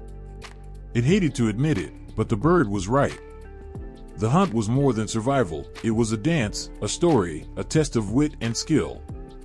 And in that moment, the wolf saw Raven not as a rival but as a kindred spirit, another cunning creature navigating the harshness of the world. Without another word, the wolf turned and disappeared into the trees, its silver coat blending with the shadows. Raven watched it go, a sly smile on his beak. The forest fell silent once more, the snow whispering secrets only the wind could hear. The world was shrouded in a gray, endless gloom. The sky hung heavy, a dull stretch of unbroken clouds that seemed to weigh on the earth itself. The rivers whispered their sorrowful songs, and the trees, no matter how tall they stood, never touched the sun. People walked beneath this muted sky, their faces shadowed, their hearts weary. No one remembered color, for none existed. Raven perched on a jagged rock at the edge of the world, his feathers as dark as the sky above. He tilted his head, watching the somber landscape with sharp, calculating eyes. A restless energy coursed through him, an ache that could not be ignored. He hated monotony. A world this dull, this joyless, it felt like a cage. And Raven despised cages. A soft hum broke the silence, faint and almost imperceptible, like the whisper of a distant breeze. Raven cocked his head, his curiosity piqued. The sound came from the horizon, where the sea met the sky in a seamless blend of gray. It was there he saw it, a faint flicker of something unfamiliar. It was fleeting, like a spark caught between worlds, but it called to him. Raven spread his wings and took flight, his heart racing with an excitement he hadn't felt in a long time. The wind tore at his feathers as he soared higher, pushing toward the flicker of light. The closer he got, the louder the hum grew, a song of possibilities and promises. His sharp eyes finally caught sight of the source, a shard of pure, dazzling light suspended in the air, pulsing gently as if alive. The air was unnaturally still, as if the world itself were holding its breath. The ocean lay flat, the waves frozen in their endless dance. The sails of the villagers' canoes hung limp, and the silence pressed on them like a heavy weight. They whispered to one another, their voices edged with fear. Something was wrong, they could feel it in their bones. The wind, their constant companion, had vanished. Without it, the ocean was a vast and lifeless mirror, and the people were stranded. High above, perched on the jagged edge of a cliff, Raven watched. His feathers shimmered black against the pale light, his eyes piercing as they scanned the horizon. He tilted his head, listening to the worried murmurs that floated up from the shore. He chuckled softly, the sound lost in the eerie stillness. The wind, after all, was his to command, and its silence was no accident. Long ago, Raven had discovered the secret of the winds, hidden in a cave deep within the mountains. The cave was guarded by an ancient spirit, a being of air and whispers who had woven the winds since time began. Raven, cunning and relentless, had tricked the spirit into revealing its power, and since that day, the winds had answered only to him. He could summon gales that howled like wolves or calm the fiercest storms with a single thought. But today, Raven chose stillness, a silence that spoke louder than any storm. Below, the villagers struggled. Their fishing boats, once carried swiftly by the breeze, now drifted aimlessly. The ocean, so vast and full of promise, had become a prison. The people gathered on the shore, their faces drawn with worry, their voices rising in desperate pleas to the unseen forces of the world. "Where is the wind?" they cried. "What have we done to anger it?" Raven smiled, pleased with the turmoil he had created. Yet even he could not deny the tug of their sorrow, the way it wrapped around him like a thread he could not break. He leapt from the cliff, his wings cutting through the still air, and as he descended, he transformed. By the time his feet touched the ground, he was no longer a bird but a man cloaked in black feathers, his face sharp and unreadable. The villagers turned to him, their hope rekindled at the sight of this mysterious figure. They knew of Raven, of his tricks and his power, and though they feared him, they also believed he might hold the answers they sought. "The wind is gone," a fisherman said, his voice trembling. "Our boats cannot move, and without them, we cannot fish. Tell us, wise one, what can we do?" Raven stepped forward, his eyes glinting with mischief. "The wind has not abandoned you," he said, his voice low and commanding. "It rests, waiting for a reason to stir. Perhaps it has grown tired of your cries, your endless demands. The wind is a gift, not a servant." The people exchanged nervous glances. They had always thought of the wind as a force of nature, beyond their control, not something that could tire or grow weary. But Raven's words held a strange power, and they dared not question him. "What must we do?" an elder asked, her voice steady despite the fear that lined her face. Raven considered this, his mind racing with possibilities. He could demand offerings, songs, dances, but none of that would truly amuse him. No, he wanted something more. "Bring me your stories," he said at last. "Tell me the tales of your people, the songs of your ancestors." Give me something worth remembering, and perhaps the wind will return. The villagers hesitated, unsure how stories could possibly bring back the wind. But they had no choice, their survival depended on it. One by one, they stepped forward, their voices trembling as they recounted the legends passed down through generations. They spoke of great hunters, fearless warriors, and the spirits that walked among them. They sang of love and loss, their melodies haunting in the still air. Raven listened, his sharp eyes never leaving their faces. The stories stirred something within him, a flicker of something he rarely allowed himself to feel. He hid it well, his expression impassive, but inside, the threads of their tales wove themselves into his heart. The villagers poured out their souls, their words a river that flowed without end, and Raven, for once, did not interrupt. As the last story ended, a heavy silence fell over the shore. The villagers looked to Raven, their faces pale with exhaustion but alight with hope. He stood motionless, his gaze fixed on the horizon, where the ocean met the sky. Then, without a word, he raised his arms. The air shivered. A whisper, soft as a sigh, rippled through the stillness. The villagers held their breath as the whisper grew into a murmur, then a hum, then a low roar. The ocean stirred, its surface breaking into ripples that danced in the sunlight. The sails of their canoe swelled, and a cool breeze kissed their faces. The wind had returned. The people fell to their knees, their cries of gratitude echoing across the shore. Raven turned to leave, his form shifting back into that of a great black bird. But as he took to the sky, a single tear fell from his eye, lost in the rush of the wind he had summoned. It was not sadness that moved him, nor guilt, but something deeper, an understanding of the fragile balance between power and compassion, a balance he would never admit to holding in his hands. Above the ocean, the wind howled, its voice filled with stories that would never be forgotten. The forest was still, cloaked in shadows cast by the fading light of a winter sun. Snow blanketed the ground, its surface unbroken except for the faint trails of a single set of paw prints. Somewhere in the distance, a soft rustle broke the silence, followed by the low, rumbling growl of a wolf. The air grew colder, sharper, as if it, too, was watching, waiting.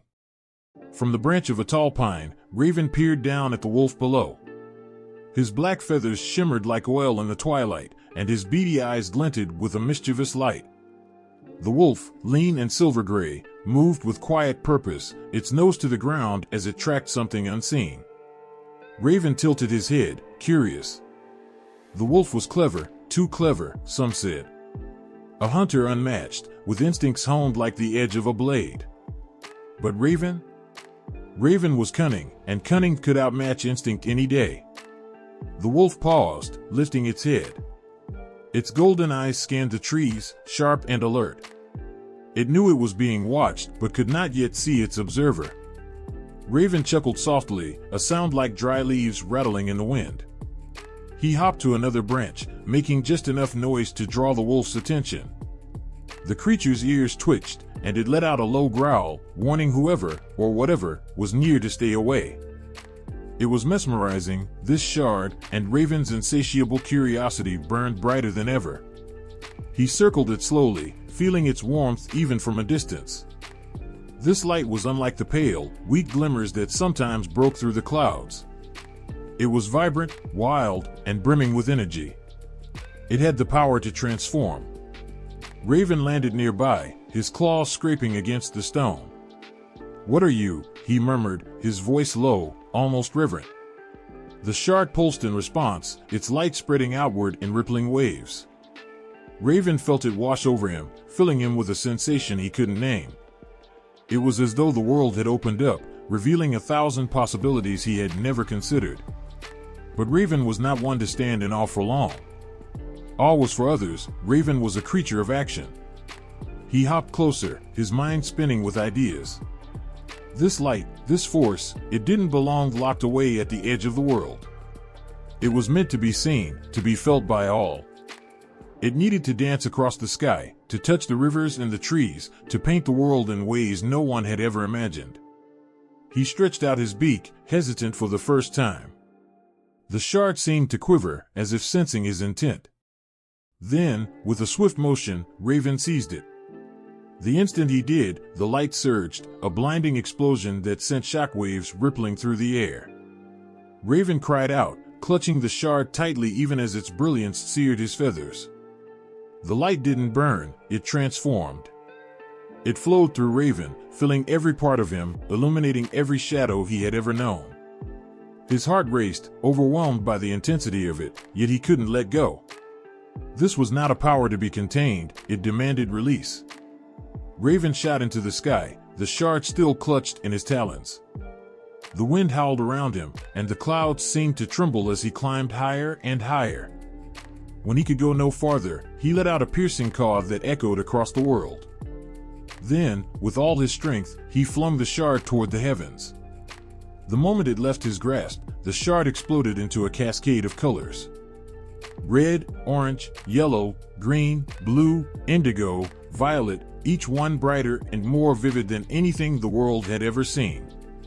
They arched across the sky, a bridge of light that seemed to touch both heaven and earth. The gray clouds dissolved in their wake, and the world below was bathed in the glow of the rainbow. For a moment, everything was silent. The rivers stopped their murmuring, the trees stood still, and the people lifted their faces to the sky, their eyes wide with wonder. They had never seen anything so beautiful, so alive. It was as if the world had been reborn. But Raven wasn't finished. He watched the colors dance across the sky, and an idea took root in his mind. This bridge of light could not be fleeting, it had to endure. He darted back toward the rainbow, his wings cutting through the air like blades. Hovering near the arch, he reached out with his beak and began to weave. He worked quickly, binding the colors together with threads of wind and whispers of sunlight. He wove stories into the fabric of the bridge, stories of hope, of change, of the beauty that could emerge from even the darkest places. When Raven finished, the rainbow shimmered with an otherworldly brilliance. It stretched across the sky, unbreakable and eternal, a reminder of what could be. Raven landed on a nearby branch, his chest heaving with exertion. He felt a deep satisfaction, a rare sense of accomplishment. He had done something no one else could have, he had brought color to the world. The people below stared in awe, their hearts swelling with emotions they couldn't name. Children laughed, their voices ringing like bells, and even the elders, who had lived through countless seasons of gray, felt tears on their weathered cheeks. The rainbow was more than light, it was a promise. A promise that the world was larger, brighter, and more wondrous than they had ever dared to believe. Raven watched them, a sly smile playing on his beak. He had given them something they didn't even know they needed, and in doing so, he had changed everything. The sky, once a blanket of gray, was now a canvas. And Raven, ever the trickster, had become its first artist. The air grew heavy, thick with an electricity that made every leaf shiver on its branch. The forest was unnaturally quiet. Even the rivers seemed to hold their breath, their usual chatter silenced as a shadow rolled across the land. High above, dark clouds began to gather, folding over each other like layers of a suffocating blanket. They swirled and churned, hiding the sun. This wasn't the work of nature. It was something alive, something angry. Raven perched on a weathered cedar, his feathers glistening in the dim light. His sharp eyes darted to the horizon, where a streak of light split the sky. It wasn't the soft, golden light of dawn or the colors of his beloved rainbow. This was wild, jagged, untamed, a warning carved into the heavens. Raven's beak clicked thoughtfully. He'd played many tricks, bent the world to his will time and time again, but this felt like a challenge. And Raven never ignored a challenge. The first rumble came low and distant, like a sleeping beast stirring in its cave. Then the roar followed, a deafening crack that made the earth tremble. Raven flinched, his talons digging into the bark of the tree. The sky split open, and rain began to pour, angry, relentless sheets of water that lashed at the ground. It wasn't long before the wind joined in, howling through the trees like a chorus of lost spirits. But Raven wasn't afraid. If anything, his eyes gleamed brighter, his feathers ruffling with anticipation. From the heart of the storm, a figure began to take shape. It towered above the trees, its form shifting with the winds and rain. Its arms were the lightning, its voice the thunder, and its eyes were endless whirlpools, spinning with fury. This was the storm spirit, the keeper of tempests, a force as old as the mountains and just as unforgiving.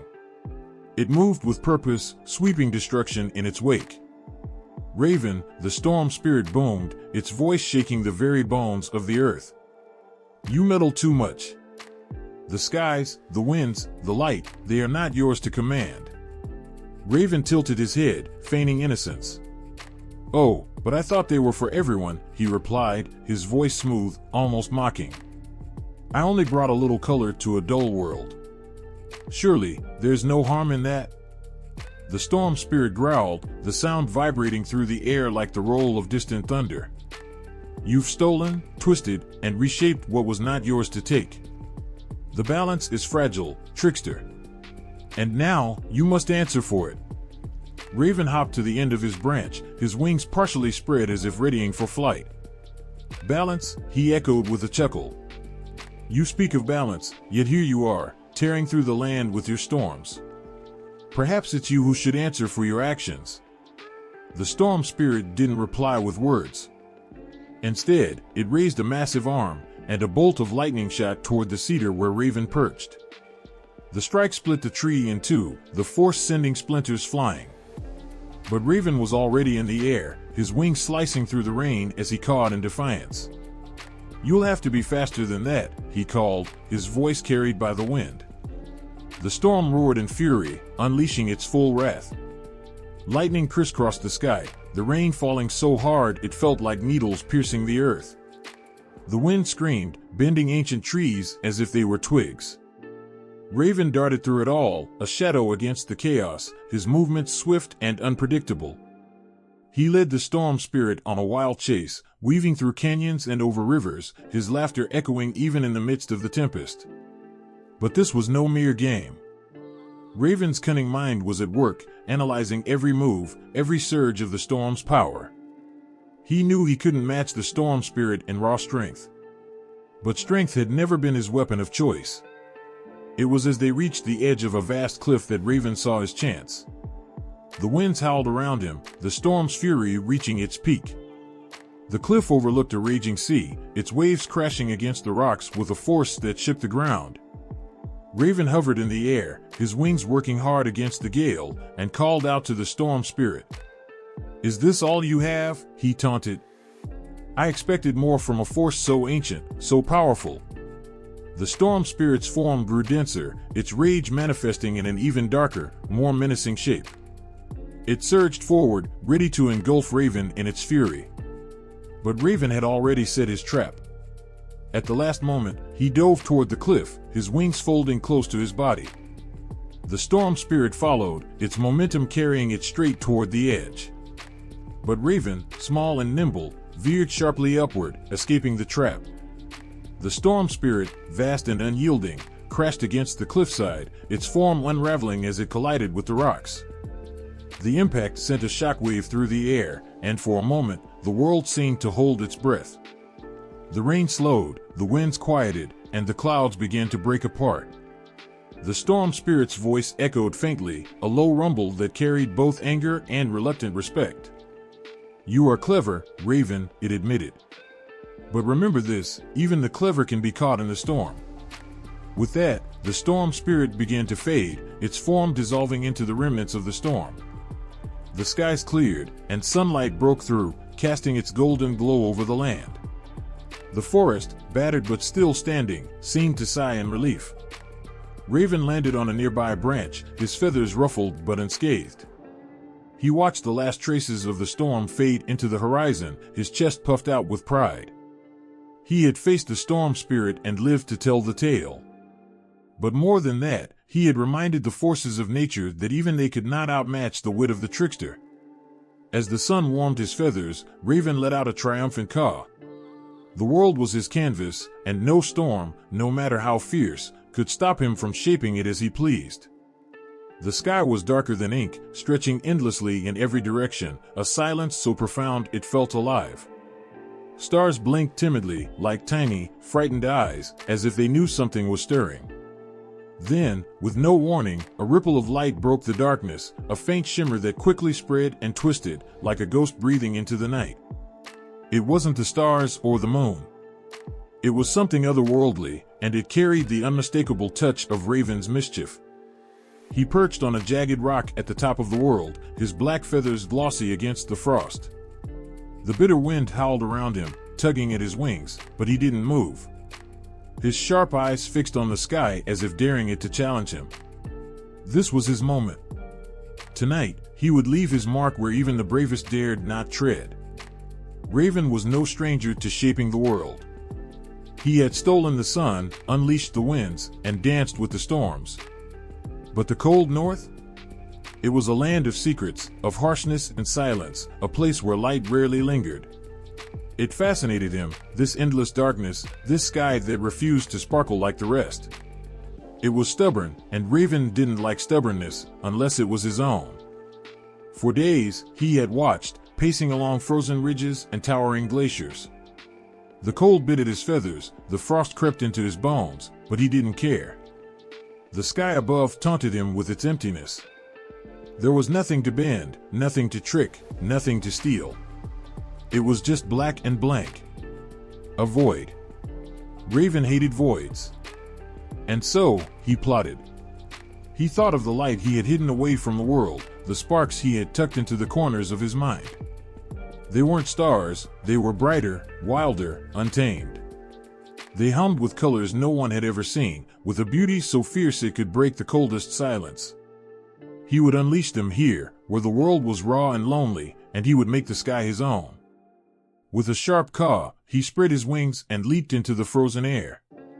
The wind howled louder, as if warning him to stop, but Raven only laughed. He climbed higher, his wings slicing through the frigid night, until he reached the place where the earth kissed the stars.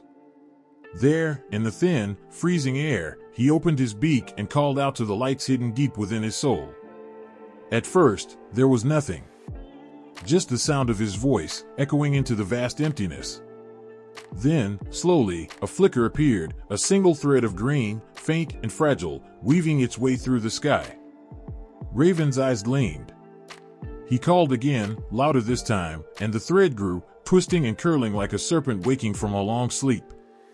It was followed by another, then another, each one brighter and bolder, until the entire sky was alive with color. Green flowed into blue, blue melted into violet, and violet blazed into red. The lights danced across the heavens, ribbons of fire and silk, weaving stories no words could tell. They moved with a rhythm only Raven understood, a symphony of color and chaos that left the stars trembling in their wake.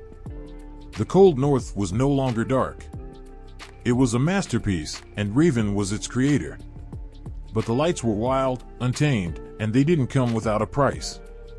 As they stretched and swirled, they began to pull at the edges of the sky, tearing at the fragile veil that held the world together. The ground trembled, cracks forming in the ice, and a deep, guttural roar echoed from below. Raven paused, his wings stilling in midair. Something ancient had been disturbed. From the heart of the frozen earth, a massive shadow rose. It was the guardian of the north, a being older than time, forged from ice and stone. Its eyes were like frozen lakes, deep and unyielding, and its voice was the grinding of glaciers. It looked up at the lights with a mix of awe and fury, then turned its gaze to Raven. "You dare?" the guardian growled, its voice cutting through the wind. "This is a land of silence, of stillness. You bring chaos where there should be none." Raven hovered, his feathers ruffling in the cold wind. "Silence is nothing but emptiness," he replied. "And emptiness is no place for life. I bring beauty to your frozen world." The guardian's eyes narrowed, the ice around it cracking as it shifted its massive form. "Beauty is not yours to give," it said. "This light, it is too much. It will burn through the cold, melt the balance, and leave nothing but ruin." Raven's beak clicked thoughtfully. He wasn't one to back down, but he also wasn't reckless, not entirely. The guardian wasn't wrong. The lights were wild, and their power was immense. If he left them unchecked, they could consume everything, even the stars themselves. With a sigh, Raven tilted his head, his cunning mind already at work. "Very well," he said. "I will teach the lights to dance, to play without breaking the world. But they will remain, for this sky deserves more than darkness."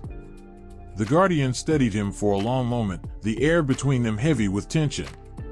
Finally, it nodded, the ice groaning beneath its weight. "If you can control them, trickster, then they may stay. But if they grow too wild, I will return, and not even you will escape my wrath." Raven's beak curved into what might have been a smile. "Agreed," he said, though his tone was far from humble. With that, he turned back to the lights, his wings cutting through the shimmering air. He spoke to them in a language older than words, guiding their wild energy into graceful patterns. They flickered and flared, resisting at first, but eventually they obeyed, softening into gentle streams of color that wove across the sky like a dream. The guardian watched silently as the lights settled, their beauty no longer threatening but still breathtaking. It nodded once, then sank back into the frozen earth, leaving only a faint crack in the ice as a reminder of its presence. Raven landed on a high ridge, his feathers glowing faintly in the light of his creation. He was tired, but his eyes sparkled with triumph. The northern sky was no longer empty, no longer stubborn. It was alive, and it would forever carry the mark of the trickster's touch. There is a subtle shift in the air when tricksters are near. A twinge of mischief that stirs the winds, a twinkle in the eye that signals chaos. Every culture has its trickster, its shapeshifter who dances between worlds, breaking rules, bending laws, and teaching lessons in ways no one could expect. But the trickster, in all his guises, has a unique power.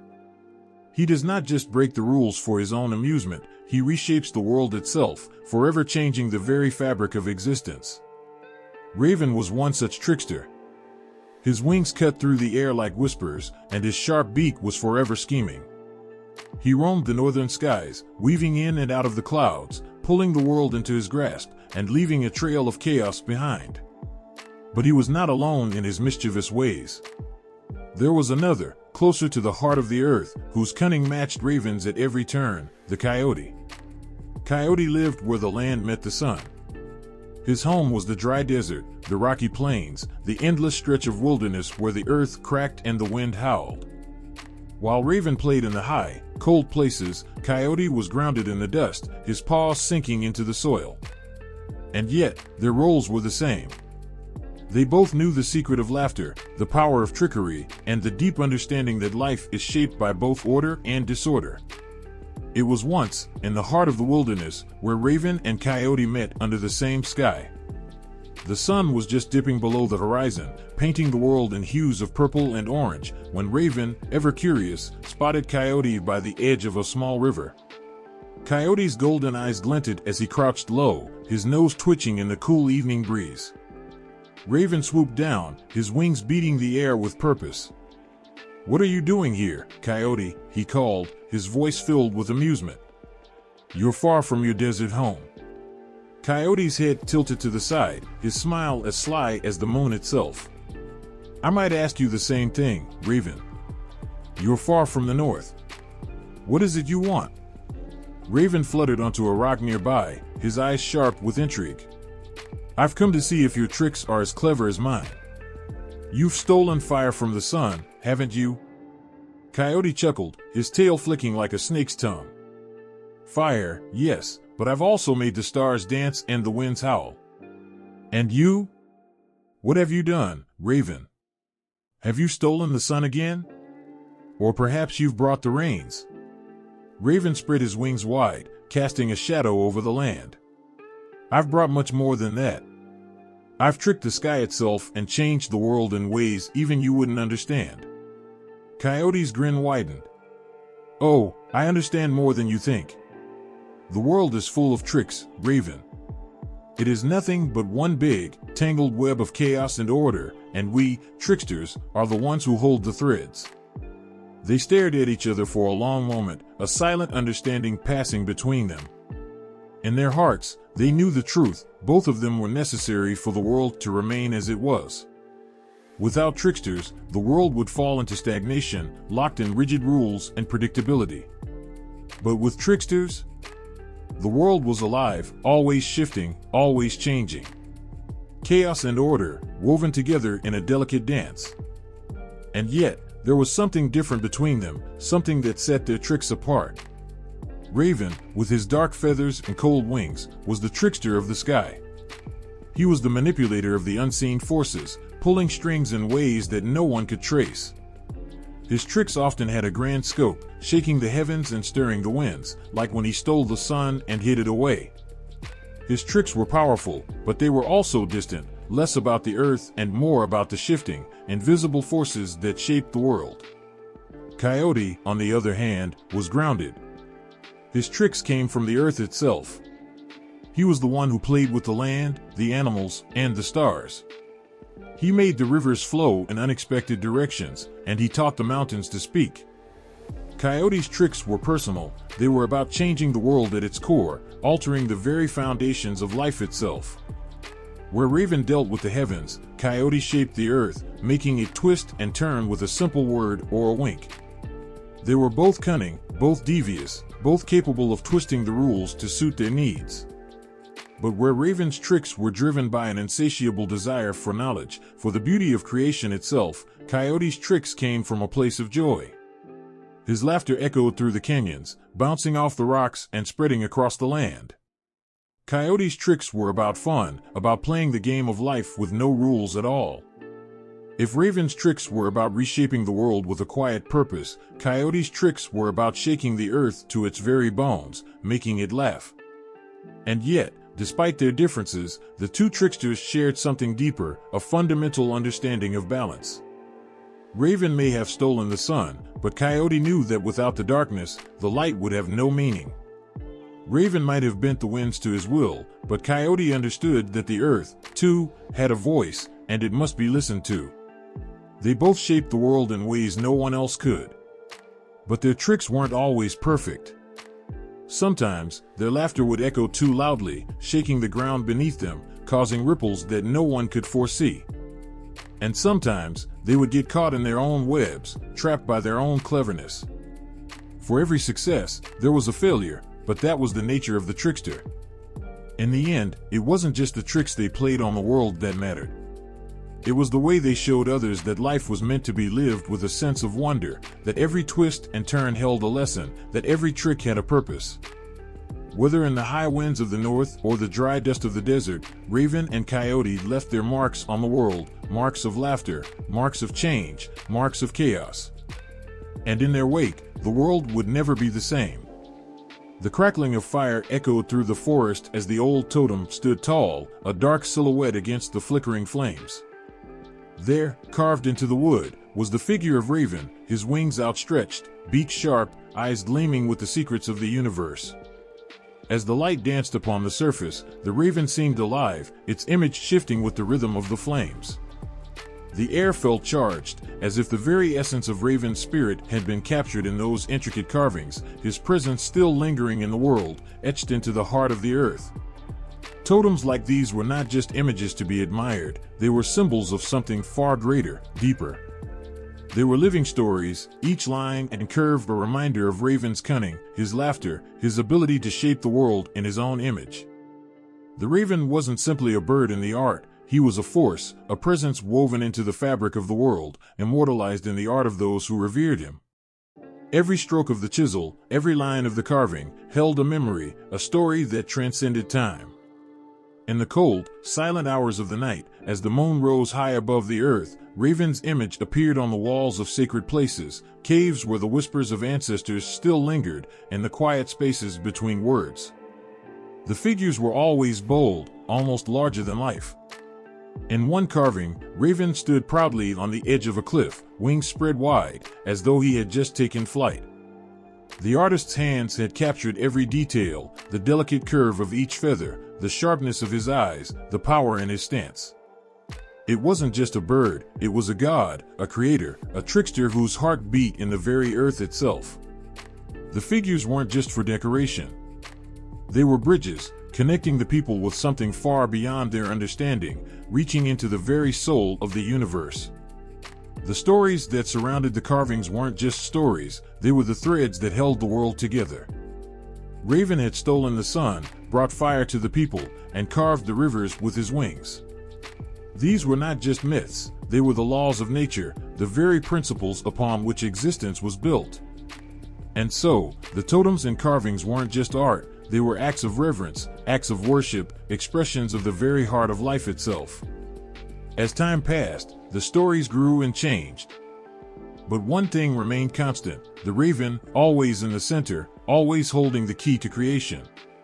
Artists across generations took up the challenge, each adding their own twist to the ancient images. One sculptor, deep in the heart of the forest, carved a raven with eyes that seemed to follow you, no matter where you stood. The totem was a puzzle, its meaning wrapped in mystery. What was Raven seeing that others could not? What secrets were hidden in the spaces between the feathers, the twists of the wings, the sharpness of his beak? In another village, a massive stone wall bore the imprint of Raven's flight. The carving was bold, dynamic, almost alive with movement. Raven appeared to be diving into the earth itself, his wings folding tightly around him, his body suspended in midair, poised between two worlds. The villagers gathered around, listening to the elders tell the stories of Raven, how he had once flown so high that he touched the stars, how he had made the winds bend to his will, how his laughter had created echoes that could still be heard in the mountain passes. The carving, like all the others, held more than just an image. It was a reminder of Raven's power, his importance, his place in the world. It was the embodiment of a story, a history passed down through generations. But it wasn't always just the majesty of Raven that was captured in the art. There was another side to him, the side that was mischievous, playful, and sometimes even cruel. In one carving, a smaller figure of Raven sat perched on a rock, his eyes wide with cunning. The artist had captured him mid-game, his wings half spread, a wicked smile curling his beak. In this depiction, Raven was no longer the majestic god. He was a trickster, a shapeshifter, a being who reveled in the unpredictable nature of life. And yet, even in his trickery, there was a deep understanding, a knowledge that without chaos, there could be no order. Without darkness, there could be no light. The artists knew this, and they celebrated it. They didn't shy away from the complexity of Raven's character. They understood that the world, in all its beauty and brutality, was a place of balance. The carvings that adorned their homes, their temples, their sacred spaces, reflected this understanding. Raven wasn't just a creature of the sky, he was a teacher, a guide, a reminder that life is never as simple as it seems. As the generations passed, the totems and carvings became more than just works of art. They were sacred objects, tied to the very essence of the people who created them. The artists, with their hands worn from the carving, left their mark on the world in ways that no one could fully comprehend. The totems stood tall, silent witnesses to the unfolding of time, to the stories passed down from one generation to the next. They were not just representations of Raven, they were expressions of the spirit, of life itself. In the quiet of the forest, in the soft hum of the wind, the carvings still stand. The ravens still spread their wings, still watch over the land. They are more than just images. They are more than just carvings in wood and stone. They are the whispers of a time long past, the memories of a people who saw a raven not just as a bird, but as a force of nature, a force of creation. And as the light fades, and the shadows grow long, those ravens continue to watch, continue to teach, continue to remind the world of the delicate balance between order and chaos, between creation and destruction. The raven, in all his forms, remains immortal in the art of the people. His spirit lives on in every totem, every carving, every stroke of the chisel that brings him to life once again. In the stillness of the night, under a sky brimming with stars, the sound of a voice began to rise, carried on the breeze. It was a voice like no other, ancient, rich with history, woven into the very fabric of the earth itself. The song echoed through the trees, across the mountains, and over the rivers, wrapping itself around the people who gathered to listen. This was no ordinary song. It was the song of Raven, his laughter, his wisdom, his trickery, and his creation all woven into the melody. It was the song that told the stories of old, the one that had been passed down through countless generations, a song that would never be forgotten as long as the wind still blew. The people sat in a circle, their faces illuminated by the soft glow of the fire. Each note of the song seemed to pull them deeper into a time before time, to a world where Raven soared across the sky, where his wings created the winds and his voice echoed through the earth. The singer, an elder with eyes full of stories, swayed gently to the rhythm, her voice rising and falling like the movement of the sea. The words of the song were simple, but the meaning ran deeper than any of them could explain. The song was not just a story, it was the essence of life itself, capturing the very soul of Raven. In that moment, the people knew that Raven's story was not just a tale, they were living it. It was in the air they breathed, in the fire that warmed them, in the ground beneath their feet. The song kept Raven alive, kept his spirit present, even as the years passed and the world around them changed. The song was a thread that connected them to the past, to the lessons learned, and to the tricks played by the great bird. Without the song, Raven would be nothing more than a memory, fading away like the wind. But with it, Raven lived on, his power never diminished, his tricks still playing out in the hearts of those who sang his name. As the song continued, the people's voices joined in, their harmonies lifting together. It wasn't just the elder who sang, it was everyone. The rhythm of the song became a heartbeat, and every person who added their voice to the mix became part of the story. Each voice carried the weight of generations past, and in return, each voice helped to shape the story for the generations yet to come.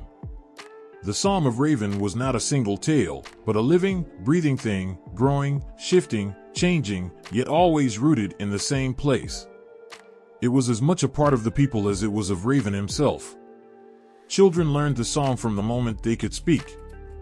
The first time they opened their mouths to sing, they weren't just learning words, they were becoming a part of something far greater than themselves.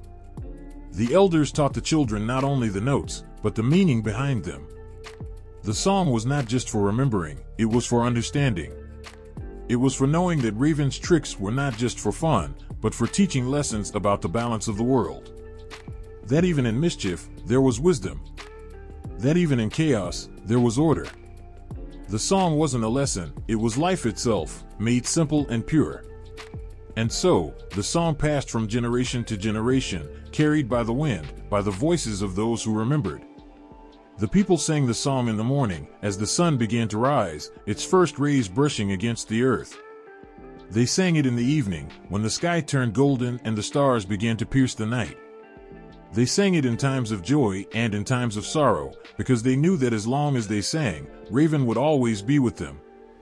His spirit would never fade. He would always be the trickster, the creator, the one who shaped the world with his wings and his laughter. Sometimes, the song would change. The melody would shift, the words would change slightly, and the stories would evolve. But no matter how the song changed, it always held Raven at its core. He was the one who had brought fire to the people, the one who had stolen the sun, the one who had shaped the winds and the waters. Without him, there would be no world as they knew it. Without his laughter, the earth would be silent. Without his tricks, the balance of life would be broken. The song was the keeper of those stories. It was the thread that held the world together, the rhythm that kept everything moving. It was more than just a tune, it was the memory of Raven's magic, his tricks, his wisdom. The people knew that as long as the song lived, Raven would never truly be gone. The stories of his adventures would never fade. And through the song, Raven would continue to shape the world, just as he had always done. Sometimes, late at night, when the fire had burned low and the world was quiet, the people would sit and listen to the silence. And in that silence, they would hear Raven's laughter, the sound that had been carried in the song. It was soft at first, like a whisper on the wind, but then it would grow louder, more powerful, until it filled the space around them. It was as if Raven himself were still there, playing his tricks, weaving his magic. The people would smile, knowing that his spirit was still very much alive, still a part of their lives, still in the song. The power of the song was undeniable. It was what kept the past alive, what ensured that Raven's lessons were never forgotten. Through the song, the people could hear his voice in the wind, see his wings in the sky, and feel his presence in their hearts. And so, the Song of Raven continued, carried on the breath of each new generation, a melody that would never die. It was a promise to the earth, to the sky, and to the stars, that as long as the song was sung, Raven would always be with them, forever shaping the world with his laughter, his tricks, and his wisdom. The wind howled through the city streets, carrying with it a haunting call. It wasn't the wind alone, it was the voice of Raven, soaring high above, unseen but ever present. As people hurried on with their busy lives, heads down, eyes fixed on their phones, there was an odd sensation in the air. It was a crackle, an electric hum, as if something ancient and primal was brushing against the modern world. Raven's voice, long associated with myth, echoed through the ages, still alive in the stories of today. In the world of modern storytelling, Raven's influence continues to soar, as unpredictable and cunning as ever. Though the world has changed, the essence of Raven has not. From the pages of books to the glow of movie screens, Raven has found his place among the storytellers of today, his tricks and wisdom woven into tales that span generations. It started subtly, as all things of great power do. A reference here, a nod there, until one day, it became clear. Raven was everywhere. He was the mysterious, shadowy figure in a fantasy novel, his trickster nature a perfect fit for the battles of wits that dominated the plot. He was the shapeshifter in a modern fantasy series, someone who could change form at will, a figure both feared and admired.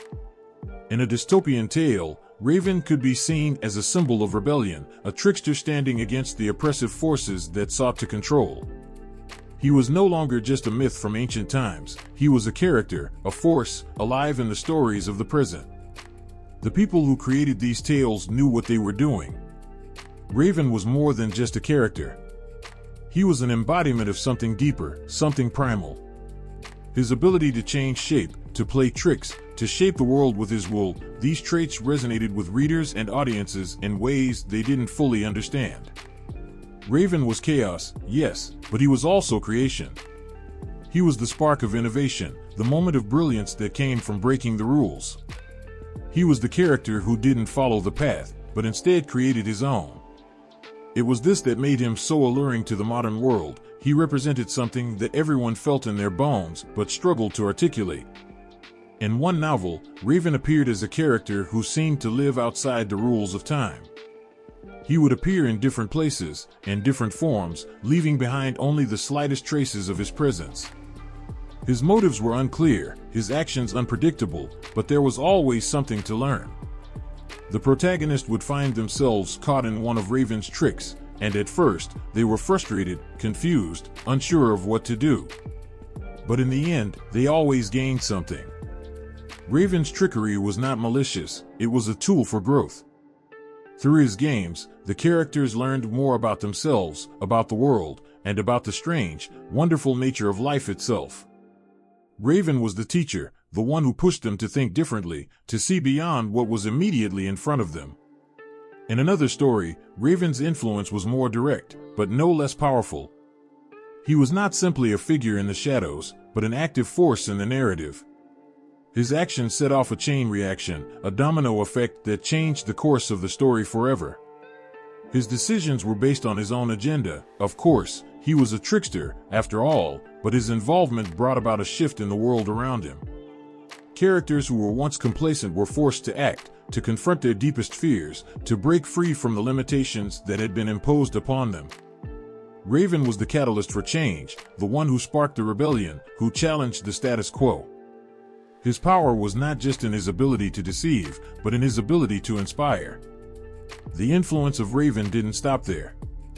In television and film, his spirit lingered, taking on new forms, but always retaining his essence.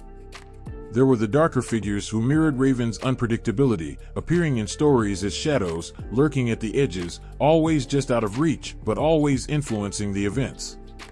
These figures weren't always clearly defined, just as Raven never fully revealed himself to the world. He was there, watching, guiding, perhaps even mocking, but never fully explaining himself. He was the trickster of the modern age, the one who could slip in and out of the narrative without anyone noticing, leaving behind a sense of unease and wonder. But it wasn't just in fiction that Raven's spirit thrived. In the real world, the echoes of his story were alive in the people who dared to challenge the system, who questioned the rules, who broke free from convention. Raven's influence could be seen in the artists who pushed boundaries, the activists who dared to stand against injustice, the dreamers who sought to create something new. Like Raven, they were not content to simply follow the path laid out before them. They were creating their own, in the same way that Raven had created the world with his wings. It was in the faces of those who defied the odds that Raven could be seen the most clearly. The rebel, the outcast, the misfit, these were the modern-day tricksters, the ones who refused to be boxed in, who refused to accept the world as it was. They were like Raven, who had defied the gods, stolen the sun, and shaped the world with his laughter. The world may have changed, but the essence of Raven, the force of chaos and creativity, lived on in those who dared to be different. In the quiet corners of society, Raven's influence continued to thrive. It was in the stories people told around campfires, in the art on the walls, and the songs sung by the wanderers. The trickster had never left. He had simply adapted, like he always had. The stories of Raven had been passed down through generations, changing and shifting to fit the times, but always carrying the same message, that the world was not meant to be controlled, that life was meant to be lived with laughter and with freedom, and that even in the darkest of times, there was always room for the trickster to create something new. In the end, Raven's story was not one that would ever fade. It was a story that continued to live, breathed into existence by the voices of those who recognized his power. Raven was not just a myth from the past. He was a force that would never die, echoing through the ages in the stories that continued to be told, in the lives that continued to be lived, and the laughter that filled the world with wonder. The fire crackled, its orange glow casting dancing shadows on the faces gathered around it. In the flickering light, a storyteller's voice rose and fell, weaving the tale of Raven, the clever thief, the reluctant hero, the bringer of light. The faces around the fire, young and old, leaned closer, captivated not by the flames, but by the words. They knew the story well, yet it felt alive, as if it were being told for the very first time. And in a way, it was. Every retelling breathed new life into Raven, keeping his spirit alive in the hearts of those who listened. The power of the Raven myth lies in the way it clings to the human soul. It doesn't feel distant, like something frozen in the past. It feels immediate, relevant, alive. There's a reason the story has survived the pull of centuries, its voice carried on the winds of time. Raven is not bound to an era or a single way of being. He shifts, adapts, becomes what each listener needs him to be. For some, he's a hero, for others, a troublemaker. But for all, he's unforgettable. The tale grips you because it whispers to something raw and universal. It starts with his audacity, stealing the sun, the stars, and the moon. Who would dare such a thing? Raven dared, and in his daring, he reflected something every person understands, the longing to change what feels unchangeable, to grasp at light when surrounded by darkness. Raven's boldness isn't just trickery, it's a defiance of limits. And isn't that what we all yearn for, deep down? To shatter the barriers placed before us, to rewrite the rules of the world?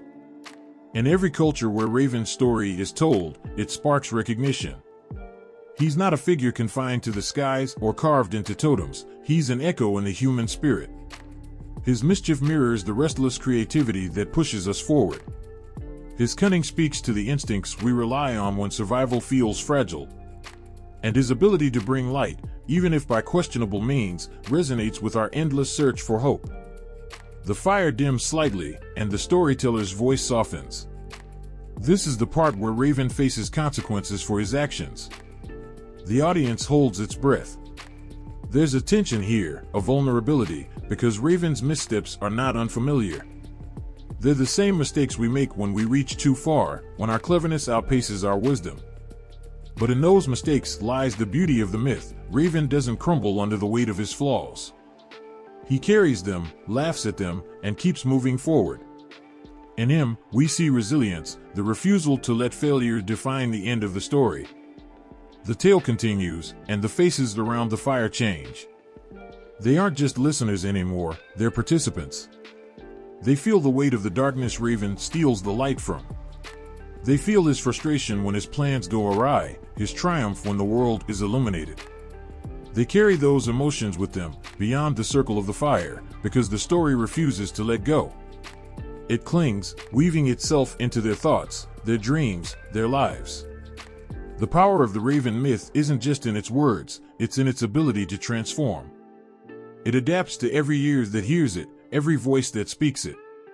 To some, it's a story of bravery. To others, it's a cautionary tale.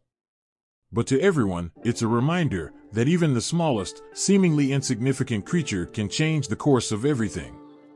Raven isn't a god, not in the traditional sense. He's flawed, messy, and unpredictable. And that's why he matters. He's not an unattainable ideal, he's real, relatable, us. The modern world may feel far removed from the time when these stories were first told, but Raven remains. His cunning, his defiance, his endless tricks, they mirror the complexities of our own lives. He's in the child who questions authority, the artist who breaks conventions, the dreamer who sees possibilities where others see obstacles. The world may change, but the essence of Raven stays the same, because the struggles and triumphs he represents are timeless. A sudden gust of wind blows through the gathering, and for a moment, it feels as though Raven himself is there, watching, laughing, maybe even playing one of his tricks. The fire sputters, but the storyteller doesn't falter. The tale continues, as it always has, as it always will. There's a magic to the way the story refuses to fade. It's passed down, whispered from parent to child, sung in melodies that stir the heart, carved into wood and stone. It survives because it speaks to something eternal. Raven's light is not just the sun or the moon, it's the spark of creativity, the flicker of hope, the fire of rebellion. It's the part of humanity that refuses to be extinguished, no matter how dark the night becomes. The storyteller pauses, letting the weight of the moment settle. The faces around the fire are quiet, their expressions thoughtful. They don't need an explanation. They feel it. Raven's story is not just something they hear, it's something they carry. It lives in their laughter, their struggles, their victories. It's in the choices they make, the risks they take, the light they bring into their own lives. As the fire burns lower, the story ends, but its power lingers. The listeners rise, their footsteps fading into the night. But Raven stays, unseen, his wings beating softly in the dark. He watches, waits, knowing his tale is not done. It never will be. He lives in every flicker of light, every clever idea, every act of defiance. Raven endures, because the human spirit endures, and as long as there are stories to tell, he will always find a place to soar. A shadow darted across the snow-covered ground, a flash of black against the frozen white. Perched high on a branch, Raven tilted his head, his dark eyes gleaming with a knowing intelligence. The world around him was silent, save for the faint rustle of the wind through the trees. Food was scarce, the cold unyielding, but the bird didn't flinch. Where others saw desolation, Raven saw opportunity. He hopped to the edge of the branch and let out a low croak, a sound that seemed to carry meaning far beyond its simplicity. Below, a fox lifted its head, its ears twitching at the sound. The two locked eyes for a moment, an unspoken understanding passing between them. Raven wasn't just a bird, he was something more, an opportunist, a strategist, a survivor. As the fox dug into the snow, Raven watched patiently. When the creature unearthed a small rodent, the bird swooped down, quick as a shadow, snatching a piece of the kill before the fox could react. The fox growled but didn't chase. They both understood this dance. Raven was a thief, yes, but a clever one, always knowing when to take, when to wait, and when to fly. This is the essence of Raven, adaptable, resourceful, and unyielding. He doesn't conquer with brute force, he survives with wit. In every corner of the world where his kind is found, Raven has learned to read the landscape, to bend its challenges to his will. He thrives in deserts where the sun beats mercilessly, in forests where shadows stretch long, and even in the frozen north, where life itself seems to hold its breath. No terrain is too harsh, no obstacle too great.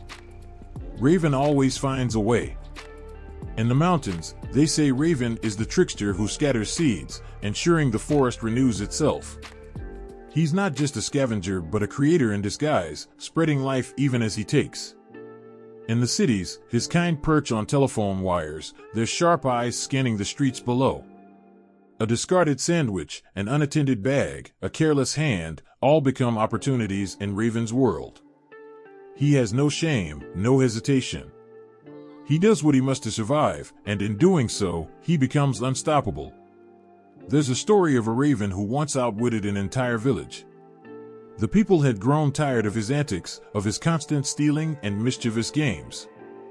They set a trap, laying out food laced with poison.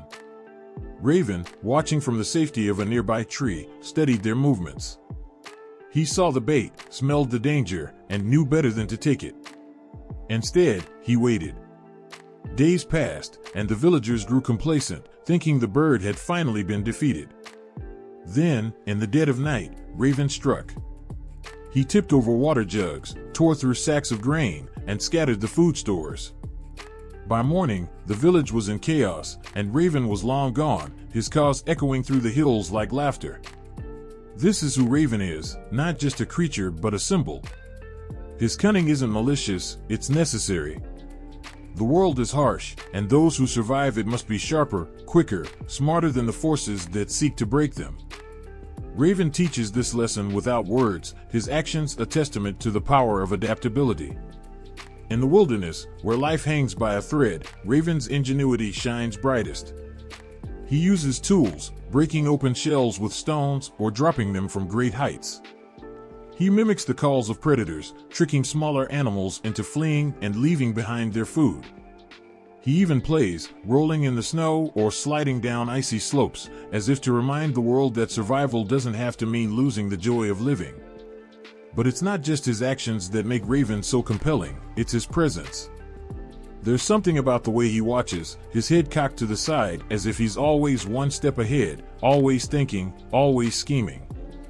He carries an aura of mystery, a sense that he knows things we don't, sees the world in ways we can't. He's a reminder that intelligence isn't just about solving puzzles or building tools, it's about seeing the world for what it is and finding your place within it. Even in stories, Raven's adaptability takes center stage. He's the one who steals fire to warm a frozen world, who tricks the sun into rising after it refuses to shine. He doesn't follow rules, he bends them, breaks them, reshapes them to fit his needs. And in doing so, he becomes a force of nature, as unpredictable and unstoppable as the wind. There's a quiet beauty in his defiance. Raven doesn't just survive, he thrives, even when the odds are stacked against him. He's not the strongest or the fastest, but he's the cleverest, and that's enough. He reminds us that strength isn't always physical, that survival often comes down to wit and will. In a world that can be unforgiving, Raven is a beacon of resilience, his black wings cutting through the sky like a promise. No matter how dark the night, there's always a way forward. The snow falls softly now, the wind carrying the faint sound of Raven's cause. He perches high on a tree, his feathers glistening with frost, his eyes scanning the world below. He's watching, waiting, ready for whatever comes next. For Raven, every moment is an opportunity, every challenge a chance to prove his cunning once again. And as he takes to the air, his wings beating strong and sure against the winter sky, it's clear, Raven doesn't just adapt to the world, he shapes it, one clever act at a time. A vast darkness stretched across the land, so complete that even the stars above seemed muted, their distant light unable to pierce the oppressive void. The people lived in shadow, their faces etched with confusion and fear, their eyes forever searching for something they could not name. Fires burned low in their hearths, casting flickering shapes on the walls, but no flame could reach beyond its own fragile glow. It was not the darkness of night that surrounded them, it was the absence of understanding, the weight of not knowing. Far above, beyond their reach, the light existed. It was locked away, hidden by those who feared its power, its potential to change everything. In the myths, the light was said to contain all knowledge, truths that could reshape the very fabric of the world. To possess it was to see clearly, to understand not only the mysteries of the earth, but the depths of one's own soul. Yet to seek it was dangerous, for those who guarded it were unyielding, their grip on its secrets tight and merciless. And so, the people remained in shadow, their world shrouded in half-truths and uncertainty. Until Raven came. Raven was no ordinary bird, nor was he bound by fear or convention. He had seen the light. He had glimpsed its brilliance from afar, and he knew it was not meant to be hidden. The light did not belong to the few, it was for all. It was for the child struggling to understand the world around them, for the elder whose wisdom had dimmed with time, for the farmer, the healer, the dreamer. The light was meant to illuminate every shadow, to banish ignorance and fear, to give every heart the strength to question, to wonder, to grow. And so, with a flick of his wings and a sharp glint in his eye, Raven soared toward the place where the light was kept. The stories say he was fearless, but perhaps that is not true. Perhaps he knew the danger, the risks, the cost. But he flew anyway, because some things are worth risking everything for. The light was hidden behind a great wall, surrounded by traps and illusions designed to confuse and deter. But Raven was clever, his mind sharp as the edge of a blade. He saw the tricks for what they were, distractions, barriers meant to keep the unworthy away. He navigated them with ease, his wings brushing against danger, his beak snapping at obstacles. When he reached the heart of the barrier, he paused for just a moment. The light was there, brilliant and blinding, pulsing like a heartbeat. It called to him, not with words, but with something deeper, something ancient. Raven stretched out his talons and seized it. As he flew back, the light in his grasp, it began to spill. It streamed through the cracks in his hold, painting the sky with streaks of gold and white. It touched the earth below, illuminating the faces of the people who had lived so long in shadow. For the first time, they saw clearly. They saw the lines in each other's faces, the cracks in the earth, the beauty and pain and complexity of their world. The light revealed everything, the good, the bad, the hidden. It was overwhelming, terrifying even. But it was also beautiful. The people didn't know what to do with the light at first. Some turned away, shielding their eyes, unwilling to face the truths it revealed. Others embraced it, letting it fill them with warmth and clarity. It wasn't easy. The light didn't solve their problems or erase their struggles. But it gave them something they hadn't had before, the ability to see, to understand, to question. It gave them knowledge. Raven, of course, was both celebrated and scorned. Some called him a hero, a bringer of enlightenment. Others cursed him for disturbing the balance, for revealing things that might have been better left hidden. But Raven didn't care about their praise or their anger. He hadn't stolen the light for glory or recognition. He had taken it because it was needed, because the world could not grow in darkness. The light, the stories say, didn't last forever. It faded over time, retreating back into shadow. But it never disappeared entirely. Fragments of it remained, tucked away in the minds and hearts of those who had seen it. It became the spark of curiosity in a child's eyes, the quiet determination of someone seeking answers, the courage to face hard truths. The light became a part of the people, guiding them even when the world grew dark again. And Raven? He continued to fly, his black wings cutting through the sky like ink on a blank page. He became a symbol, not just of cunning or mischief, but of the relentless pursuit of knowledge. He reminded the people that the light was never truly gone, that it could always be sought, always found, if they were willing to look for it. Even now, when a raven appears, people pause.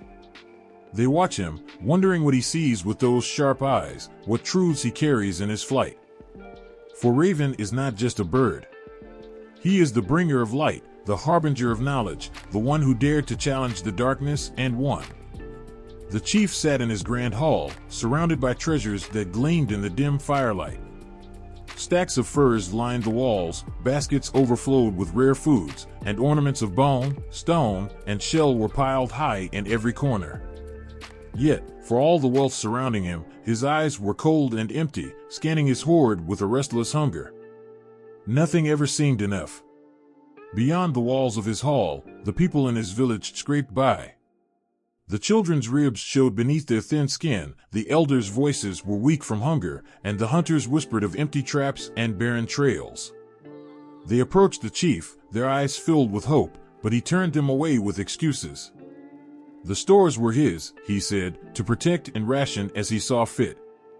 He was the leader, the keeper of abundance, the one who would decide who lived and who struggled. Word spread, as it always does. It reached the ears of Raven, who watched the village from a perch high in the trees. He saw the chief counting his treasures late into the night, muttering to himself about his cleverness and foresight. Raven saw the people too, their shoulders slumped in despair, their hands empty. Raven tilted his head, his black eyes gleaming with a sharp and ancient light. He had seen this before, this sickness of greed that turned hearts to stone. He had seen how it could twist a person's mind, make them believe that hoarding would make them safe, that clinging to more than they needed would fill the emptiness inside. Raven had no patience for such foolishness. The wind carried Raven's cry through the village one cold morning, piercing and wild. The people looked up, startled, but the chief only scowled and waved his hand as if shooing away a fly. "A bird," he muttered. "What does a bird know of wealth, of survival?" But Raven was more than a bird, and the chief's arrogance only sharpened his resolve. That night, as the village slept, Raven slipped into the chief's hall. He hopped between the piles of treasures, his wings stirring the air just enough to make the firelight flicker. Raven's beak tapped against the lid of a basket filled with dried fish, the sound echoing like the tick of a clock. The chief, sleeping fitfully in his fur-lined bed, stirred but did not wake. Raven smiled, a slow, knowing expression, and took what he needed. By morning, the chief's prized stores were gone. Not all of them, just enough to cause a stir. Enough to make the chief bellow in outrage and demand answers. His guards searched the village, accusing the hungry and the desperate, but no one admitted to the theft. Whispers of Raven's trickery began to spread, and the chief's anger grew. The next night, Raven returned. This time, he took the chief's finest furs, leaving only scraps in their place. The wind howled through the gaps in the chief's hall, and the fire burned low, its warmth barely reaching his skin. The chief wrapped himself in what remained, his pride stinging as much as the cold. "I will catch this thief," he vowed, setting traps and lighting more fires to guard his treasures. But Raven was cleverer than any trap. He moved like a shadow, silent and unseen, his sharp beak and clever talons dismantling the chief's defenses with ease. Each night, he took something more, a bundle of food, a carved ornament, a ceremonial robe. The chief's grand hall grew emptier, its once glittering hoard reduced to scattered remnants. The villagers, meanwhile, began to notice strange gifts appearing at their doorsteps. A family with no food woke to find a basket of fish. An elder too frail to hunt found a fur cloak draped over their shoulders. The people didn't know where these gifts came from, but they accepted them with grateful hearts. Slowly, the despair that had weighed them down began to lift. The chief, however, was consumed by fury. He paced his hall, his fists clenched, his mind racing with schemes to outwit Raven. He became paranoid, seeing shadows in every corner, hearing the rustle of wings in every breeze. His guards whispered that he was losing his grip, that his obsession was turning him mad. Then, one night, the chief set his final trap. He laid out what little remained of his treasures in the center of the hall and waited, a knife in his hand, his eyes burning with a desperate light. Hours passed, and the fire burned low, casting eerie shadows on the walls. Just as the chief's eyelids began to droop, Raven appeared. He didn't sneak or skulk this time. He landed boldly in the middle of the hall, his black feathers shining in the firelight, his head cocked as if in amusement. The chief froze, his breath caught in his throat. For a moment, they stared at each other, man and bird, greed and cunning, pride and truth. Then, with a flick of his wings, Raven scattered the treasures. The furs and ornaments flew across the room, landing in disarray. The chief lunged with his knife, but Raven was too fast, darting out of reach. The man stumbled, his foot catching on a loose fur, and he fell hard to the ground. The knife clattered away, and the fire sputtered out, leaving him in darkness. Raven's cry echoed through the hall, sharp and triumphant. It wasn't just a sound, it was a lesson, a warning. The chief lay there, his heart pounding, his hands clutching at the empty space where his treasures had been. He had nothing left. Nothing but the cold truth of his own folly. The next morning, the villagers found the chief sitting outside his hall, his shoulders slumped, his face drawn. He didn't speak as they gathered around, their eyes wary but curious. And then, slowly, he began to share what remained of his stores. Not out of generosity, not at first, but because he had no other choice. The people accepted his offerings, their gratitude tempered by caution. They didn't trust him yet, but they took what they needed. As the seasons passed, the chief's wealth never returned. His haul remained sparse, his treasures gone. But the village began to thrive again. The hunters brought back game, the children's laughter returned, and the elders sang songs of Raven's trickery and the lessons he had taught. And the chief? He learned, as all who fall must, that wealth is not in what you hoard but in what you share. The fire burned low, casting flickering shadows across the walls of the old storyteller's lodge. Her voice, raspy yet rich with emotion, carried the weight of centuries as she began her tale. In the beginning, before light had a name and before darkness found its place, the world was neither good nor evil, it simply was. Her audience sat still, their breaths held tight as the firelight danced on their faces. The faint sound of the wind outside seemed to echo her words, as if even nature itself were listening. But then, she continued, a spark lit up the void, revealing the contrast that would shape all of existence. Somewhere in the back, a child shivered. Was it the cold, or the words? The storyteller leaned forward, her gaze piercing and full of unspoken wisdom. Do not be quick to celebrate the light, nor quick to curse the dark. For without the shadows, you would never see the glow.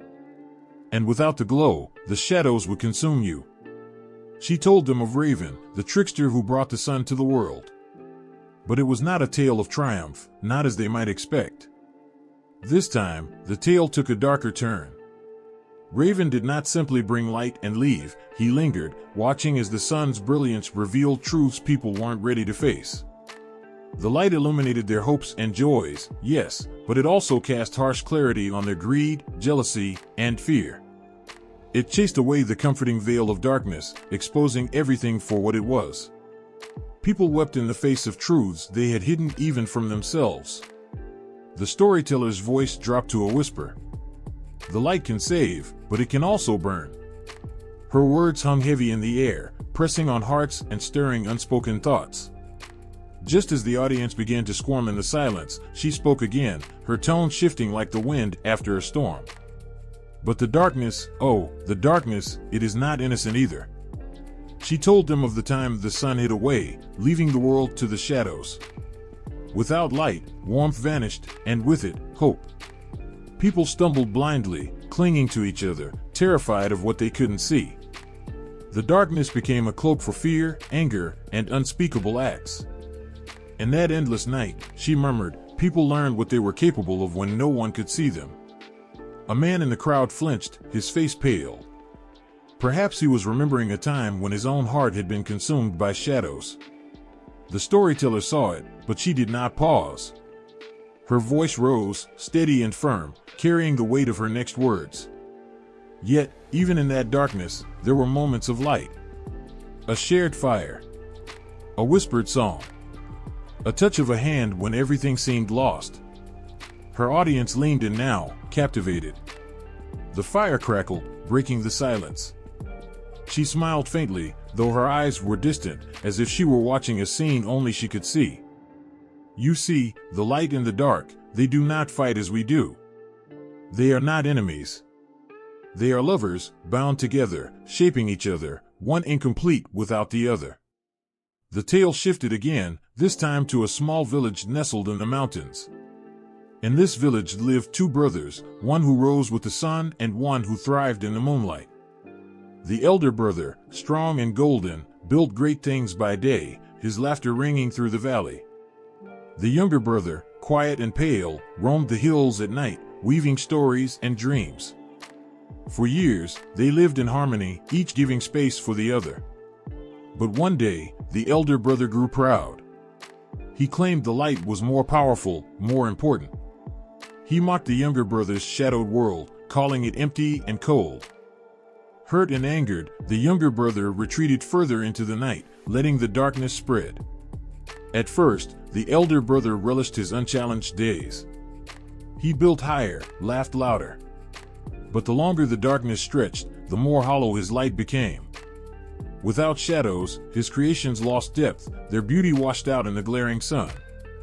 The people of the village began to avert their eyes, their hearts wearied by the relentless brightness.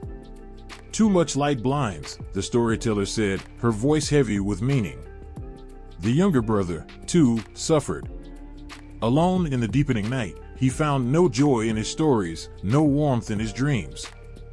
The shadows he loved turned on him, whispering things he didn't want to hear, wrapping him in a chill that seeped into his very bones. Too much darkness smothers, she added softly. The brothers' separation brought the village to the brink of despair. Crops failed under the unyielding sun, and creatures of the night prowled the outskirts. Finally, it was an elder, a woman who had lived long enough to know the weight of both light and dark, who brought the brothers together. "You are not halves of the same coin," she told them. "You are the breath that keeps the other alive. The light must rest so the dark can dream. The dark must part so the light can guide." The brothers listened, their pride melting in the wisdom of her words. They embraced, their union creating the first dawn and the first twilight. And so, balance returned to the village, the mountains, and the hearts of those who called it home. The storyteller paused, her voice trailing off as her eyes searched the faces before her. There is a reason the raven brought both light and shadow. It was never a choice between them. It was always both. She stood slowly, her shadow stretching across the room in the dimming firelight. "The balance," she said, her voice barely above a whisper, "is not out there. It is here." She pressed a hand to her heart, then let it fall, her words lingering in the stillness. No one moved, no one spoke, as if the light and dark themselves had settled into that room, holding them in their eternal embrace. The wind howled through the dense pines, carrying with it an air of mystery. In the shadows of the forest, a flicker of black moved, barely discernible from the darkness that surrounded it. Raven sat perched high in the branches, his beady eyes glinting with something more than intelligence, something deeper, something unknowable. He cocked his head, as if he had seen the shape of the world's heart and decided it was both amusing and tragic. Those who had encountered Raven would often describe him in contradictory terms. "He's a thief," one would shout, recounting a story of stolen food or trinkets. "He's a savior," another would argue, eyes wide with gratitude for the light Raven had brought to their lives. Raven, of course, never bothered to correct either of them. Why should he? Both were true, and neither told the whole story. It is said that Raven wasn't born of ordinary feathers and flesh, but of mischief itself, woven together with strands of wisdom. He could twist a situation to his liking, turning despair into laughter or hope into chaos. And yet, beneath his playful exterior, there was a depth that many failed to see, an ache, perhaps, or a kind of longing. He was a trickster, yes, but also a hero in his own maddening way. One story tells of a village shrouded in endless night. The people there had grown used to the dark, their lives adjusted to its heavy weight. But they were blind to what they had lost, their songs muted and their faces pale with weariness. Raven, watching from the treetops, felt the sadness in their silence. Not pity, that wasn't his nature, but a restless urge to stir things up, to change the game. He waited until the sky hung heavy with clouds, concealing the stars, and then he began his work. First, he stole a glowing ember from a distant fire, gripping it in his beak as he flew back to the village. The ember burned him, scorching his once snowy feathers to black, but Raven didn't drop it. Not because he was noble, no, not entirely, but because the thrill of the act was worth the pain. When he returned, he released the ember into the center of the village, where it blazed into a roaring fire. The people gasped, their faces bathed in a light they had almost forgotten. They danced and sang, their joy returning in waves that echoed into the night. Raven perched nearby, watching with a smug tilt of his head. He had given them the light, yes, but he hadn't done it out of kindness alone. He liked the chaos, the shift in their routine. He liked knowing that they would now see the shadows they had ignored for so long. But Raven's mischief didn't always end with celebration. In another tale, he played a trick that turned the people's laughter into tears. He had grown bored, as tricksters often do, and decided to swap the village's food stores with piles of stones. He watched from above as the villagers discovered his prank, their faces twisting in confusion, then anger, then fear. One child, however, saw through the trick. She climbed the tallest tree in the forest, where she found Raven perched, a guilty glimmer in his eyes. "Why did you do this?" she asked, her voice trembling not with anger, but with something closer to heartbreak. Raven hopped from branch to branch, as if avoiding the question. Finally, he spoke, not with words, but with a movement of his wings, a sharp twist of his head. He seemed to say, "Because I could. Because you needed to learn." The child didn't understand then, but years later, she would. She would remember how the villagers had worked together to overcome the trick, how their bonds had strengthened in the face of adversity.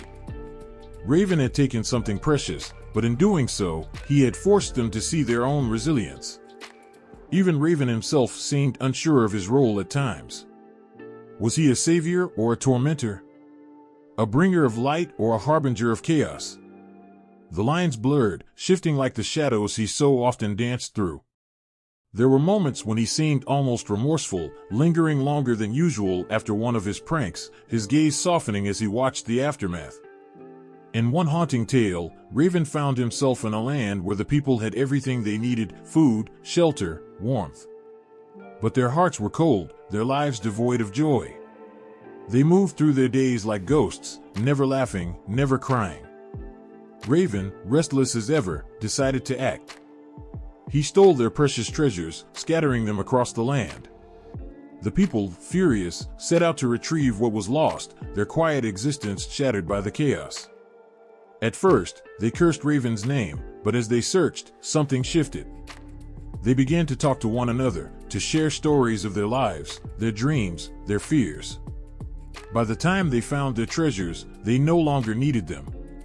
They had rediscovered something far greater: each other. Raven watched from a distance, his black feathers glinting in the sunlight. He didn't stay to bask in their gratitude, he never did. Gratitude was too straightforward, too predictable. Instead, he took flight, his laughter echoing through the sky, a sound both maddening and strangely comforting. What made Raven so complex was his refusal to be pinned down.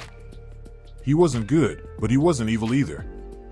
He could be cruel, yet his cruelty often led to unexpected growth. He could be generous, but his gifts always came with strings attached.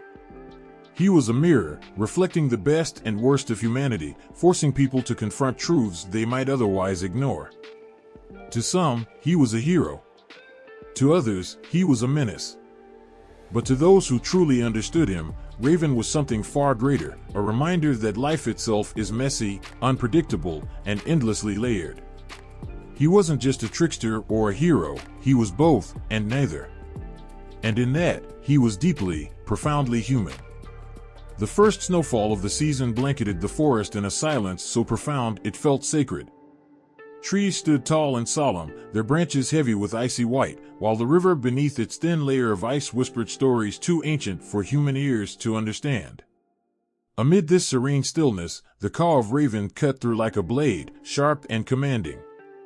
It wasn't a call of hunger or warning, it was something more deliberate, almost as if he were speaking to the world itself. The villagers, huddled in their homes on the forest's edge, glanced nervously toward the sound. They had always known Raven was watching. His black wings carried not just mischief but the essence of nature's will.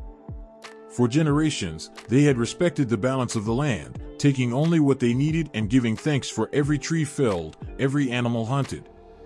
Yet, lately, greed had begun to creep in like a shadow at dusk, subtle but unstoppable. The chief of the village had declared the river belonged to his people alone. Fishing nets grew larger, and the traps set in the woods became more numerous. The elders muttered warnings, their voices trembling with a fear older than words. "The forest has eyes," they whispered. "And Raven never forgets." One cold evening, as the villagers hauled in a particularly large catch from the river, the once clear water turned cloudy and still. The fish, once plentiful, seemed to vanish overnight. The people grumbled, blaming the season or the whims of chance, but Raven knew better. From his perch high above, he watched the river's quiet retaliation. Its voice, muffled and weakened, carried sorrow through the wind. Raven flew low that night, his black wings blending with the darkness. He swooped past the chief's grand home, where stores of food lay piled high, far more than the man could ever eat. Outside, the villagers struggled to find enough for their families, their hands raw from working the frozen earth. Raven tilted his head, his sharp eyes gleaming with something between anger and understanding. At dawn, the villagers awoke to a scene that left them breathless. The river had risen in the night, flooding the chief's storeroom and washing away the hoarded goods. The air was thick with the scent of wet grain and spoiled fish. The chief's cries of outrage echoed through the forest, but Raven's call was louder, a defiant challenge that sent shivers down every spine. It was not the first time Raven had reminded humanity of their place. Long ago, when the trees were young and the earth still hummed with raw energy, a similar village had faced his wrath. They had cut down a sacred grove to build their homes, ignoring the warnings carved into the bark by those who came before.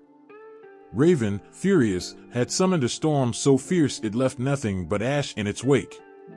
The survivors, humbled, spent years replanting what they had destroyed, their hands blistered but their hearts full of resolve. But Raven's lessons were not always so harsh. In one tale, a drought gripped the land, leaving the soil cracked and the people desperate.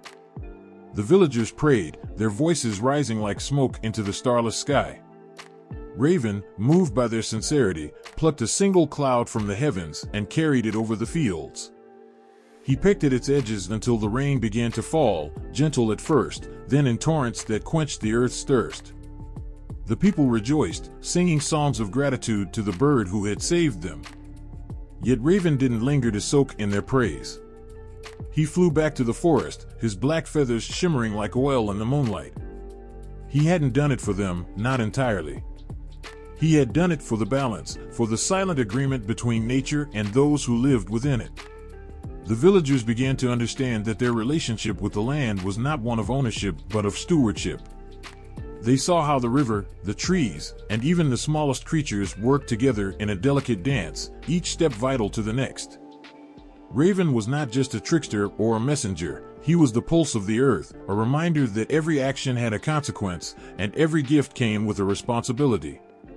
But understanding did not always lead to change. As the years passed, the villagers grew more ambitious. They expanded their fields, cutting deeper into the forest, and built dams to control the river's flow. Raven watched, his cries growing louder, more urgent. The forest responded with signs, trees shedding their leaves too early, animals abandoning their dens, but the people ignored them, blinded by the promise of progress. One night, as the village slept, a fire broke out. It spread quickly, fueled by the dried-out wood of their new homes. The villagers scrambled to save what they could, their faces streaked with soot and tears. When the flames finally died, they found Raven perched on the charred remains of a roof, his black eyes unblinking. He didn't gloat or mock their misfortune. He simply stared, his presence heavier than any words. In the aftermath, the villagers rebuilt, but this time with reverence. They replanted trees and tore down the dams, letting the river flow freely once more. They left offerings for Raven, not out of fear, but out of respect. They had learned, painfully, that the land was not theirs to command. Raven, ever watchful, continued his vigil. He wasn't there to punish or reward, but to remind. The forest, the river, the wind, all of it was alive, a living entity that demanded both respect and care. Raven's call echoed through the trees, a haunting melody that carried both warning and promise. It was a song of balance, of the eternal give and take between humanity and the earth. And though the villagers could not see him, they felt his presence in every rustling leaf, every ripple in the water. They knew he was watching, and they were grateful for it. The fire crackled softly, sending sparks into the night sky, where stars blinked like watchful eyes. Around the fire, a group of children sat cross-legged, their faces illuminated by the amber glow. Elders, their voices heavy with time and memories, began to speak. Their words didn't rush, they flowed like the river, carrying the weight of ages, every syllable weaving a thread into the fabric of an ancient tale. The raven, one elder said, her voice trembling slightly, is more than just a bird. He is the keeper of stories, the shadow in the sunlight, the laughter in the storm. The children leaned closer, their wide eyes reflecting both curiosity and awe. In their silence, the elder found the courage to continue. This was no ordinary story. It wasn't meant to entertain or distract.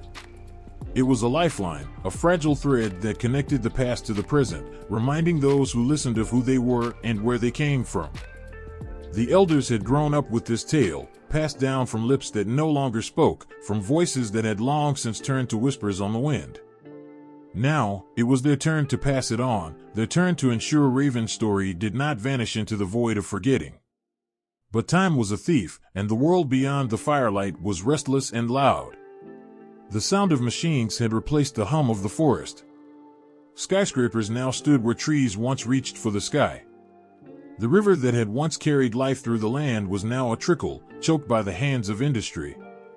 And yet, the elders spoke on, as if their words alone could turn back the tide. A boy, no older than 10, raised his hand, his voice hesitant but eager. "Why does Raven always come back?" he asked. "Why does he keep helping, even when we keep forgetting?" The elder paused, her weathered face thoughtful. She glanced at the flames as if seeking answers there. "Raven," she said softly, "doesn't come back for us. He comes back for the land, for the trees and rivers and all the lives that depend on them. He comes back because he knows the balance must be kept, even when we forget.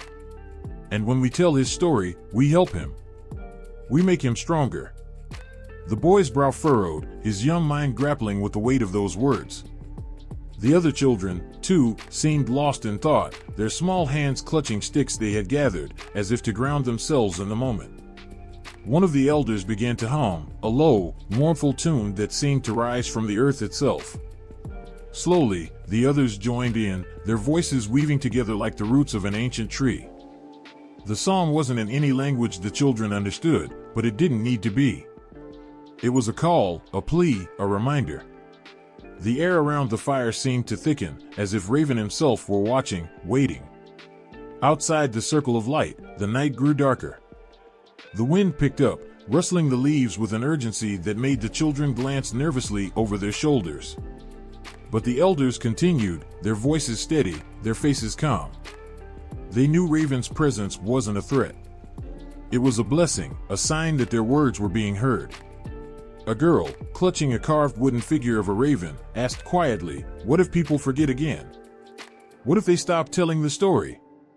Her voice was small, but the question was immense, hanging in the air like smoke. The eldest of the group, a man whose hands were knotted like the roots of an old tree, leaned forward. "That's why you must remember," he said, his voice rough but steady.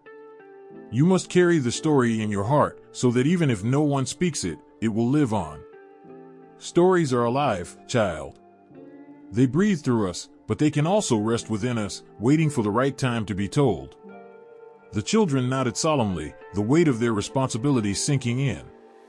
They weren't just listeners, they were keepers, guardians of a legacy older than the stars above them. As the fire began to die down, the elders handed each child a small token, feathers, stones, pieces of driftwood, all reminders of Raven's tale. "These are not gifts," one elder said, her voice firm. "They are promises. Promises that you will not forget." The children held their tokens close, their fingers tracing the textures as if memorizing them. The air around the fire seemed lighter now, as if Raven had taken his leave, satisfied for the moment. But the story didn't end there. In the days that followed, the children began to retell the tale in their own way. They painted Raven's image on walls, carved his likeness into wood, and wove his name into songs. They carried his spirit into their classrooms, their playgrounds, even their dreams. One boy, inspired by the story, started planting trees along the riverbank, his small hands working tirelessly to restore what had been lost. A girl began writing her own tales of Raven, blending the old with the new, ensuring his story would resonate with those who had never heard it before. The elders watched, their hearts full of a quiet, aching hope.